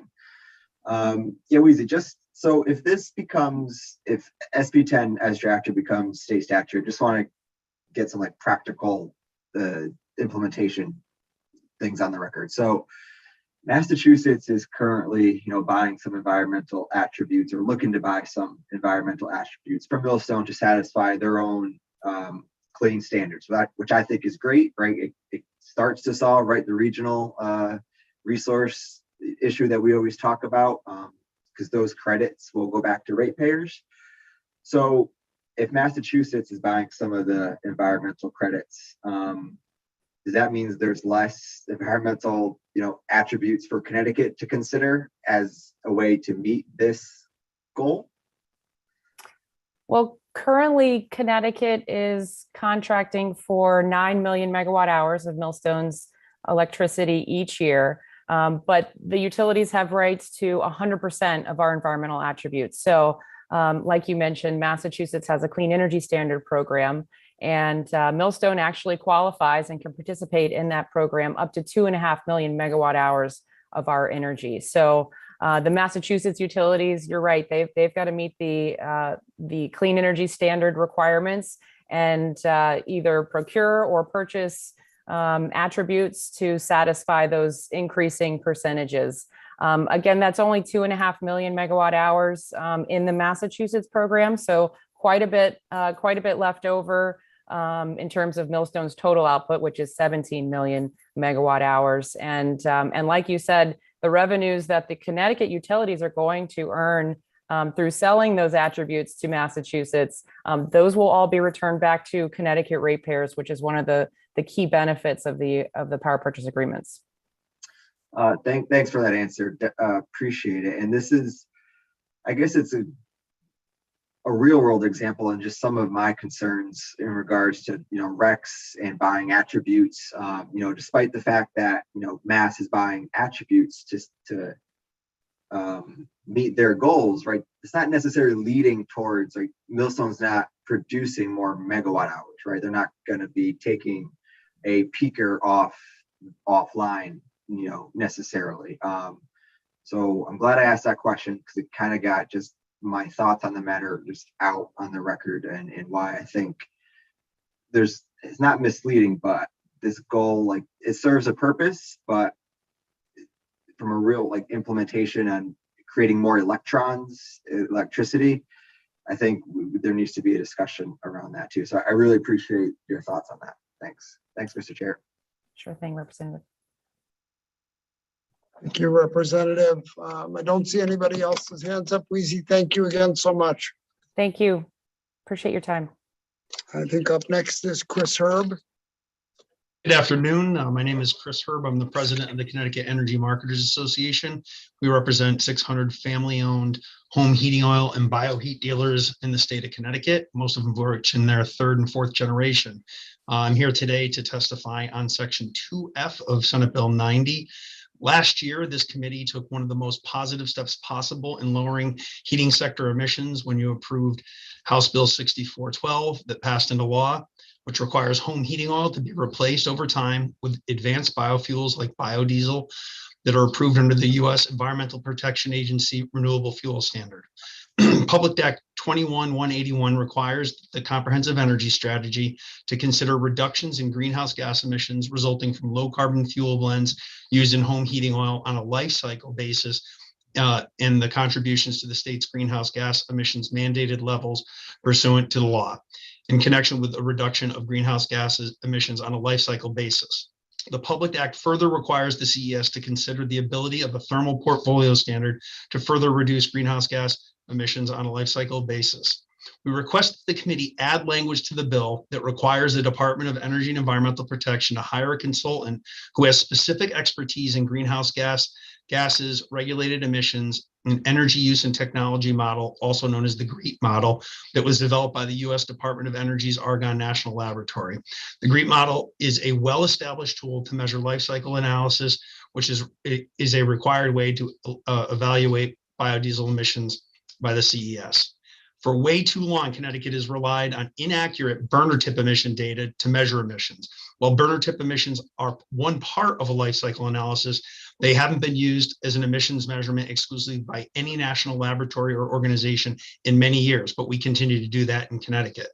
Connecticut's burner tip emissions alone provide inaccurate data and cause decisions to be made that could be harmful to efforts to reduce emissions. Therefore, life cycle analysis approach is needed, and the proper experts who have specific expertise in this need to be selected. And that's why we're requesting this change so that the state could fairly evaluate their compliance with the Global Warming Solutions Act. We ask that you support adding this language in Section 2F of SB 90 to require a consultant that has that experience. If you have any questions, I'd be happy to answer it at this time.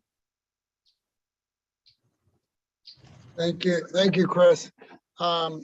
Just wanted to thank you for sending out the email you did earlier today.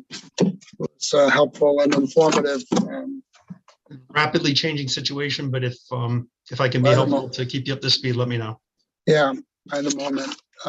Representative Gresco. Thank you, Mr. Chair. Just a quick question, Chris. Give me a hypothetical that if Connecticut went to the life cycle as opposed to the combustible tip kind of thing, what would be expected to be seen? Sure. Actually, I'm going to refer back to the Sierra Club's testimony from earlier in the hearing to give you an example of what life cycle analysis versus burner tip. So the Sierra Club mentioned a couple of studies that they've done over the last several years regarding natural gas leaks from pipelines. Right now, the way that we're measuring emissions is actually what happens at the point of combustion. When I turn my gas system on, my oil heat system on, we're measuring emissions from what just happens at the point of combustion. If you take what the Sierra Club was talking about into consideration, the gas that's leaking from the lines also has a greenhouse gas effect that needs to be measured in. So right now we're ignoring the leak impact and we are only examining what happens at the burner tip. A life cycle analysis says, where did the fuel come from? What happened when you took it out of the ground? What happened in transportation? Did it leak? And what happened at the point of combustion? So it takes a full evaluation. The same thing for liquid fuels. When we talked to you the last few years about biodiesel, we said, you know what? If I cut a palm tree down in Malaysia, put it on a 6-oil barge and ship it all the way here, that's not good biodiesel, right? It might be a renewable resource, but it's not good biodiesel. We want to use locally sourced ones that measure, and again, it measures all of the points of how to get to transport it here. So we think that if you just, it's environmentally dishonest just to look at what happens at the point of combustion when you're not considering how it was produced, how it was transported, and then what happened at the point of combustion. Thank you, Mr. Chair. Thank you, Representative Gresco. And thank you, Chris. Next up is Joe Curtatone. I guess. Thank you. Yeah, that's close enough. Thank you. All right. Thanks, Joe. Sorry. Chairman Needleman. No, it's fine. Thank you, Chairman Needleman, Chairman Conte, and members of the committee. My name is Joe Curtatone. I'm the president of the Northeast Clean Energy Council, or the NECEC. And NECEC is leading the just transition to a new clean energy and climate economy across all of New England and New York State, much of the Northeast. I'm here to testify in favor of Senate Bill 10, an act concerning climate change mitigation. As the committee is already well aware, the 2020s must be a decade of climate action. And the passage of SB 10 would not only support the important transition to a just clean energy and climate economy, but will also be a cornerstone to this movement. We don't have time to wait. As we all know, the worst case scenario of tomorrow depends on what we do today. So we must act now to address our contributions to climate change and build a sustainable future. Moreover, 100% clean energy mandate sends really a clear economic signal that Connecticut is ready to embrace the clean energy and climate tech economy, bringing jobs and economic development opportunity to the state. By transitioning to a zero carbon electric supply by 2040, SB 10 sets a clear and bold commitment that provides the long-term direction needed to give the clean energy sector the confidence to invest in Connecticut's energy future. It also makes a commitment to Connecticut's residents that lawmakers are committed to cleaning up our grid as we move to electrifying heating and transportation. Now, although Governor Lamont's 2019 executive order set a very bold 2040 goal for carbon-free electricity supply, codifying this into law sends the message that the state is serious about meeting this target. Its passage would align Connecticut along with 11 other states and the District of Columbia, who have all passed legislation to adopt 100% clean energy targets by 2050 or sooner. Inaction would mean we're falling behind and we're not getting at the front of the line for the new economy.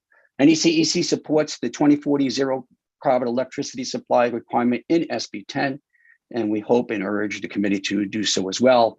We will be supplementing and forwarding written testimony to support our oral testimony today. Thank you again, Chairman Needleman and Chairman Conte, members of the committee, for the opportunity to testify today. Thank you, Joe. I'm going to just go with Joe because I really did butcher your name, and I apologize. No problem. So, I don't see anybody with their hand up, so thank you for being patient. Thank you very much. Tom Swan, up next. He is not on, Senator. Okay, we'll pass that. Derek Phelps from Fuel Cell Energy. Thank you, Senator. Senator Needleman, Representative Arconti, ranking members and distinguished members of the committee. My name is Derek Phelps. I'm Director of Government Relations at Fuel Cell Energy. FCE is headquartered, as I think you know, in Danbury, and our manufacturing facility is located in Torrington. We employ almost 400 people and growing, and the fuel cell platforms we manufacture here in Connecticut are exported all over the world.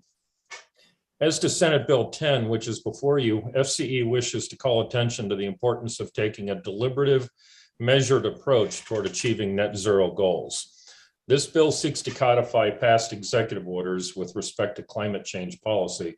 While we stand with the proponents of this bill in principle and respect the goal of wanting to decarbonize the electricity grid, we think that drawing this largely arbitrary line in the sand that is less than 20 years away is unwise and effectively works against those important policy goals.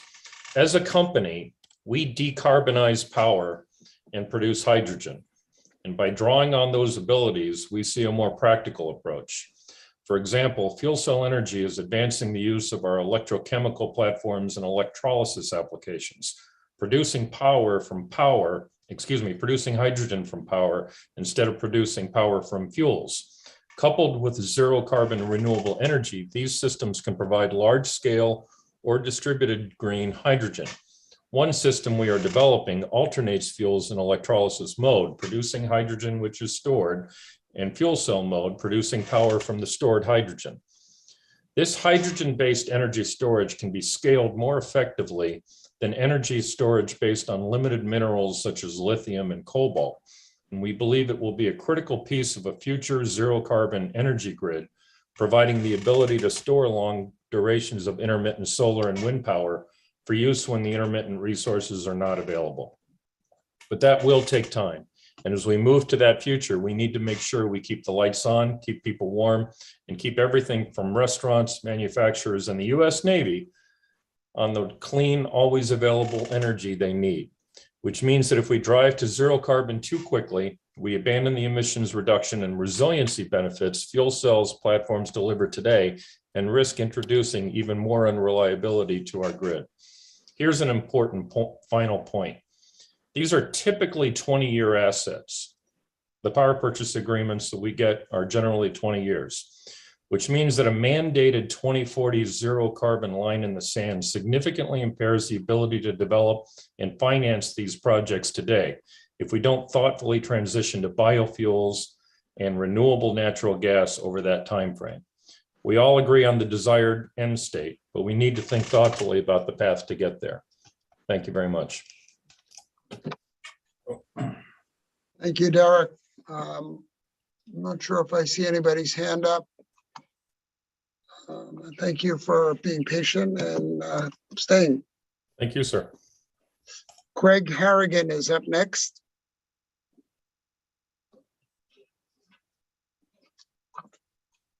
Craig Harrigan. Hello, how are you? Good, there you are. Good. Thank you for, sorry, I was on mute for a second. I appreciate the opportunity to speak. And my name is Craig Harrigan. I am the president of 64 Solar located in Port Chester, New York. We've installed about 70 commercial solar projects in the state of Connecticut over the past 6 years. We were one of the state's most prolific installers for several years, and we specialize on rooftop commercial solar installation. We were avid supporters of the Connecticut Green Bank and the innovative financing program called PACE. I am here to talk today primarily about style drift. The original charter of the Connecticut Green Bank was to help building owners gain access to long-term affordable capital for clean energy and energy efficiency projects. This long-term capital, in conjunction with the Connecticut ZREC program, was a very attractive product mix for building owners who did not wish or could not come up with the necessary capital on their own to finance energy efficiency or renewable projects. This is obviously a very appealing proposition to some of the residents who have the highest electric rates in the United States.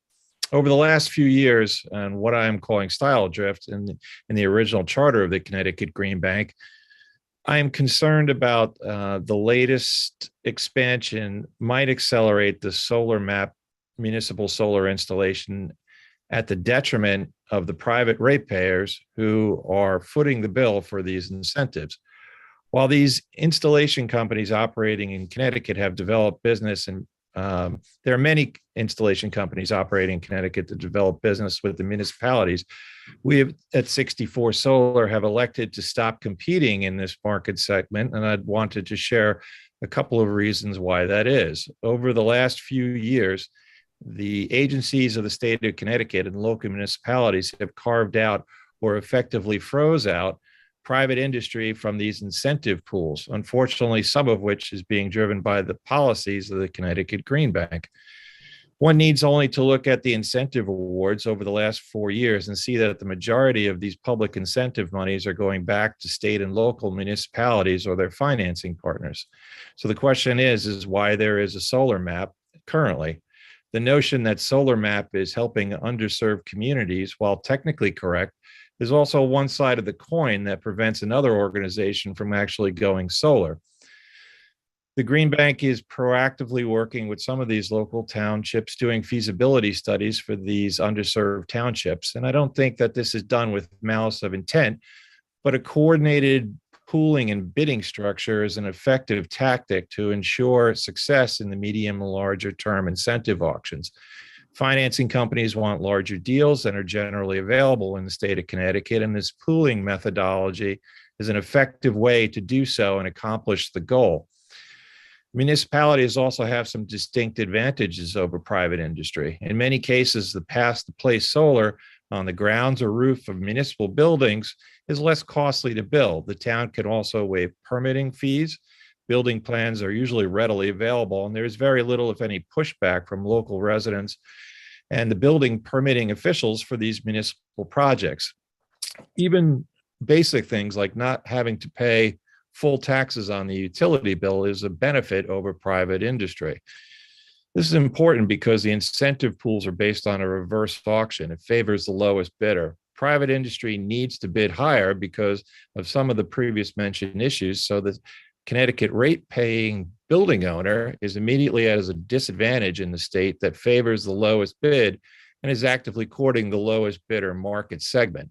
The Connecticut Green Bank MAP program is helping these towns go solar with coordinated bidding advice, and this to me seems a bit unfair. Financing for municipalities is already at a significant discount over private industry, which is another effect. The final effect too is that because there is because of the larger and medium pools and the ability for these municipalities to bid lower than others, it forces the smaller pool of money, which is the majority of these private industry pools, to the incentive action actually goes down. So while I can attest that these actions and the market, I can attest that these actions are causing more companies and individuals to leave the Connecticut solar market and the solar space as a whole, as all of this in the state that has the highest electric rate in the continental US. So while we appreciate the muni market and we appreciate solar, I think it may be a question in the future to be able to let them compete against each other and maybe perhaps carve out a special niche for either the municipal market and the private sector so as to basically be able to compete on an apples to apples basis. Thank you. I'm sorry. Oh, there you go. Thank you, Craig. I appreciate it. I appreciate your time. Thank you. Not seeing anybody with their hand raised. Thank you. Carl Kugler. Yes, good afternoon. My name's Carl Kugler, and if Dave Pilon thought that Andrea Dunn took wind out of his sails, I got both of them taking the wind out of my sails. So I'm talking on the bill 5117, the Act Concerning Electric Vehicles, and I'm also a member of the Legislative Action Committee for CAI.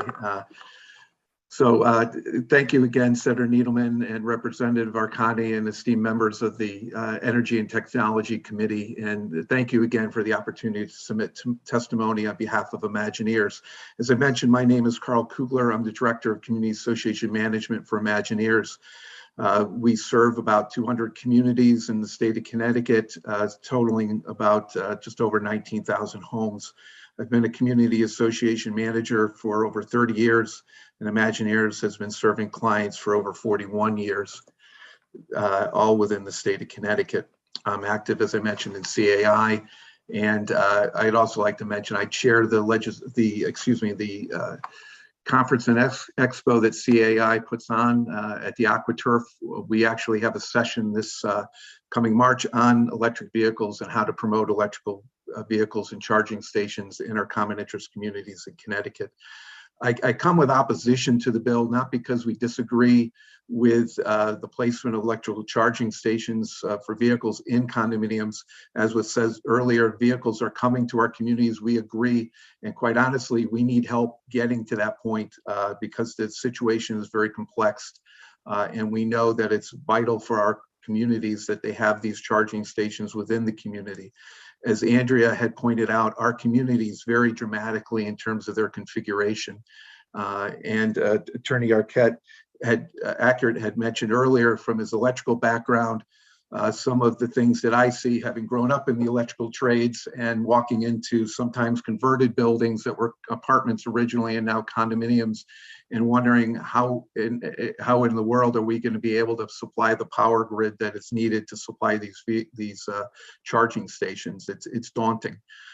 But the bill as it's drafted, although well-intended, brings up a lot of problems, many of which Andrea brought up. I'll talk about some of the nuts and bolts. I think she mentioned, we have plenty of communities that have standalone garages with multiple bays. They have barely enough electricity to supply the lighting and a couple of utility outlets within the building. Others have bigger parking lots with aging infrastructure for utilities that would need to be drawn upon to do this. I can also imagine associations with the vast amount of trenching that would go on as each unit owner is trying to install their own electrical outlet charging station and the challenges that proposes as many communities are out repaving and doing large infrastructure repairs at the same time. I've submitted written testimony. Thank you. I've submitted written testimony that goes through some of the details of some of the concerns that we have. As Andrea and Dave had mentioned, our committee, the Legislative Action Committee, would embrace the opportunity to offer some assistance on drafting bills. Many of the states that were mentioned earlier that have bills are not of the same type of statute that we have. I think only one of them is, and we'd be able to be a resource and help with that. So with that said, again, I've submitted my written testimony and I'm available to answer any questions that you may have for me. Thank you, Carl. Representative Ackert. Thank you. I saw the other chair. Would you like to go first, Representative Arconti? No, sir. All you. Okay. Okay. Just thank you, Mr. Chair and chairs. Just a follow up to your comment on the seminar that you're having. I'm quite interested in that, and it's that you're having. You said to look at what's the best approach for your facilities. Do you do primarily condominiums, or are they what type of facilities is yours, Carl, that you represent? So for Imagineers as a company, we primarily have condominiums, which is pretty typical for Connecticut. The conference is being put on by Community Associations Institute, so it's our professional organization. And each throughout the day we have different sessions. And we've been looking for an opportunity to advocate for and allow boards to understand what's involved in bringing charging stations in, what they need to understand when homeowners are coming to them asking for charging stations, so that it can be done in a way that makes sense, practically makes sense, and also can be done safely within the confines of what we're stuck with what how the properties were built. Right, and that's what I've been finding as somebody that installs these, you can't, obviously you mentioned it, you echoed my comments earlier about the infrastructure.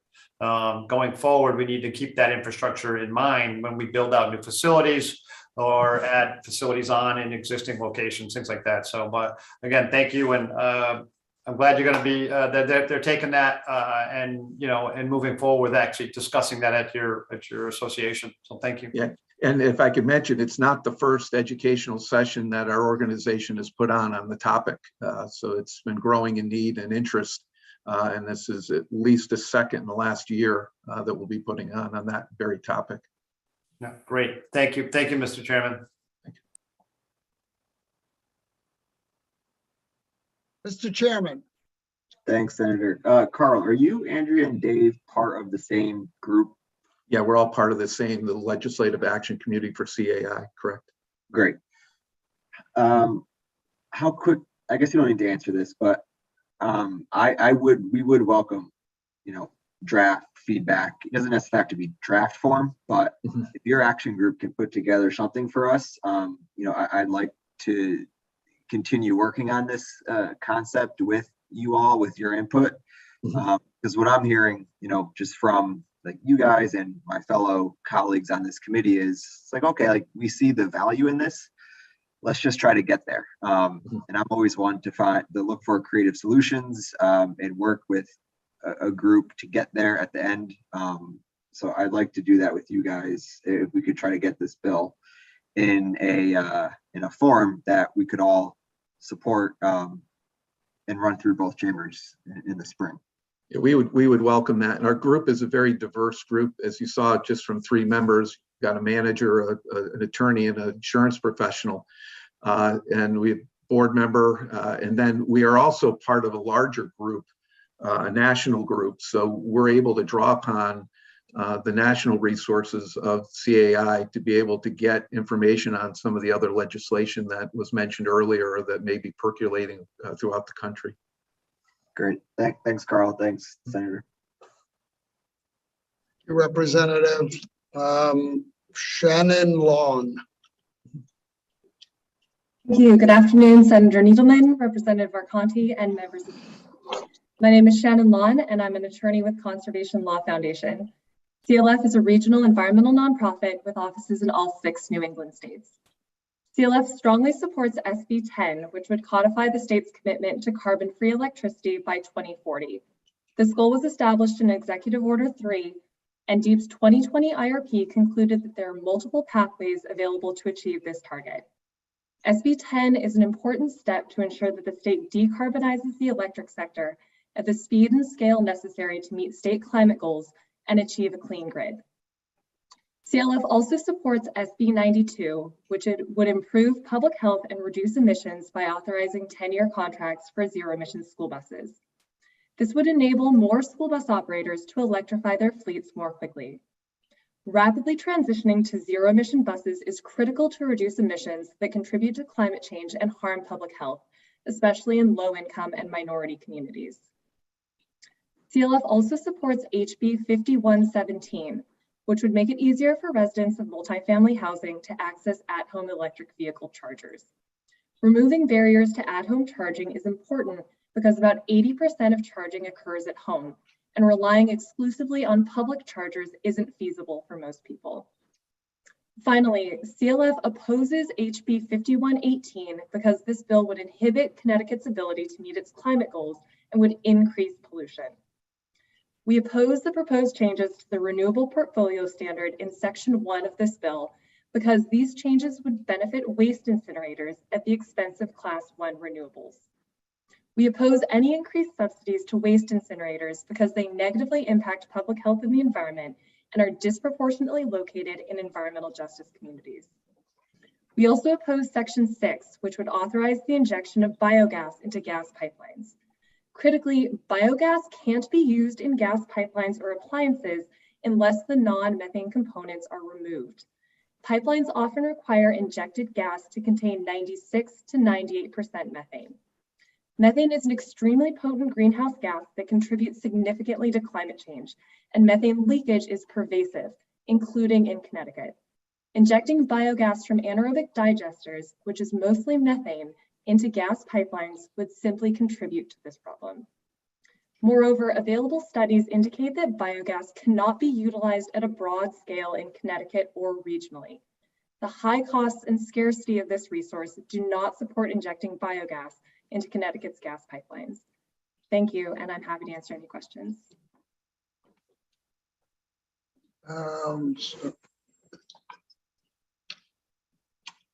I'm so sorry, Shannon. I lost my mouse for a second. Thank you so much for testifying. Representative Mashinsky. Same question for Shannon that I asked Sierra Club. We have an existing situation in Southington where we have a plant online now, composting on behalf of residential folks from different towns. what's the best way to use the gas that's produced from this existing recycling operation, recomposting operation?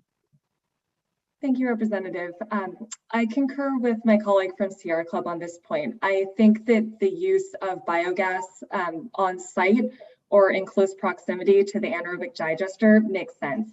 What I don't think makes sense is incentivizing the building out of additional anaerobic digesters and then using that biogas once it's been sufficiently refined in our existing gas distribution pipeline system.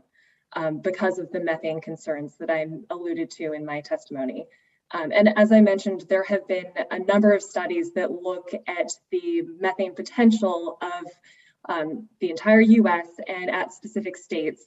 And notably, 5 out of 6 New England states, including Connecticut, fell in the bottom 12 nationally as far as methane potential goes. And even the state with the highest potential, Massachusetts, had other studies finding that at most biogas could replace maybe 10% of their fossil gas use. So I'm concerned at rhetoric that we're seeing from the gas companies claiming that biogas is one of our key solutions to the climate crisis. I'm concerned that going down that pathway is likely to just prolong our current reliance on natural gas.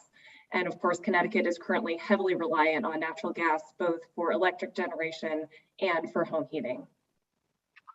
Okay, well, I would, of course, love to get off of fossil fuels completely, but we do have a solid waste problem in Connecticut as well as a climate change issue. So some of us are also thinking about how we're going to deal with this head-on collision with the end of our capacity for solid waste in Connecticut, which is coming up very, very rapidly. So, you know, just speaking for myself, I'm thinking we have to keep this Southington facility operational if it's going to help us buy some time for our solid waste problem.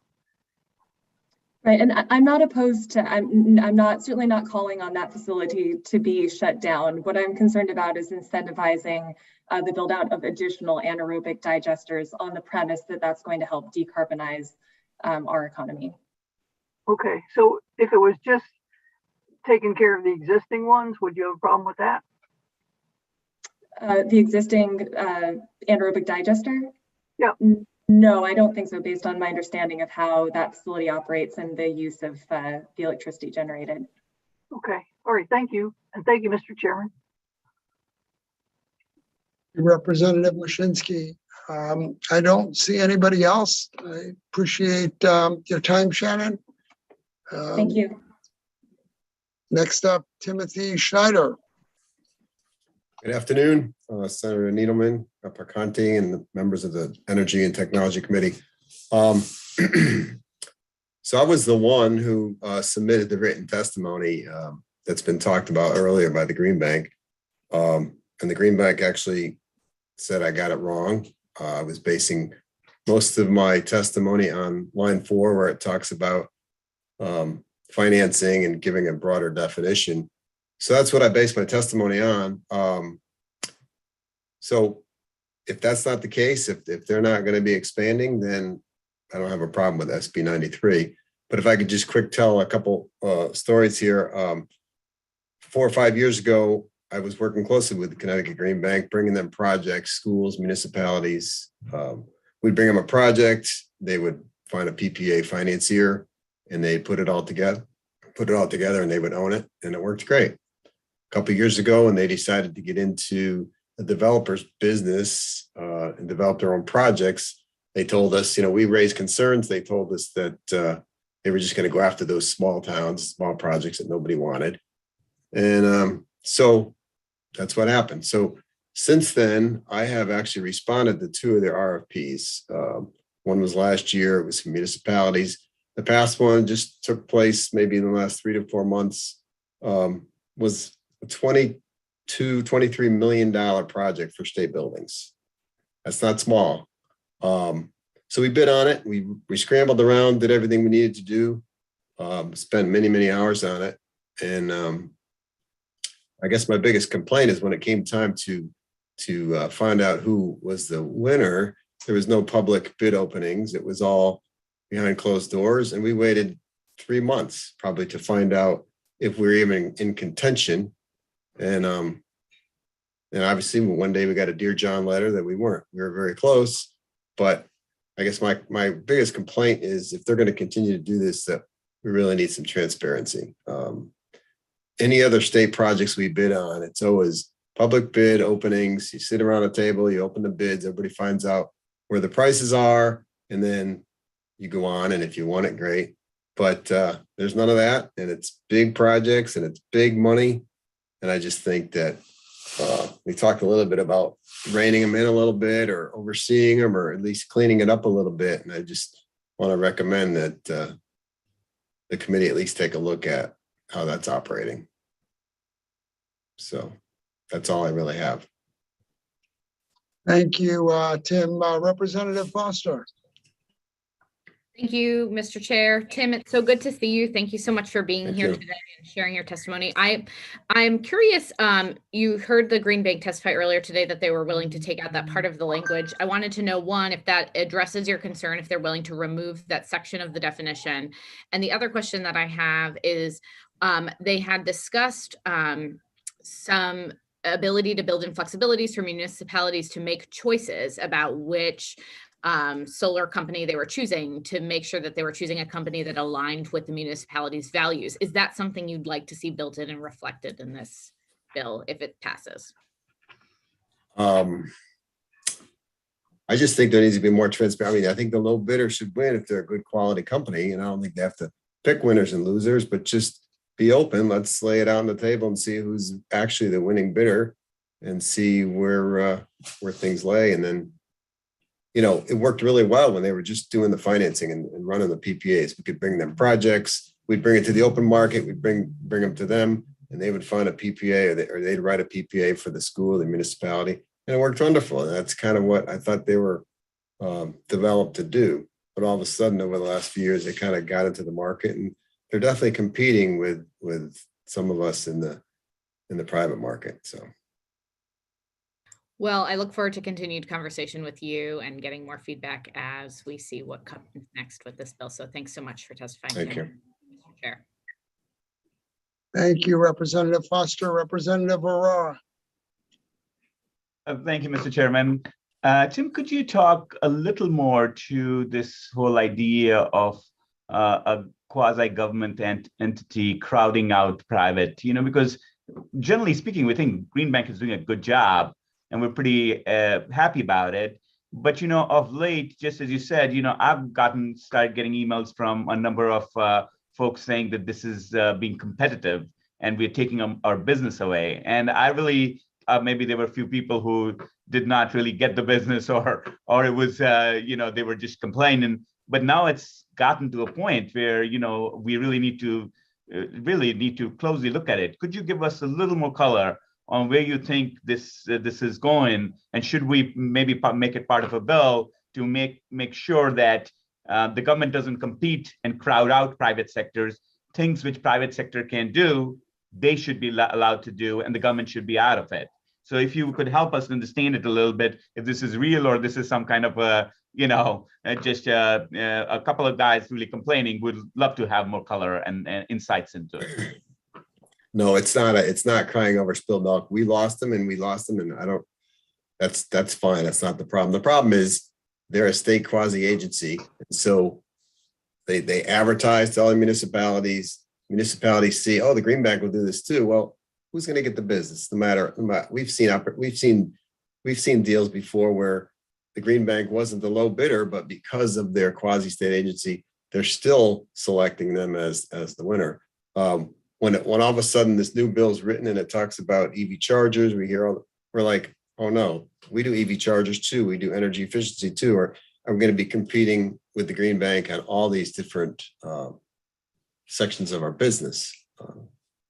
So we just don't want to see it grow, and we want to see more transparency. Can you provide us some kind of constraints where it is not the core competence of where a lot of private sector is available, where private sectors are competing, quite robust in a robust manner, maybe we can discuss with Green Bank to constrain their activity in that area so that the private enterprise is allowed to flourish, and they should focus in areas which are much more difficult for private sector to work, because there's no need for government to compete or do what the private sector is doing. We need to focus on stuff which the private sector is unable to do.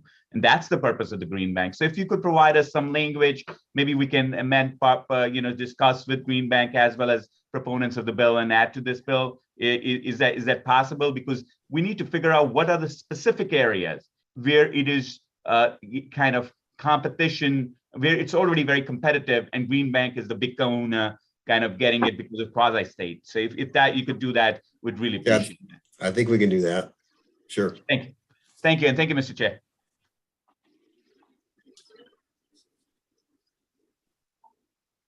Representative Meskers. Thank you. I'll try not to make us go on forever. I wrestle with the issue. I think the points of the private sector and the Green Bank are worthy of inspection, but it is important to realize that we are in a subsidized market. It's whether we want to use the word subsidy or not, we're providing credits to solar that are the ratepayers' money that's paid. So we want to make sure that the goal of that is to promote an industry and promote a business. If the developers are feeling squeezed, we've got to figure out is there accommodation. But generally, if we wouldn't have any of this discussion if there wasn't a subsidy in the Green Bank helping us get the business up and running to a level. And I guess that's the pricing going forward. I would tend to echo the comments of our beloved Chairman Arconti, Senator Needleman. And I'll be more agnostic until I have a better understanding of where the crowding out that I'm hearing is coming from. Thanks. Thank you, Representative. I don't see anyone else. Thank you, Tim. Indrajit Chaudhry. Thank you, Chairman Needleman and Chairman Arcanti and members of the committee. My name is Indrajit Chaudhry. I'm Dean of UConn's College of Agriculture, Health and Natural Resources. I'm also Director of Connecticut Cooperative Extension System and Director of STORE's Agricultural Experiment Station. I wish to submit my testimony on two bills that have importance to our college's mission. First one, we support raised bill 5116. We support creating and administering a fund to award monies to municipalities for tree planting. Our college has completed a strategic vision for which urban forestry program is a critical component. We believe that a well-planned and executed urban forestry program provides numerous benefits to the residents of the identified service areas. There are many reasons why trees and urban forestry programs are beneficial, especially in urban areas. For example, they promote environmental justice. Trees can help support equity, inclusion, and anti-racism efforts with sustainable outdoor learning environments. A community-based learning focused on tree selection, right tree for right climate, will address future climate change impacts and will help create authentic public engagement from a diverse population. These programs can enhance health and well-being of our residents. Those health benefits are published widely. For example, in a recent National Institute of Health study, NIH-funded study showed that trees and green spaces in urban areas bring positive human health impacts. They reduce harm from air pollution, ultraviolet radiation, and heat exposure. They restore capacities, including attention restoration, reduce mental health, and reduce stress, and build capacities, including active living and weight management. Urban forestry programs can engage and educate residents in climate adaptation. For example, they will promote cooling for both humans and animals and can be effective strategy to reduce negative impacts of climate change. And finally, These programs can foster sustainable landscapes across urban-rural interfaces, including promoting and sustaining multiple ecosystem services. We also support raised bill 5118.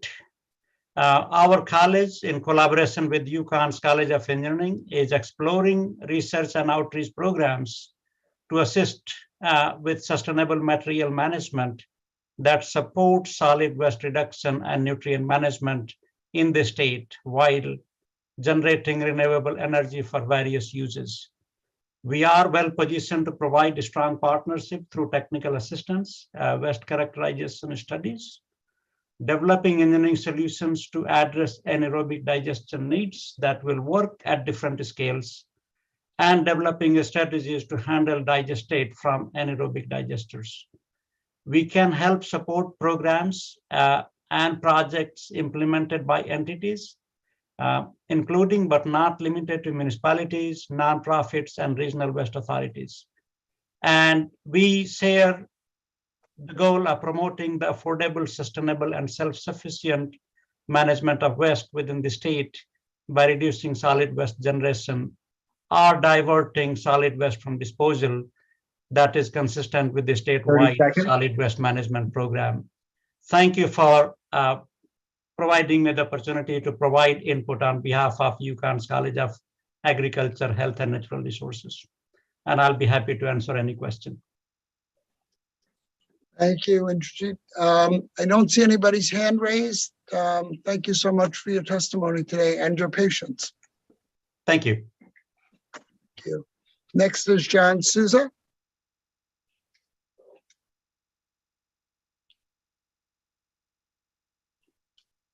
Well, is John here? Yes, he is. He's muted currently. Okay, John, you're muted. There you go. Can you hear me now? Can you hear me now? Yes. The famous words. Oh, good yes. afternoon, Chairman. Should be a TV commercial. That's a good idea. We should be marketers. There you go. Good afternoon, esteemed members of the Energy and Technology Committee. My name's John Souza, and I volunteer as president of the Connecticut Coalition of Property Owners, and I'm a full-time landlord. The coalition is one of Connecticut's largest landlord property owner organizations in the state. We have affiliates all around the state: Enfield, Wyndham, Hartford, New Haven, Bridgeport, goes on, even West Hartford. Our members own thousands of units throughout the state. We've been involved at the state capitol for many years trying to add constructive voice from small landlords. Many of these people live in the communities that they serve. We're the mom and pop landlords of the state. Affordable housing is probably what comes to mind when you think of us. I'm here to oppose HB 5117 for several reasons. I was listening earlier on, and many of the points were made already by the Condominium Association, a lady that was speaking, the lawyer. And, we agree that the world is changing. These electric vehicles are coming our way, whether we like it or not. We're going to have to adapt to it. It creates several problems that the bill that as written, it would create a system where the tenants have the ability to install these things and uninstall these things, come and go. And at first, little landlords that hey, it's great. The tenant's going to put it in at their expense and they'll deal with it. But then in some situations that might work fine. If you have a 1 family or 2 family and both people could have it to their own meter, it's simple to get to the parking lot, they're going to use it. That makes a lot of sense. But when you start to scale up, like I run 20, 30 unit buildings in Hartford, there's just no way they're going to have 30, of these little electric stations on the side of the building. It's just the system capacity of the building cannot handle it. It's way beyond what would happen. And if everyone wants to charge it at night, which would probably be the preferred method, it just won't work. There's other more technical things that came out of this, talking to the lawyers too, that the bill is unclear as to what happens if, for example, if the electric is provided by the landlord, because I have several buildings, a lot of people have buildings that they run that the electricity is included, and if the person doesn't pay their rent, am I stuck paying to charge this person's Tesla for the next year or so while we negotiate and do an eviction? Or again, is this going to be a separate bill and I have to chase the tenants around for the money to charge their cars every week or every month? This is just the kind of things that come up from a practical standpoint that aren't addressed in this bill.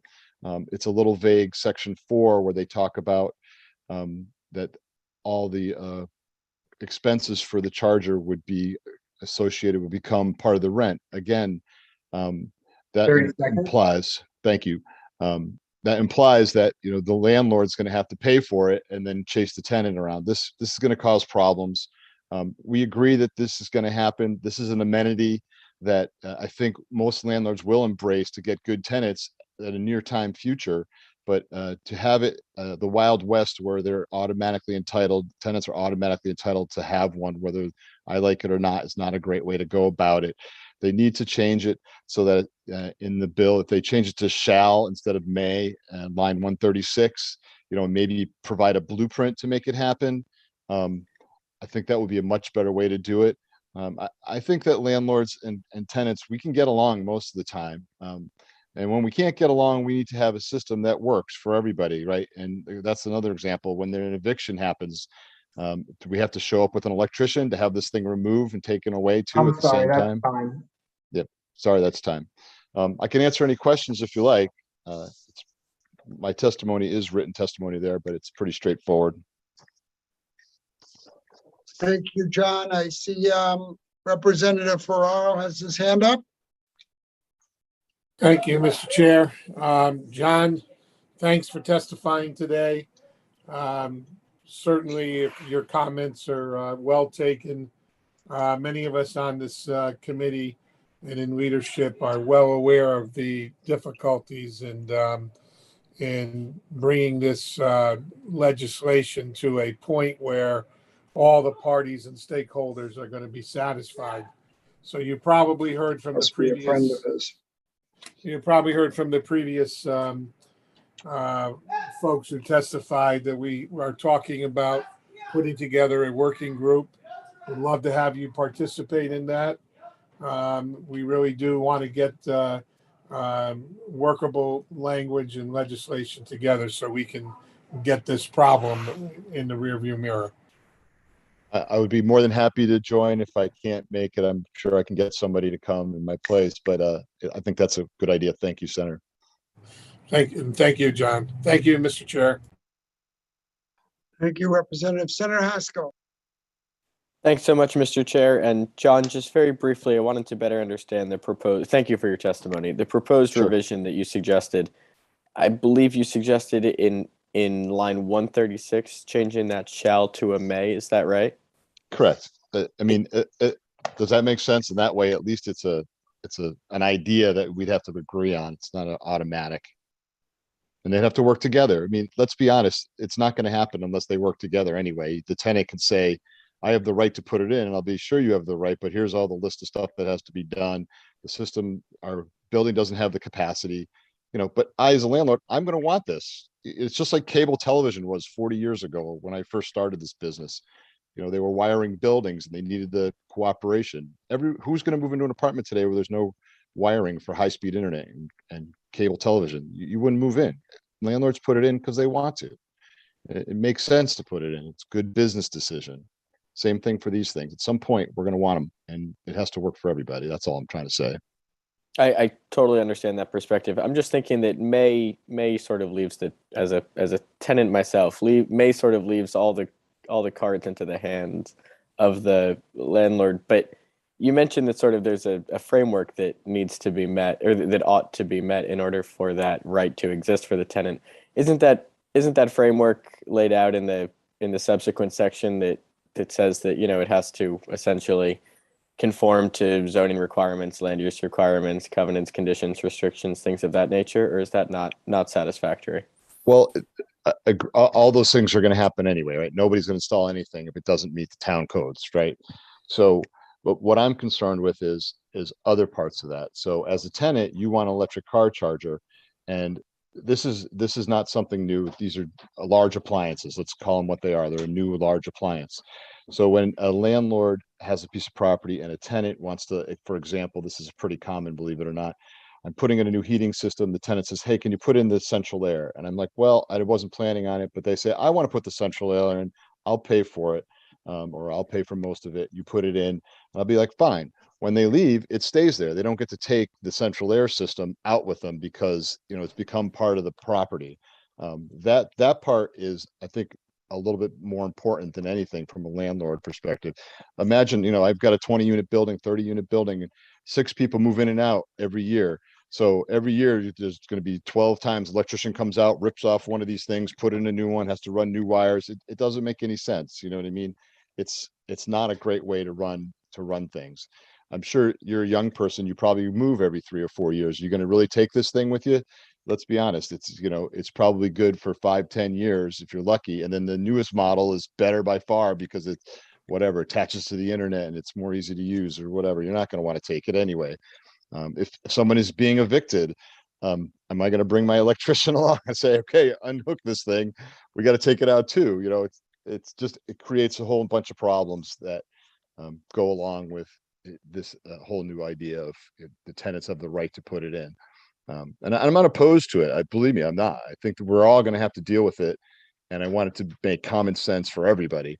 I mean, every new apartment complex I've been to, there's charging stations in front, right? You see them, these big apartment places, they're putting them in. It's going to be the next thing that everybody likes. Besides designer kitchens with stainless steel appliances, you're going to want to have a charging station because that's what people want. And you're going to try and meet the needs because that's how you get good tenants that want to stay. I mean, Understood. Well, yeah. oh, Go ahead, sorry, I didn't mean to interrupt you. There's a little delay. I apologize, but I mean, I don't have right now. I don't have any tenants that have electric cars, but I know they're expensive, right? The average Joe tenant doesn't have an electric car yet, but there, you know, there's wealthy people that live in apartments that are going to have them, sure. And maybe in the next 10 years, everybody will be able to have one. I'm hoping so. So we're making law today that affects everything 10 years from now too. So. Well, I'm with you on that. I hope so too. Thanks, John, for your testimony. Anytime. And thank you, Mr. Chair. I'd like to be on that group. If you do have it, I'd be more than happy to help. Thank you very much for that. Thank you, Senator Haskell. Representative Aurora. Thank you, Mr. Chairman.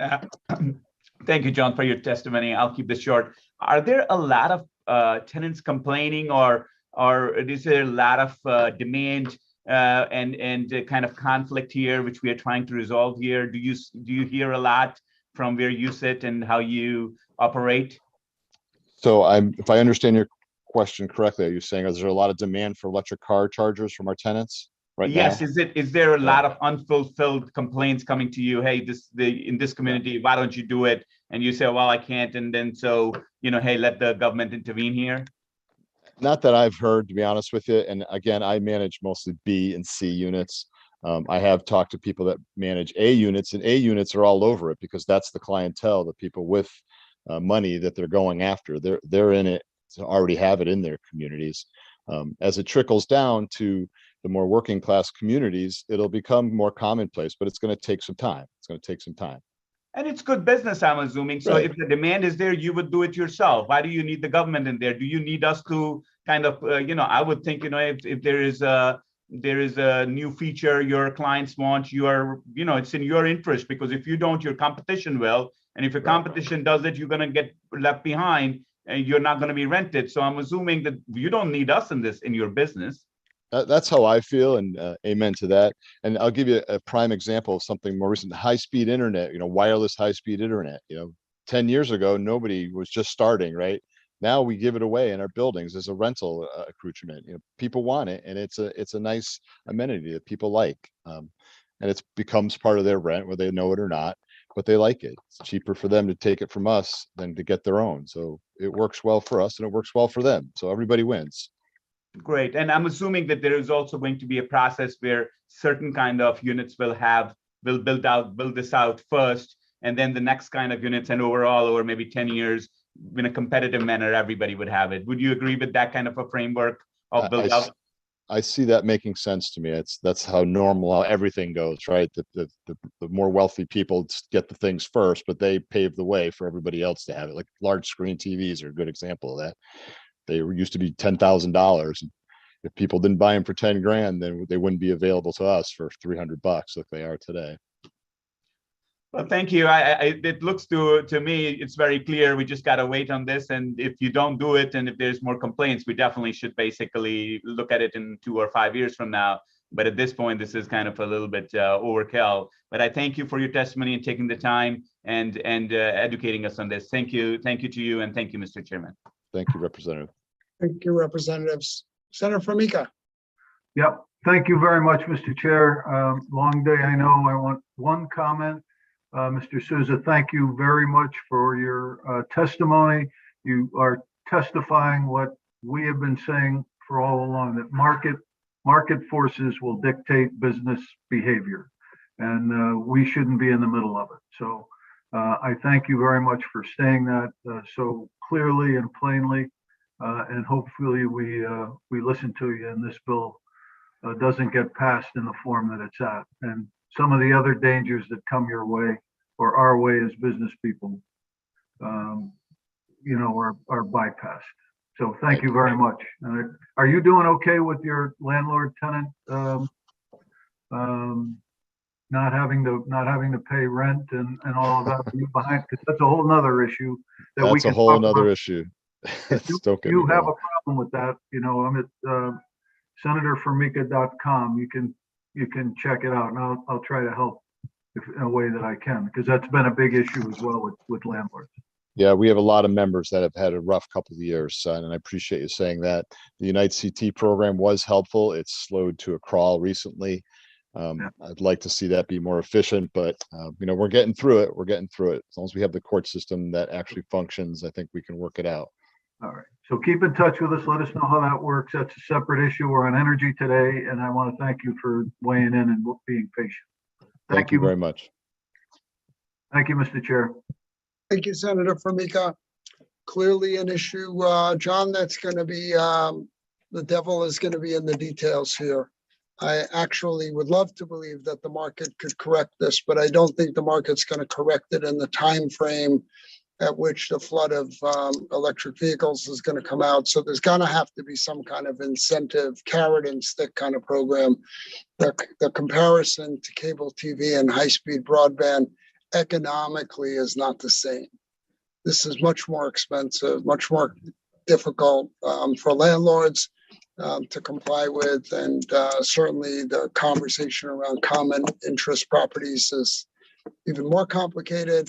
But there's, you know, got to be some equity here. And I think it's going to be a combination of market and incentives and probably help all the way around. There are bigger and bigger incentives for charging stations.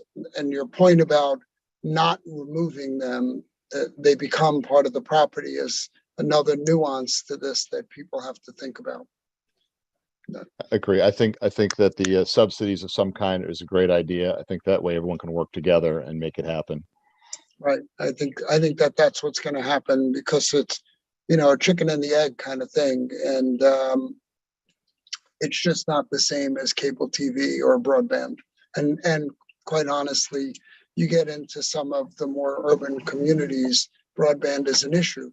The simple cost of breaking through a sidewalk and bringing broadband in, you know, in a hard wire from the pole to the building is onerous cost for many landlords, and the tenants can't afford the extra rent to compensate for it. So we're gonna have to work this out.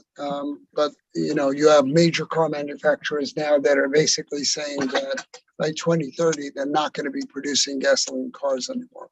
Right. For that. Anyway, thank you so much. I don't see anybody else's hand. Did you have something else? I just wanted one other comment. You know, my brother and I were discussing this while I was sitting online today. I understand that there's the ability to fast charge cars at like gas stations. In other words, instead of having gas, they're coming out down the road. The next generation, if they engineer the cars properly, will be able to charge the car like 80% in like 10 minutes. So you go get a cup of coffee and a candy bar while your car charges to 80%. And I don't know if that's a solution, but it's certainly something that they should pursue as another way of, you know, because if these gas stations are all gone, they're going to become something. And I assume it's going to be a charging station as well. So there are service stations in quotes that are converting more and more. The problem with fast chargers, the rapid chargers, is that they consume a tremendous amount of power. They're not like the charger you'll put in your house for your car. It wouldn't be 110, but it would be an in-between charger, and you'd pretty much literally top off your car overnight. You want to put a bank of 20 in quotes electricity pumps. It's still going to take you more time, but it's certainly doable. And I honestly believe that for those people that want to gamble on a future that's coming our way, there's money to be made in that. So I think that there will be a whole lot of that happening. So it's going to be a blend of all of it. Thank you, John. Seeing no one else, I'm going to move on. Fraser Blaylock. Yes, sir. Okay, can you hear me? I can hear you perfectly. Perfect. Thank you, Chairman Needleman, Chairman Arconti, ranking members Formica and Ferraro, and distinguished members of the committee. My name is Fraser Blaylock. I work for Covanta Energy, and I'm here today to speak in support of House Bill 5118. Covanta owns and operates 2 of the 5 waste to energy facilities that serve the state of Connecticut. They are in Bristol and in Preston, Connecticut. For Covanta, the most significant aspect of 5118 of this legislation is that it limits the sale of Class 2 renewable energy credits, or RECs, only to Class 2 generators.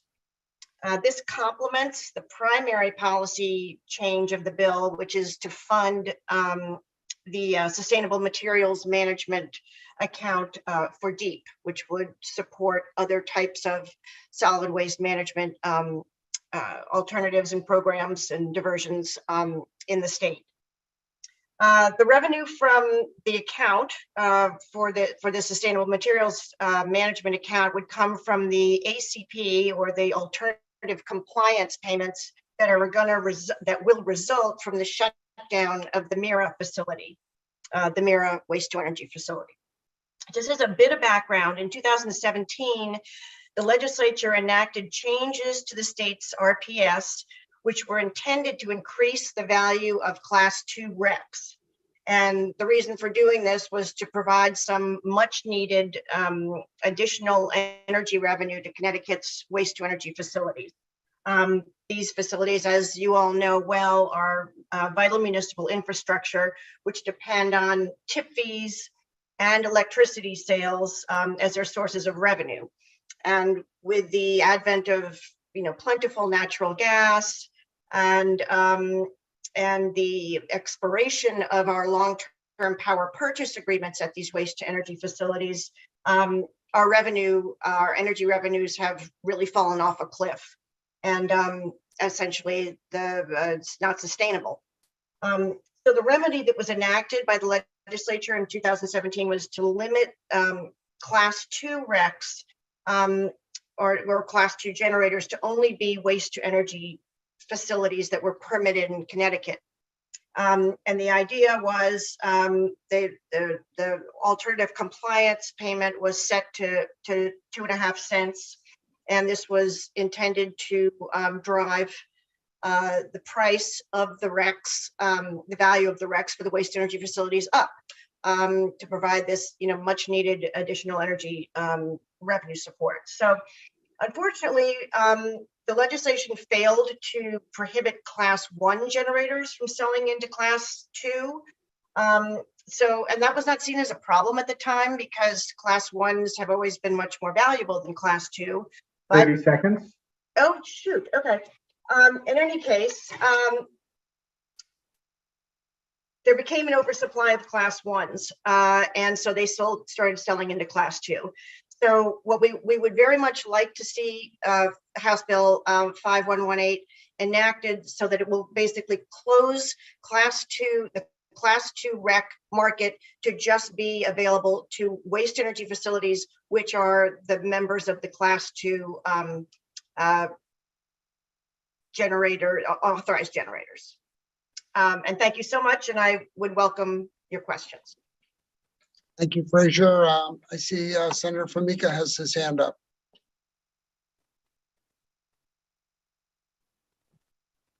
Thank you very much, Mr. Chairman. Thank you, Frazier, for your testimony today.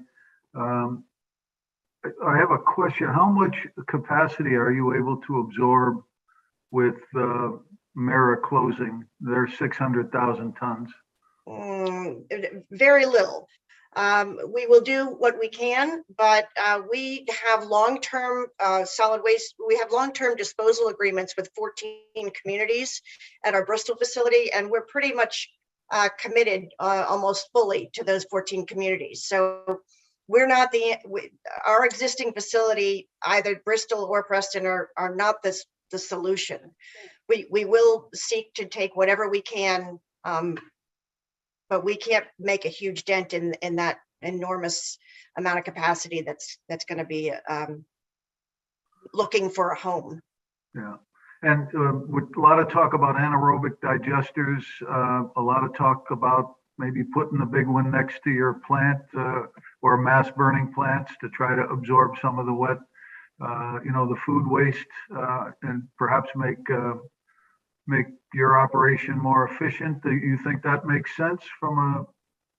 Absolutely. We think that removing food waste from the waste stream as much as possible and as much as is practical presents a partial solution to the waste crisis in Connecticut, to the capacity crisis. It's not going to solve the whole problem. No. We're not going to be able to anaerobic digest our way out of this Mira closure crisis. Are we going to? I'm sorry to interrupt. Are we going to anaerobic digest ourselves out of 20%, 30%, 20? Would you have a guess as to what goes through your plant? Well, I'm sorry. I started to interrupt you. What was the second part? What was it? The question was, would that be a good number about what a percentage of food waste goes through your plant? 20, 30%, something like that. Those are the numbers we're looking at. Yes, sir. That is the amount that is typically in solid waste, in residential waste is 20, we say 20 to 25% is food waste. Okay. All right. Thank you. So you would all consider that, but it's not the answer. And even with that as an answer, we're still trucking stuff out of state. I'm afraid so. Yeah.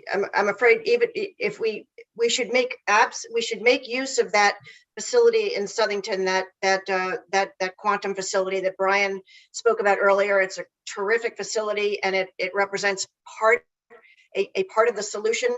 But it, as you're saying, as you're just referencing, if we don't build any new waste energy capacity in Connecticut, then we're going to be sending our waste to out-of-state landfills. And if we took your advice on the RECs, would that be enough? I mean, I know everybody wants more money for what product they produce, but would that make you whole? It doesn't. If you quite truthfully, the amount of investment that these facilities really need in order to stay at their peak operating levels, the way we have always operated them, it's, the margins are very thin for us, even with this change to the REC value. We have long-term commitments to the 14 communities we serve at the Bristol facility, so we're not going anywhere. But the cheap out-of-state landfills and the inexpensive price that we get for our electricity have made the economics very difficult for us. Factor in inflation and the challenging labor market. I'm sure you're having as much fun there as everybody else around the state of Connecticut. Thank you very much for your testimony today and your answers to my question. Thank you, Mr. Chair. I appreciate it. Thank you, Senator. Representative Gresco. Thank you, Mr. Chair. I just had a question. Have you explored the idea of possibly expanding Bristol? Do you have the room? Is there the will? What does the surrounding neighbors in your area say to that possibility? Because I've heard that the Plainfield plant is contemplating an expansion that could potentially assist with not sending some of our MSW out of state for landfills, but just wondering if that thought has crossed your mind. We have not, we are not considering an expansion of the capacity of the Bristol facility right now. That is not being discussed. Of the facility, we are in the process of having a permit reviewed for a certain type of procedure that we're doing at the facility, that we would like to do at the facility, but it would not increase the capacity at the facility. No. Thank you, Mr. Chair. Thank you, Representative. I do want to thank you, Fraser. As I see it, and I'm sort of a casual, but a little bit informed participant in this. I'm a regional transfer station for Mira, and I was on their board for a very short amount of time. The viability of the marketplace for trash to energy requires higher tipping fees or a better price for the energy, or some combination of the two. In order to build new capital, or actually to make major investments in existing capital, you absolutely need to have long-term commitments from your customers and for the value of the energy. Up until now, those are things that Mira has not been able to elicit, in part because Mira was sort of a quasi-public, and both Covanta and Wheelabrator, which has now changed its name and is owned by a private equity company, as I think you guys are, right? Yes, sir. Yeah. So you have two private equity players in here, and basically what we're saying is to subsidize what I still believe is the best technology, along with waste reduction and digestion, wherever you use the gas. The combination of the three is better than landfilling. You know, I had asked Samantha earlier about the wonderful idea of you know, putting your food waste out in your backyard and having your own. Losing my mind right now. It's been a long day. Having your own composting going on. But that creates methane. And in aggregate, if you put all of your food waste out in your backyard, if everybody did that, there's going to be a lot of methane generated, which is a lot worse than the carbon produced by burning trash if it's done with the new technology in a mass burn plant, like Senator Formica said. So we are at a crossroads as a state.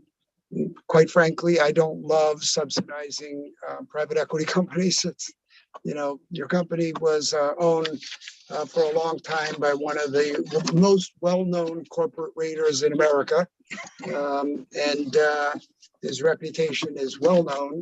So he, in some regard, last man standing in this, along with Wheelabrator, and unfortunately, we're left with a choice of no great solutions.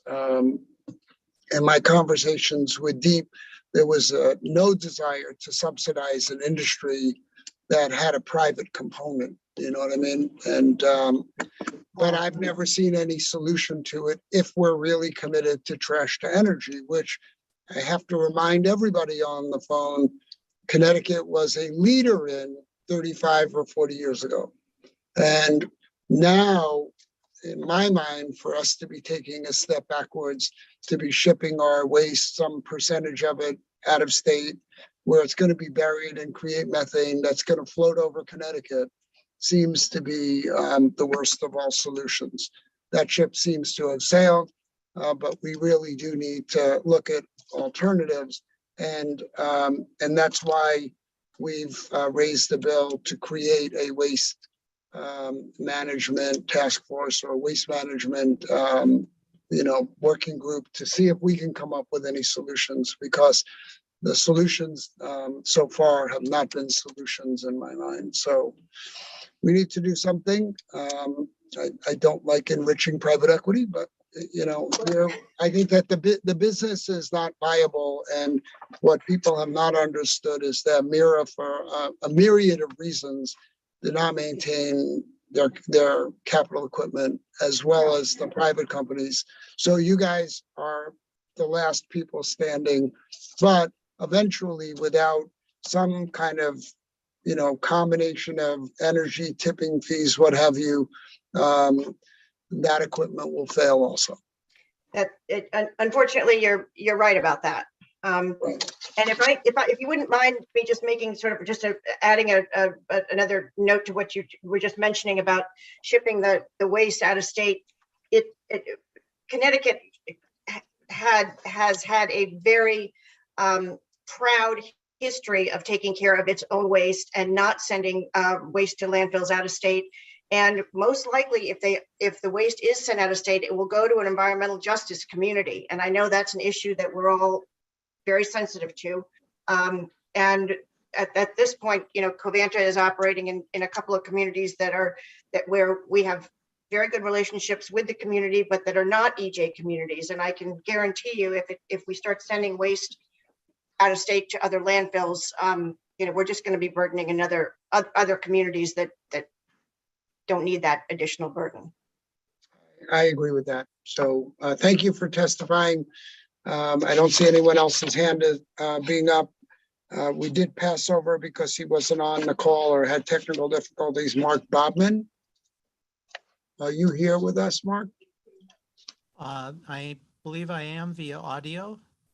Okay, it's not very loud. Okay. Is this better? Now I see you video and audio. Thank you, Senator. And Senator Needleman, Representative Conti, and esteemed members of the committee, thank you for the opportunity to present testimony. I will echo many of the comments made previously by Fraser Blaylock.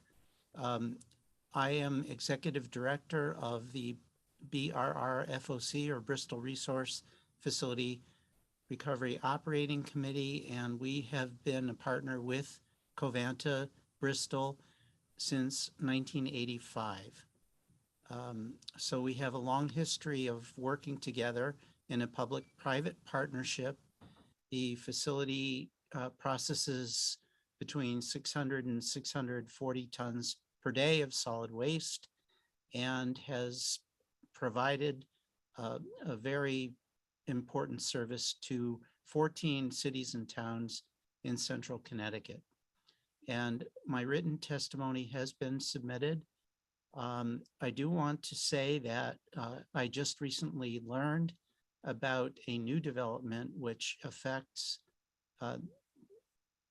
House Bill 5118 and is referenced in my testimony.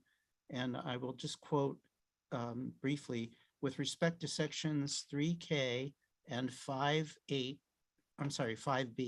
with respect to 3K and 5B, we suggest that language regarding a grant program for municipalities to reduce solid waste be revised to offer an opportunity for municipalities to address any new requirements for testing and characterization of emerging contaminants.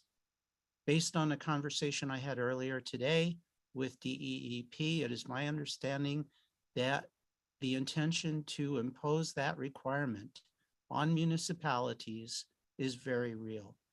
And I therefore request that the committee consider revising language in House Bill 5118 to incorporate language which would enable municipalities to obtain funding as necessary for testing as required for what I described as emerging contaminants. And the buzzword here is PFAS. So, I think we're cross-pollinating to some degree because this is perhaps more relevant to the Environment Committee, but since this bill has been introduced in the Energy and Technology Committee, I pose this question to your committee as to whether you would consider a revision to any language that comes out of the committee to incorporate an opportunity for municipalities to obtain funding for any required testing. And with that, I welcome any questions you may have. Thank you, Mark. I don't see anybody having their hands up. I appreciate your testifying one more time. Nope. So thank you. Thank you for being patient today. Up next is Lori Brown. Can you see me? I can. Hi, Lori. Yes. Hi. Hi, Senator Needleman. Hello, Representative Arconti, and greetings to Senator Formica and Representative Ferraro and all the members of the Energy and Technology Committee. It's great to see you all. My name is Lori Brown. I'm the Executive Director of the Connecticut League of Conservation Voters. And on behalf of the League, thank you for the opportunity to submit testimony in support of Senate Bill 10 concerning climate change mitigation. And I will be very brief because much of the important points I think have already been raised by many of my colleagues. CTLCV considers SB 10 to be a top climate priority for 2022 for this session, and we're asking for your full support in winning its passage. SB 10 is critical to establish in law the 100% zero carbon mandate for our electric grid by 2040.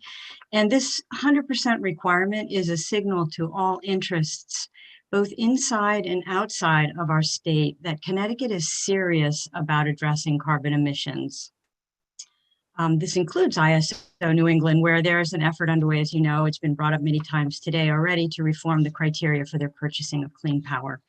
So codifying the 100% requirement in statute would serve as the legal and political basis for programs, policies, and funding needed to meet our clean energy targets both now and in the future. And without the statutory requirement, there's just too much left to good intentions. And also it would remain in place across, changing administrations. So that's a very important piece of this. So as we seek to aggressively reduce carbon emissions, we do anticipate, of course, needing much more electricity than we use today to support clean transportation, heating and cooling of buildings, and new industrial uses. Providing the zero carbon electricity for a much larger demand makes the significance of a zero carbon electricity sector all the more important. And respectfully, if I can just say that I think that failure to take this first step to pass the 100% supply requirement would suggest that Connecticut is really not serious about climate change.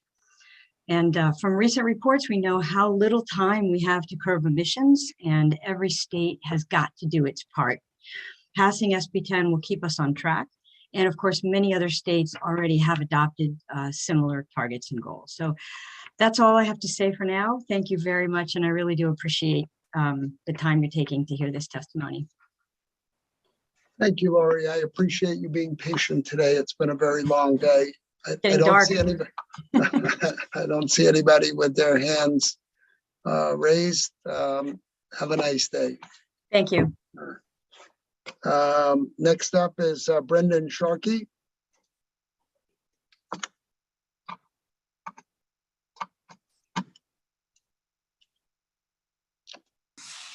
A speaker online, a former speaker. Brendan? Mr. Chairman. Yes, I can hear you. Good, good. I hope you will indulge me because it happens, the timing of your hearing is perfectly coincidental with my class at Central. Okay. And so if you can bear with me, the class is watching you on YouTube on our big screen and listening to me speak. So thank you for indulging me. Thank you, Mr. Speaker. You're up. Thank you. So I wanted to testify tonight using SB 93 as the topic and as the basis for my commentary. I think we've heard earlier in the day that perhaps the language of SB 93 was not intended to be an expansion of the Green Banks Authority. But it was a vehicle, I think, for those, including Tim Schneider, who's my client, and others with whom I work, to raise the question that has been raised so far today, which is, what is the proper role of the Green Bank? And are there cases where the Green Bank may be encroaching on private sector interests? And I wanted to put a little bit finer point on it than I think has been so far.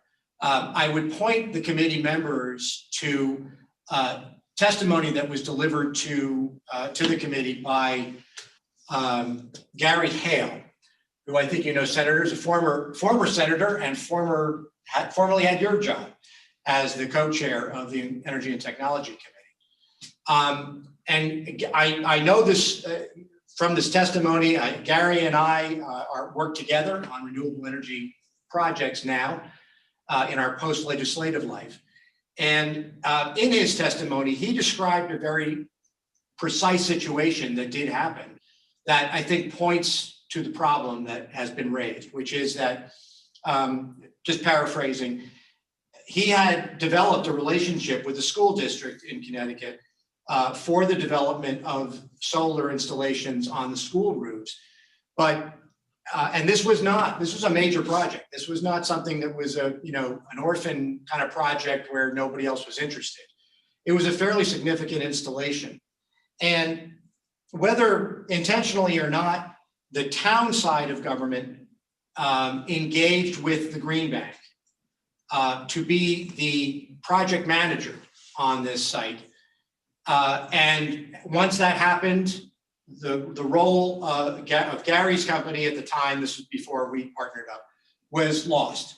The word was, sorry, we're going with the Green Bank. Thank you for all the work that you put into this, all the meetings, all the conversations, but we're going to be doing it with the Green Bank. Now, as it turned out, what the Green Bank ultimately procured for the town were pricing for these projects that were much higher than what Gary's firm was actually intending to pay. So hypothetically, the town is now paying more for their power than they should be. But really the point of this was not so much that they lost an opportunity. That's a big part of it. But the other part of it was that the town was able to procure the Green Bank's services without the benefit of an RFP, right? They're a quasi-state agency.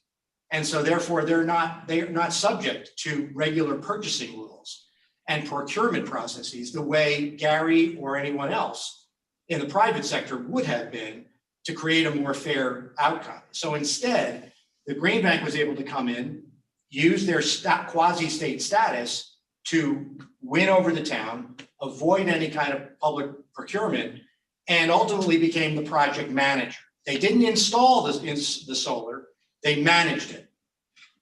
And they earned their fee on a percentage of these projects, which is the way any owner's rep or project manager would be.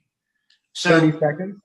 So that is the finer point. I think it's not so much that the Green Bank is actually installing solar in lieu of other contractors like Tim Schneider or others who've already spoken to you. It's that they take on that owner's rep role and earn their fees from those kinds of projects, and they're able to do so without the benefit of public procurement processes the way any private sector company would. So what I would ask is that the committee take the lead on this, if respectfully, convene some kind of a summit or some kind of informational meeting to ask this question: what is the Green Bank's role? I don't think that they intended to do this, but this is the way it has evolved. Other people have said that. But I think the committee, if I could respectfully suggest this, should be playing the role of leading that discussion and perhaps bringing the parties together toward an understanding of what is the Green Bank's role 10 years on since they were created, to see what's appropriate and what may not be, and whether there might be legislative changes to require that, or is it just going to be an understanding, if you will, between the parties. So thank you for your time. I appreciate that, and we don't want to beat up on the green bank. If there needs to be a line drawn that's a little different, your approach may be a good one to try to bring the group together and see who's stepping on whose toes. What we ultimately want is solar to the widest number of businesses and residents at the fairest possible price, because that benefits everybody. Amen, Mr. Chairman.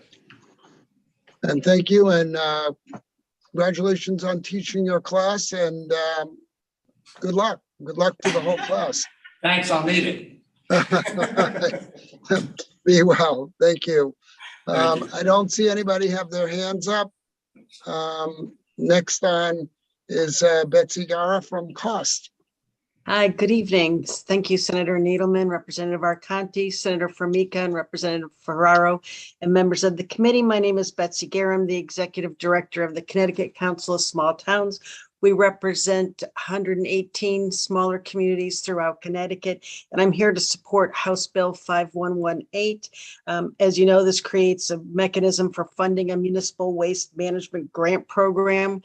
We're not wedded to the funding mechanism outlined in the bill. I did hear some concerns from Covanta earlier that this would undermine the credits available to support our trash to energy facilities. And I agree with the comments of Senator Needleman that in addition to supporting efforts to promote greater recycling, reduce municipal waste, and reuse of products, we are very supportive of efforts to continue the viability of our trash to energy facilities as part of the way that we can minimize the need to rely on out-of-state landfills, which I don't think is a very good solution to any of this. As you know, our municipalities are facing a solid waste management crisis. And so we're supportive of a lot of bills before the various committees this session that will help promote greater recycling and reuse and reduce solid waste disposal.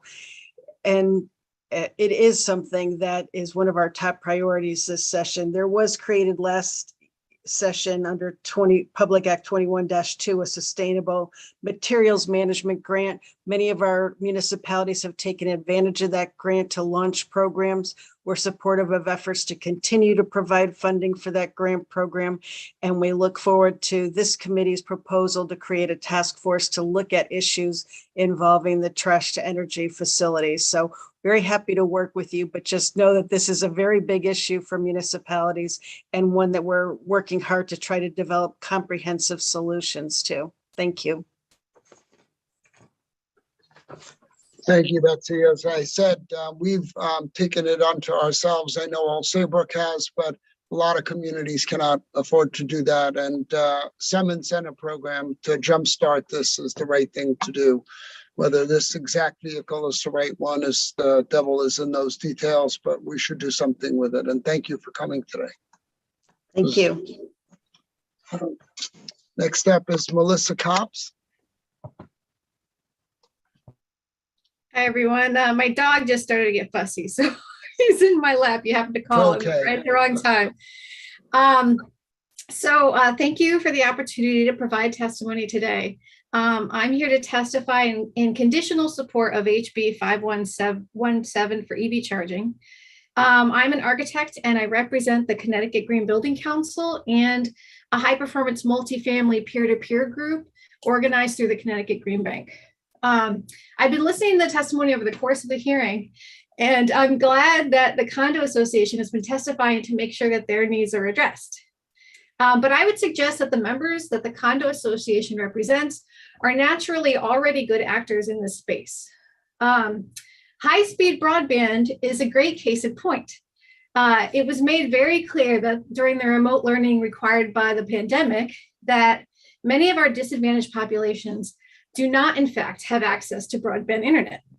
As a result, the Connecticut Housing Finance Authority, noticing this crisis, intentionally added an effective requirement for providing broadband to each affordable housing unit.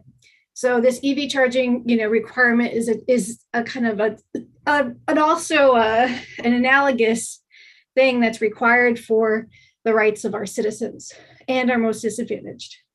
I'd also like to note that there are very lucrative subsidies that were introduced by PURA this year that pay for up to 3/4 of the construction cost of installing EV chargers.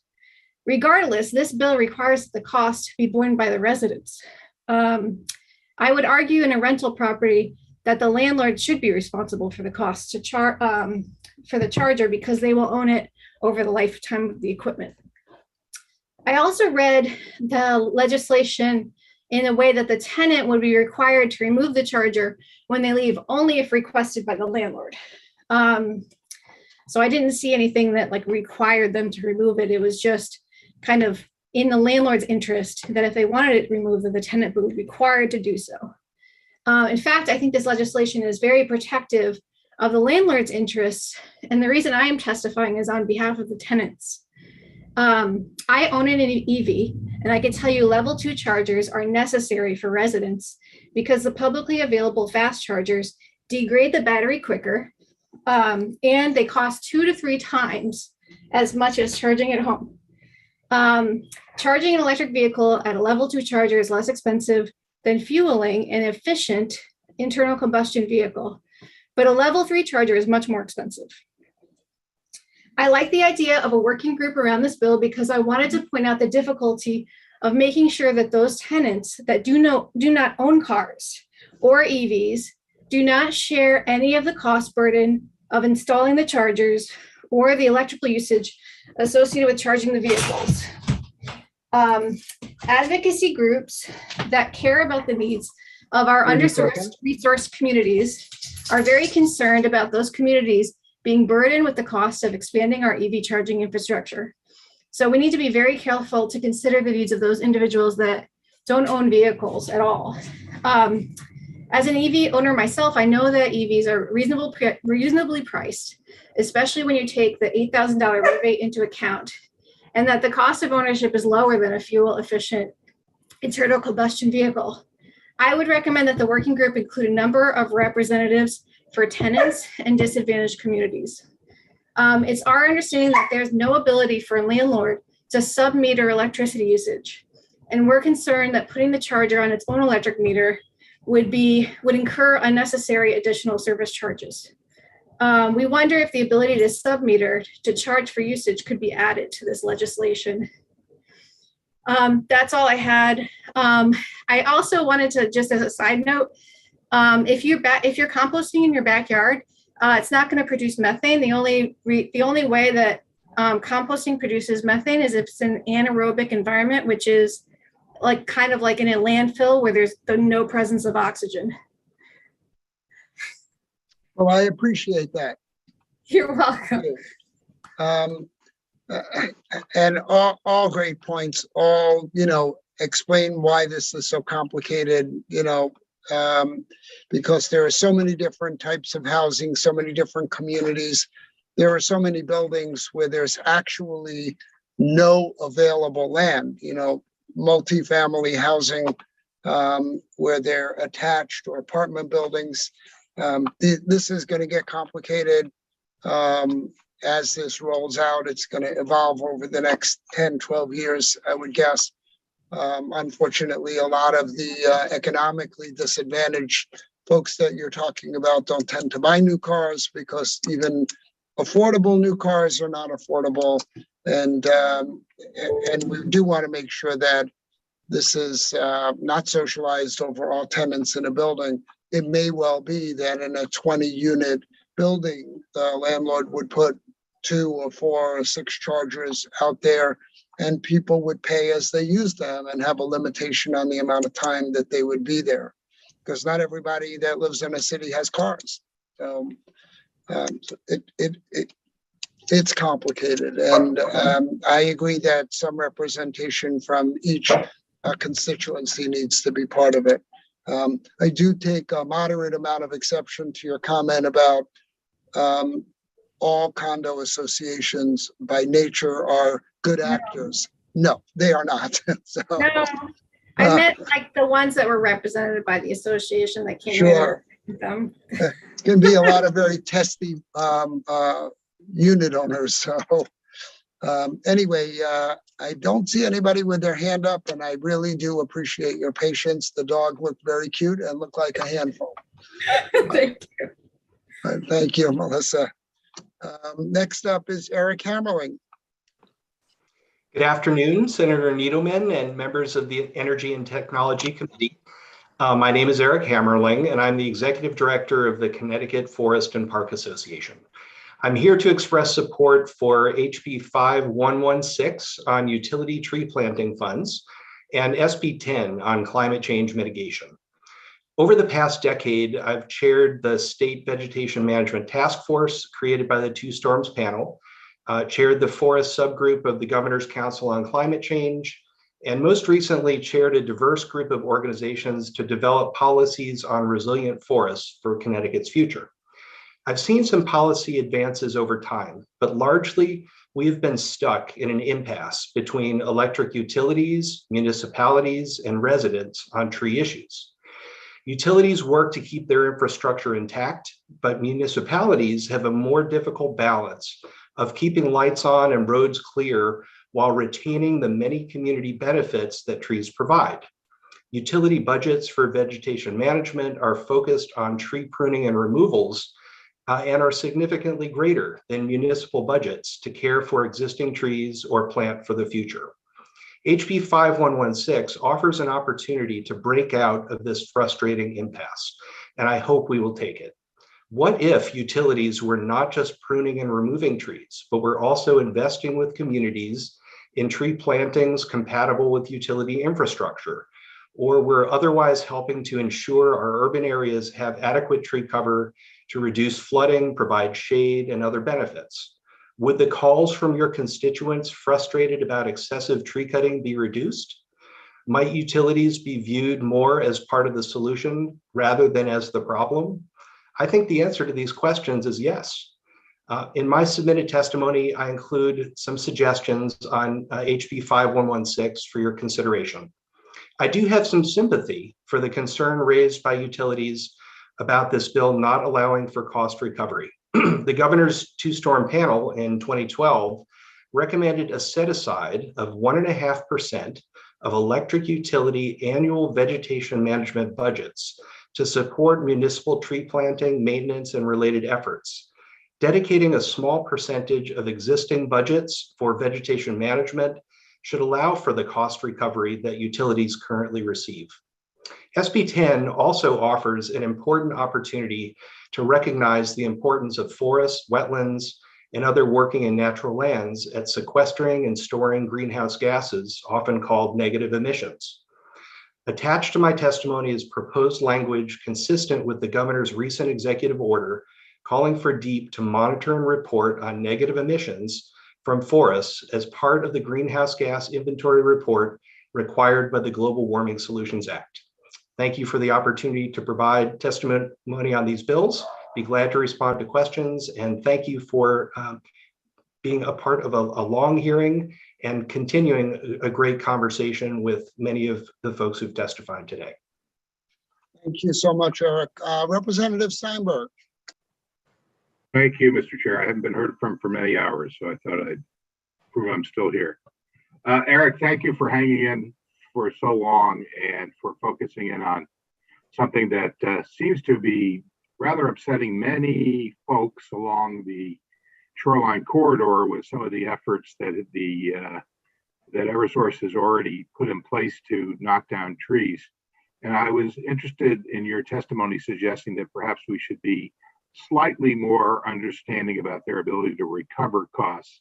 And I'm wondering whether their choice of clear cutting a lot of mature trees to right down to the ground is reflective of the fact that they don't see much benefit in thinking about trees in a more conservationist fashion.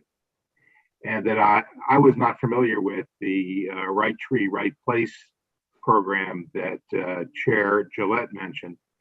I think there's an opportunity here for the state to help the municipalities get educated on an appropriate way to engage the utilities in a way in which we actually come up with solutions on a community by community basis that involve planting trees.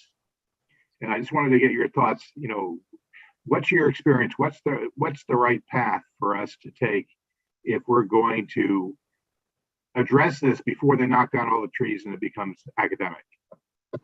Really appreciate the question, Representative Steinberg. I would say that it's not just an issue on the shoreline. We do at Connecticut Forest and Park Association hear from folks all the time who are concerned about what they say are excessive tree cutting at the local level.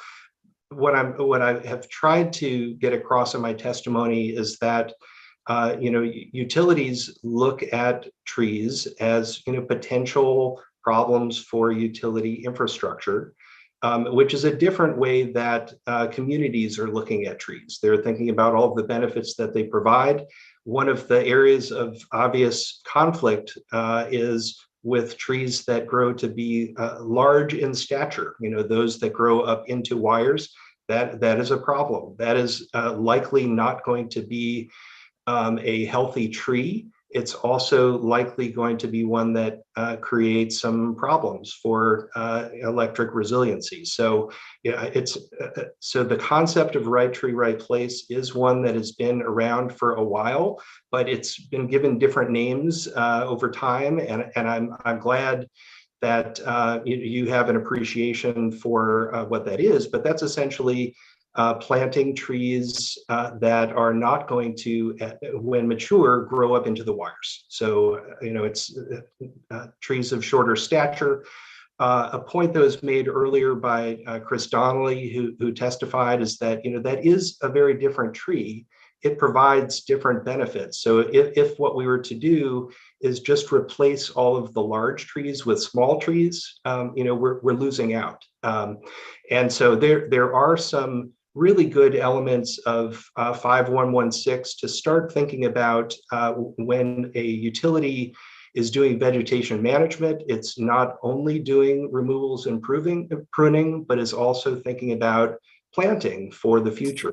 And there are various ways that can be done.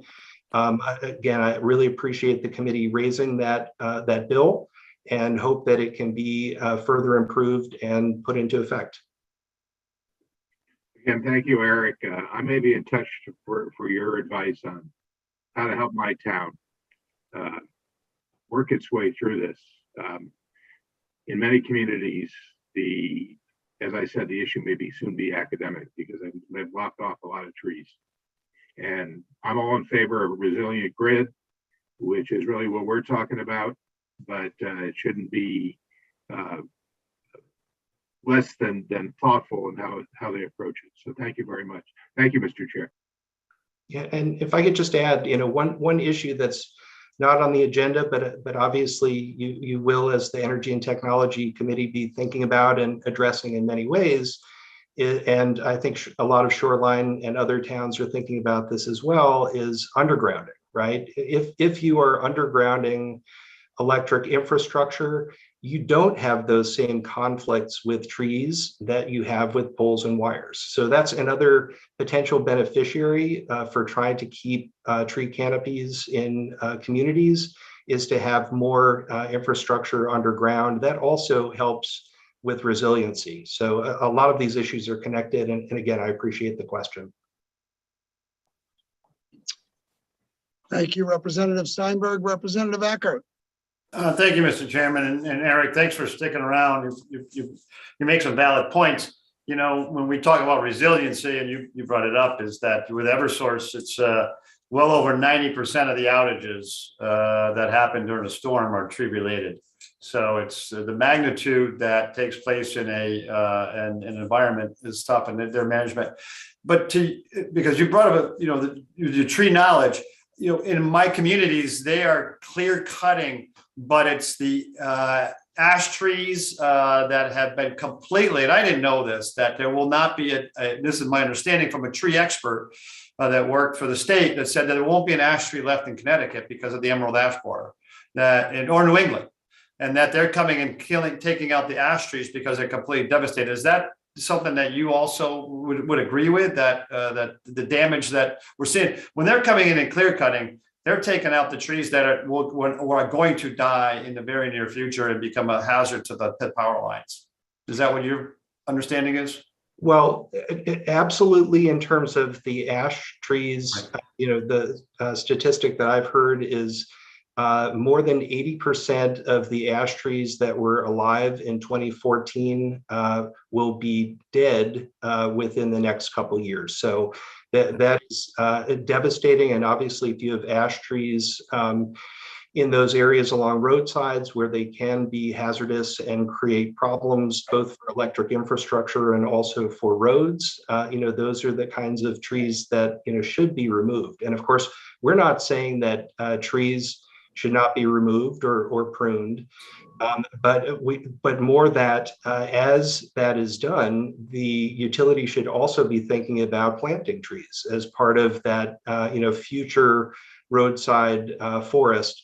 One of the things that is in HB 5116 that I would hope that the committee might reconsider is the current requirement in there that you wouldn't be able to plant trees in the areas where they are removed by the utility.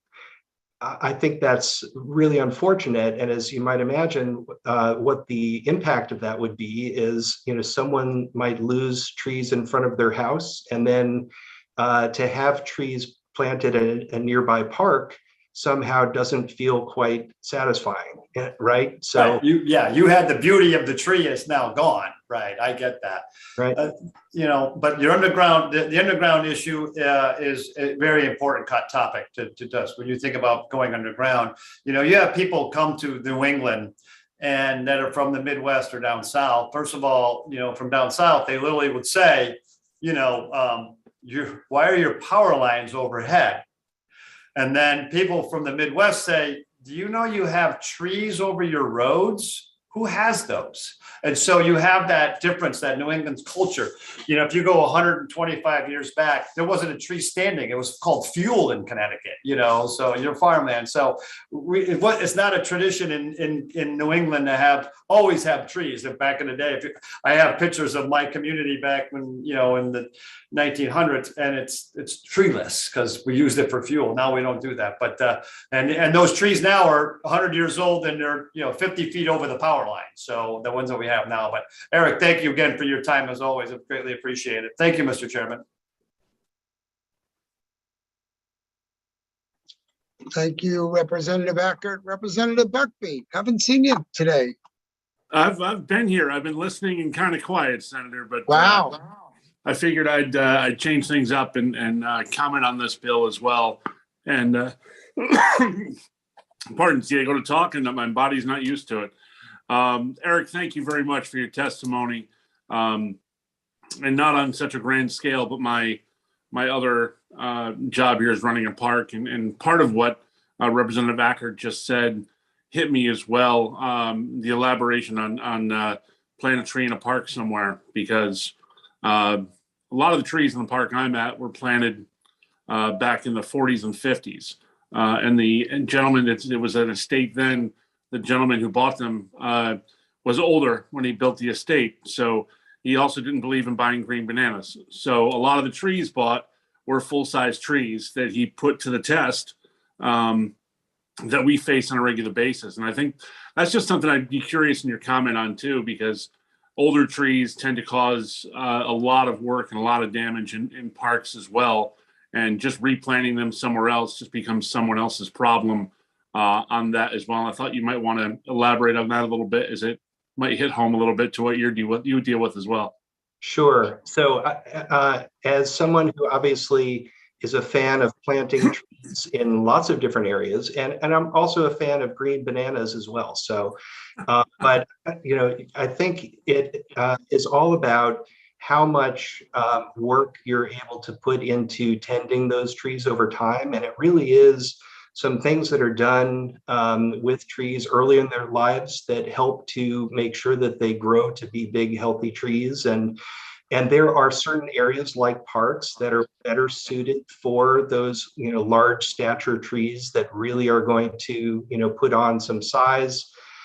And yes, they will eventually grow old and have those issues at the other end of their existence. But many of these trees live for hundreds of years, so and can provide incredible benefits during the time that they are thriving. So I would just say, again, if you're thinking about right tree, right place being one of those concepts that is brought to, here's how we can plant trees that are, in some proximity to the utility infrastructure, but be compatible. And here are trees that in a park, more park-like setting would thrive and be, incredible providers of benefits in lots of different ways to, to wildlife, to air quality, water quality, et cetera, for generations. We should be doing that too. Couldn't agree more. I'm a big proponent of this bill, and I just think that when people start thinking about, well, it's going to be a problem to cut it down near the wires again down the road, like you said, it could be a 100-year-old tree, and that's something to prepare for down the road. But I had to comment on the fact that it's, just planting a smaller tree doesn't do the same thing. And I appreciate your comments as well and reiterating that, bringing that up. I think it'd be super important to have people like yourself on a working group on this moving forward as well, so that we know what we're planting and what they'd be required to plant and what they're putting up. Would be critical to have people who know exactly what they're talking about, and not just a bunch of legislators throwing down some law on that we put some people who understand the trees and what kind of trees and how beneficial they are. So, Eric, I really appreciate your testimony today. Thank you for the moment, Mr. Chair. It's kind of, it's nice to stick around for a little while, a little late in the office, and comment on trees, which is something I talk about every day. It's a nice topic. It is a great topic. Thank you, Representative. Thank you. Representative Meskers. Listen, thank you very much. I know it's late in the day. God knows this has been my fourth meeting since like 10 a.m. or 8, I think 9:30 actually. I think this is the basis for a good dialogue with Eversource. There's no question we've gone through it. The grid, the need for new energy. Sierra Club wants me to shut all the power down except for electricity. And I don't say that tongue in cheek and to be mean. The reliability of the grid, the capacity of the grid is so important. So I understand Eversource's frustration with their vegetation management. And I don't believe every tree is sacred, so we got to figure out what we're going to do. And I think the input about how we create the funding to do tree management as well as clear cutting is very important. So I hope for that. So hopefully we can move ahead with this. I think the ideas of slow growing, trimming, maintenance, and getting a more robust respect for the canopy, but management of the canopy. It shouldn't be lost on anyone that in the last 2 years, I think ICS and the other ones, we had quote unquote 100-year windstorms, tornadoes, problems. I think the assessment of the canopy and the stability of the canopy on our trunk lines will be a contentious issue we'll have to deal with. And the idea about how much of our grid stability gets undergrounded as well, because we've got problems with maintaining our electric stability. So I do give Eversource a hard time from time to time, but I think we acknowledge this, that we need a balance here. And thanks. Yeah, and I think that's very well said, Representative Meskers. I also believe in that balance. I think that's what we've always been trying to aspire to at the Connecticut Forest and Park Association. Have had some conversations with Senator Needleman on this topic, and it's amazing how complex a simple, quote unquote, simple issue like trees along our roadsides can be. But I do think there is some middle ground that we can find, and I look forward to being a part of that conversation when it does occur. Thank you very much for testifying. Thank you, Eric. And yes, we had a nice walk in the woods and talked about this. This is a complicated issue. It evokes a lot of passions from a lot of people. And but we do need to do something. Selective undergrounding needs to be part of it. removal and replanting appropriate trees along the power lines, along the roads for that matter, has got to be part of it. Trees are born and trees die. And we have had too many trees, even in my town, that have taken out power for 48 hours and taken down multiple poles. Trees that look perfectly healthy, unfortunately, giant maple trees outside of the right of way. And it's very, very hard to manage this issue. Trees are beautiful. We have a lot of them in Connecticut. And I think, as Representative Ackert said, it wasn't that long ago, Phil Miller, who's a good friend of mine, reminded me that this was farmland and it was mostly fields. Now it's forest. And we certainly don't want to lose our forest, but we have, we basically have a forest with some people living in it now. And that, along with power, doesn't really work that well. So we need to find a common ground. I had hoped to have started a working group on vegetation management this year. We just didn't get to it. I did not get to it. And that is something, should I be lucky enough to be reelected, we'll work on next year, because what we have is not really sustainable. And as you know, there's a lot of emotion around it. It just needs to be dealt with. Not going to make everybody happy here.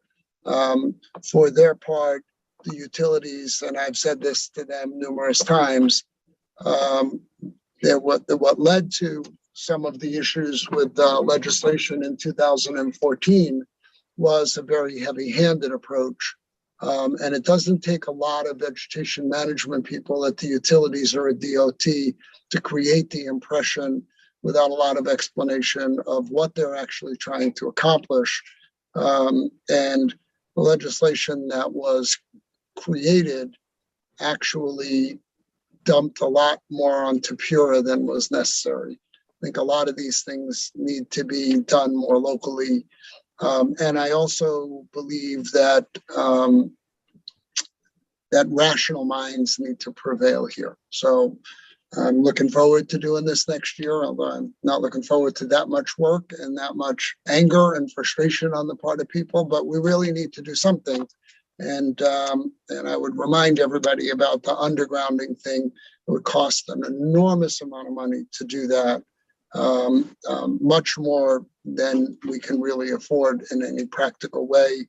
And on the shoreline, especially, undergrounding is not the best area and not the best alternative, because there is a lot of likelihood of water, and wires underground and water are not the best solution either. So I'm gonna have to figure out how to do it. Big changes in infrastructure are going to matter.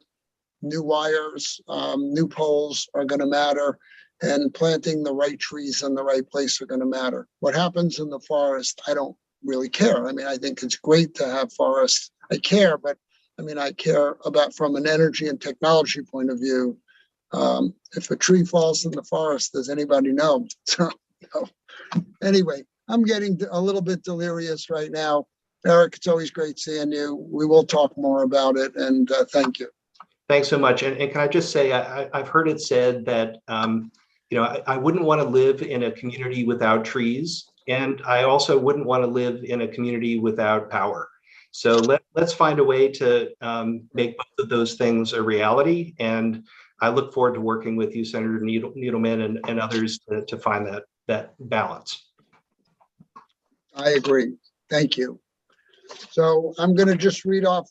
I think there's 3 more names or 4 more names. 3 of them may not be in the queue. Pamela Roach, are you there, Pamela?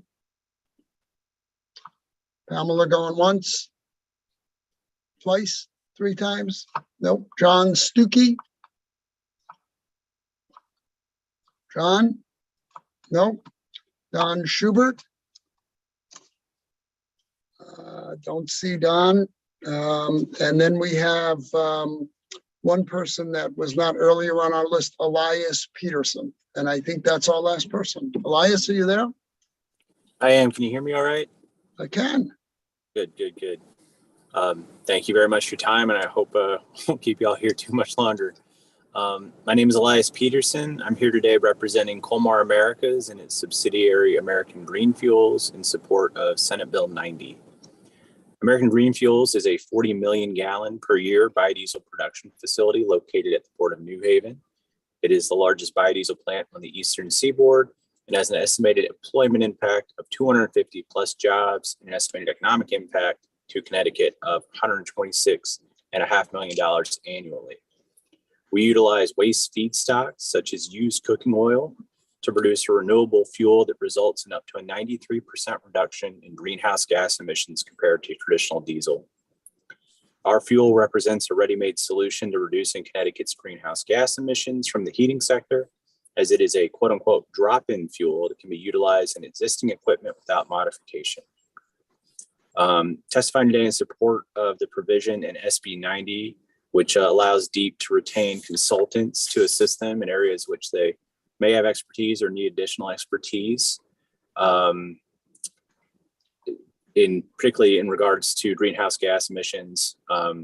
So we are supporting the proposal made by our friends at SEMA earlier today, that bill include language requiring DEEP to retain consultants with expertise in the GREET model, which is the model developed by the U.S. Department of Energy Argonne National Laboratory and is used by EPA to help evaluate standards for not only renewable fuels, but vehicle greenhouse gas emissions, such as electric vehicles, and by the California Air Resources Board to model compliance with that state's low carbon fuel standard. It is internationally recognized life cycle about 3 days to take over Ukraine, and is the best cradle to grave emissions inventory. Using that to recognize the benefits of biodiesel and reducing greenhouse gas emissions will be a significant data point to help Connecticut formulate our comprehensive energy strategy and harness the benefit of biodiesel and other low carbon fuels to meet our greenhouse gas reduction goals. And that's all I have today. It really is the best model for doing this sort of cradle to grave analysis. And we think it would be great to have an expert help DEP look at not just our fuel, but all fuels on that basis. So thank you very much for your time and the long day you guys put in. Appreciate it. Thank you, Elias. And I think that brings us to the end of our hearing. It was very productive. I know I learned a lot. I'd like to turn this over to my co-chair, Representative Arconte, and then the ranking members to say some closing remarks. Yeah, thanks, Senator Needleman. I think today was a great hearing. We learned a lot from all the participants. Thanks to the committee members for sticking to the end. Those of us still on.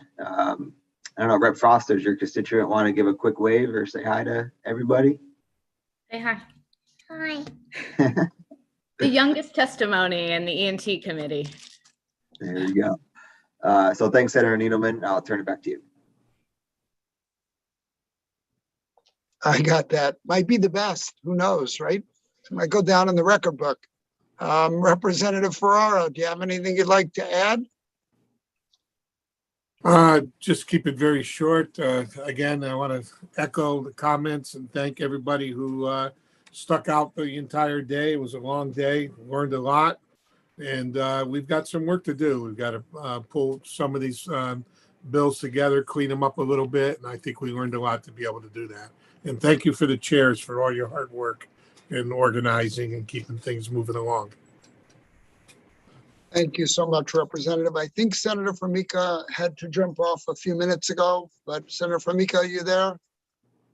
No, with that, I would like to entertain a motion to adjourn the public hearing, or do I not need to do that, Dave? No? I think So, you could just end it. so with that, thank you everybody for participating and for staying on for the entire time. And have a great day and stay safe tonight. The weather's going to be pretty bad. All right, take care, guys.